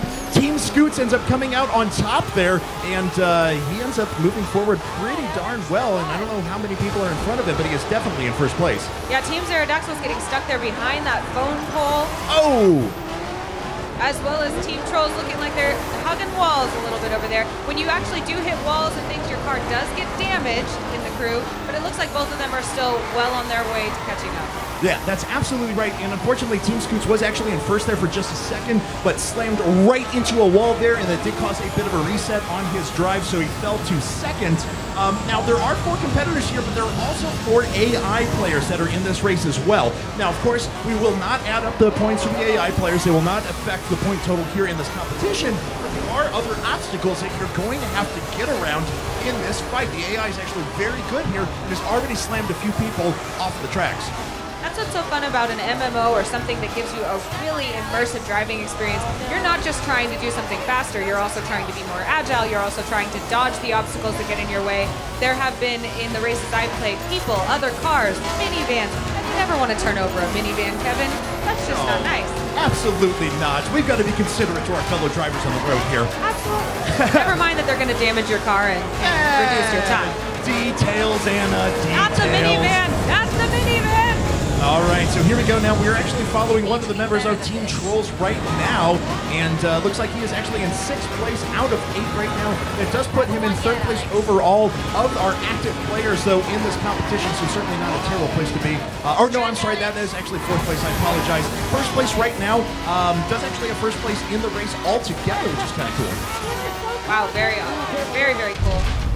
And oh, wow. there we go. Finishing that race. He's looking very happy with that finish. I'm interested to see the overall rankings. All right, so we're actually going to move into the next one there, and let's see here. So Team Trolls actually takes home a victory right away in the first race. That, of course, will give them 1 point. Again, the way we're scoring this, 1st place will receive 1 point, 2nd place 2, 3rd place 3, 4th place 4, and the lowest point total after 3 races cumulatively will end up winning the competition. And moving into this next phase, we're not just racing, we're trying to take down an opponent. So That's we're trying to do as absolutely much right. damage as we can to that car, and points will be awarded based on that damage. Yes, that is correct. We're actually moving into off-road spec vehicles here. So Very cool. These off-road vehicles are crafted for this sort of an environment. You're going to see this takedown mission is crazy. They're going to be all over the place. They're going to be running through lakes, rivers, over fields, and possibly deserts. It's awesome the amount of terrain that they're going to cross here in these vehicles. I have some advice for them. I played the crew this morning, got my hands on it for the first time, and was playing in an off-road spec vehicle. Drove into the ocean. I don't advise that. Okay, it all doesn't right. help. Try instead to stay on land. Turns out that's what cars are for. That's another next level top tip from Anna there. Don't drive into the ocean. So, yes, that's about as good as my strategy in Sonic Boom of jumping off the edge of the map. Right, It didn't exactly. work out all that well. This is why we're hosts instead of coaches. Yes, exactly. Someday we'll learn. You know, yesterday I was like, man, with that prize package, I should play. I'm finding out why I'm not. Ugh. All right, guys, so it looks like we're going to start here in just a few seconds. Again, this is going to be a takedown mission that is played with off-road vehicles. So these are a little bit more rigid vehicles. The handling, the performance, not going to be quite that of the supercars that we just saw. These are more geared for rugged terrain, and it looks like our players are into the game right now.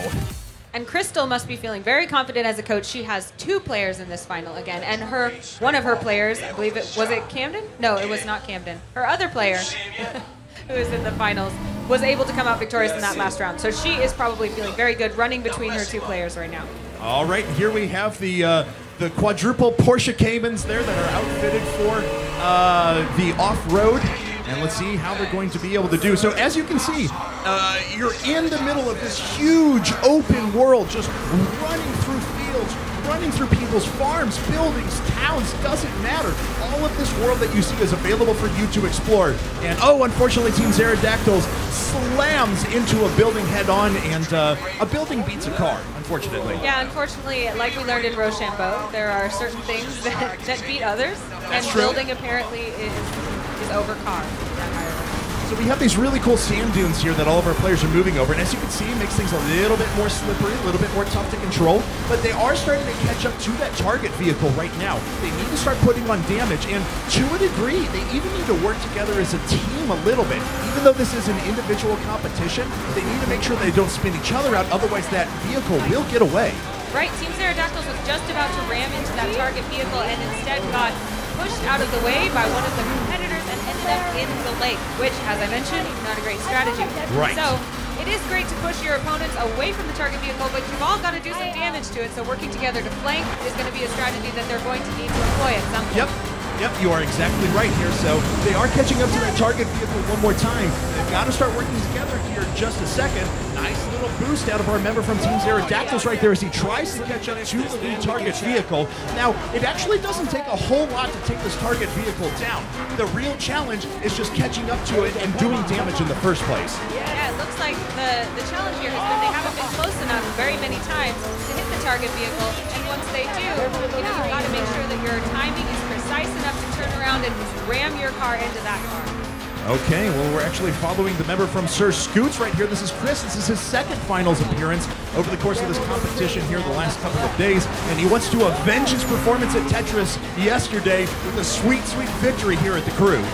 Looks like he's falling a little bit behind his competitors, but was able to ram that target vehicle and it looks like they were able to take it down. All right, there you have it. So we're going to find out who actually did the most damage there in just a bit. Of course, we will post more of these standings for you guys. And there you go. Team Pterodactyls actually taking first place there in the takedown challenge. So a very good performance in giving Team Trolls a run for their money. Very much so, and I know Steve was very confident going into this competition. His players said at the very beginning, I'm going to win it for you, and so far he's put up a performance that is not making me doubt that. We're going to see some fierce competition between Pterodactyls and Trolls, and Sir Scoots, Team Scoots, is going to have to really bring it in this final round if he wants to be competitive. And then we are actually going to move to another performance race here, so that will be our third and final round of competition.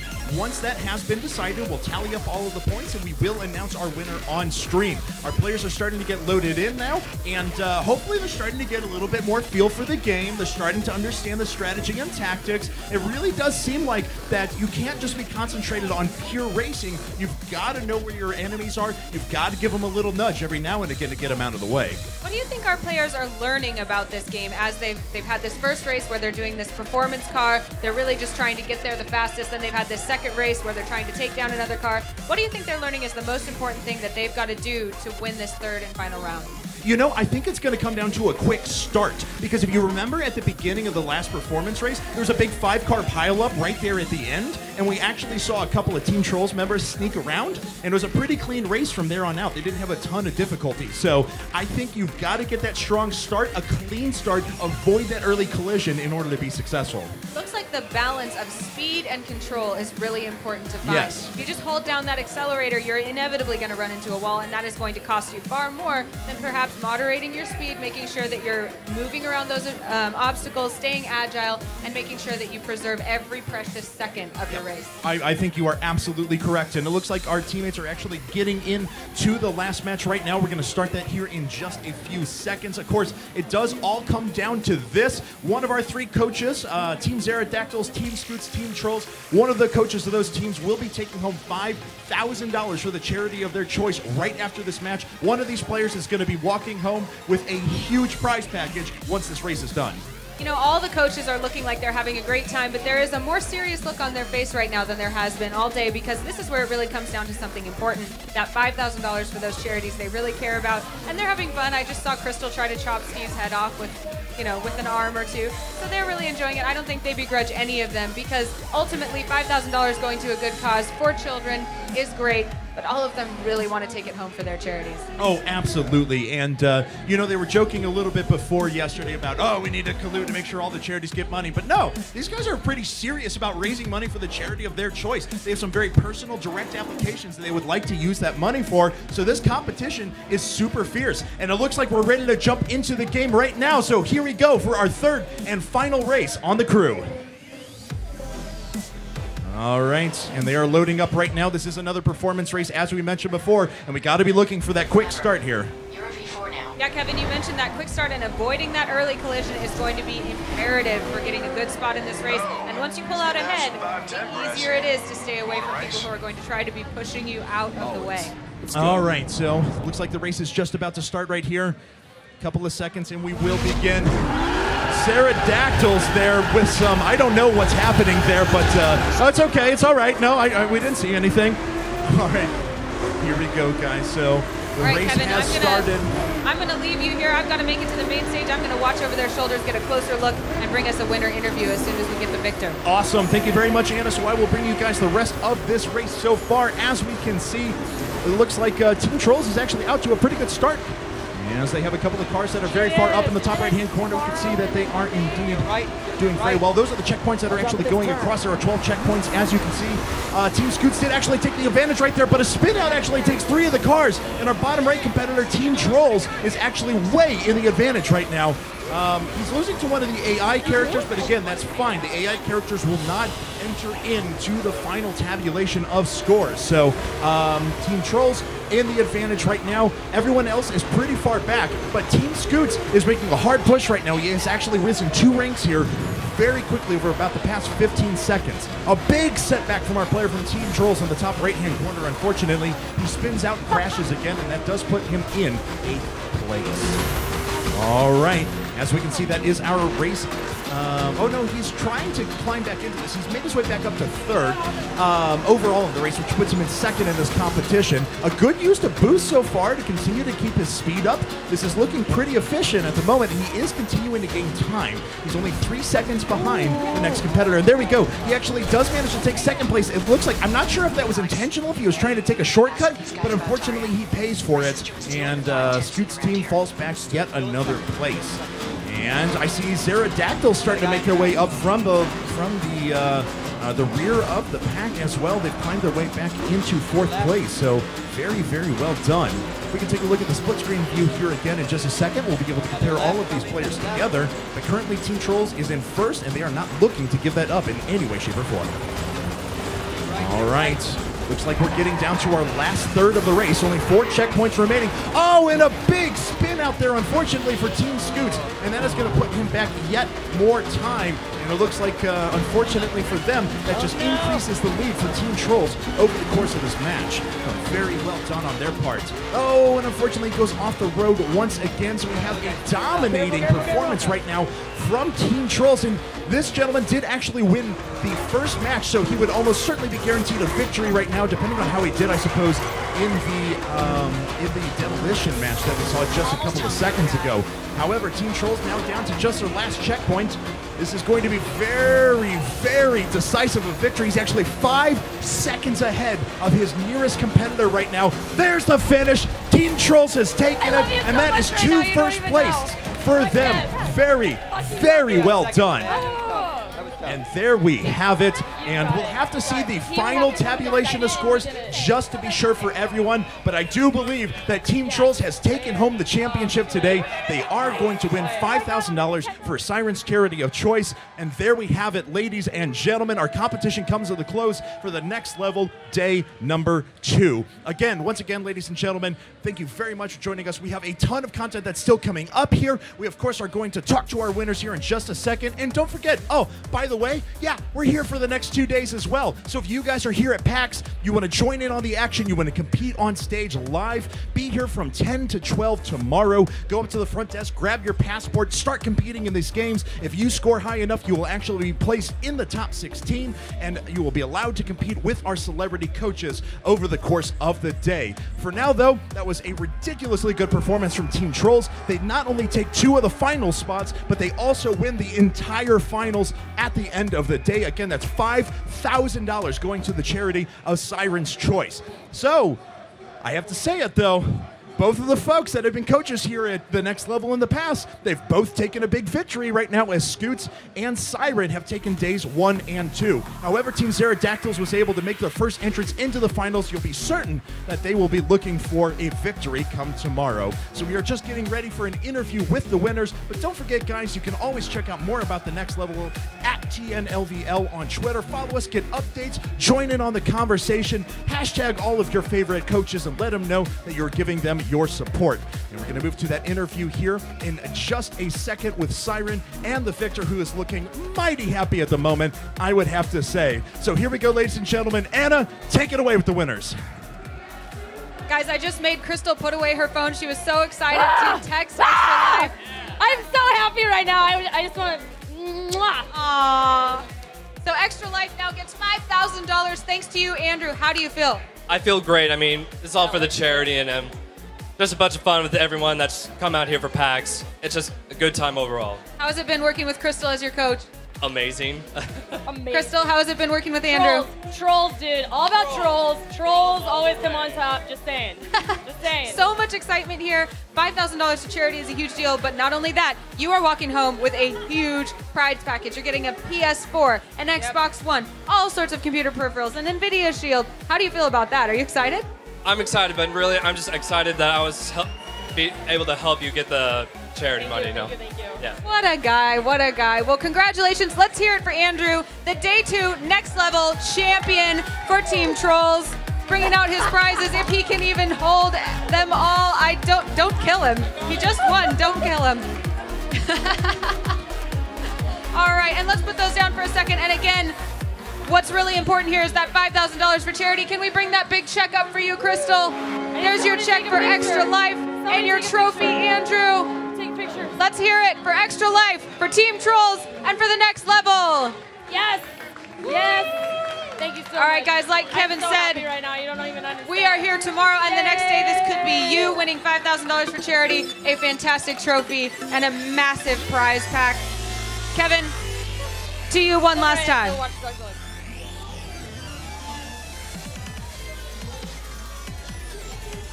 All right, so that does wrap up our show for today, ladies and gentlemen. Don't forget, as Anna mentioned, we will be here tomorrow again, live on stream at 12:30 Pacific at twitch.tv/thenextlevel. Of course, if you want to join in on the competition and you are at PAX, make sure you are here at 10 a.m. at the front desk at the Next Level booth. Grab your passport, try to enter. Hope you make your way through those open challenges, and if you find yourself in the top 16, you will be in the competition tomorrow. As always, though, you can check out more of the Next Level at TNLVL on Twitter. Follow us for updates. You'll learn everything about the competition there. We hope to see you tomorrow, though, folks. Have a great day.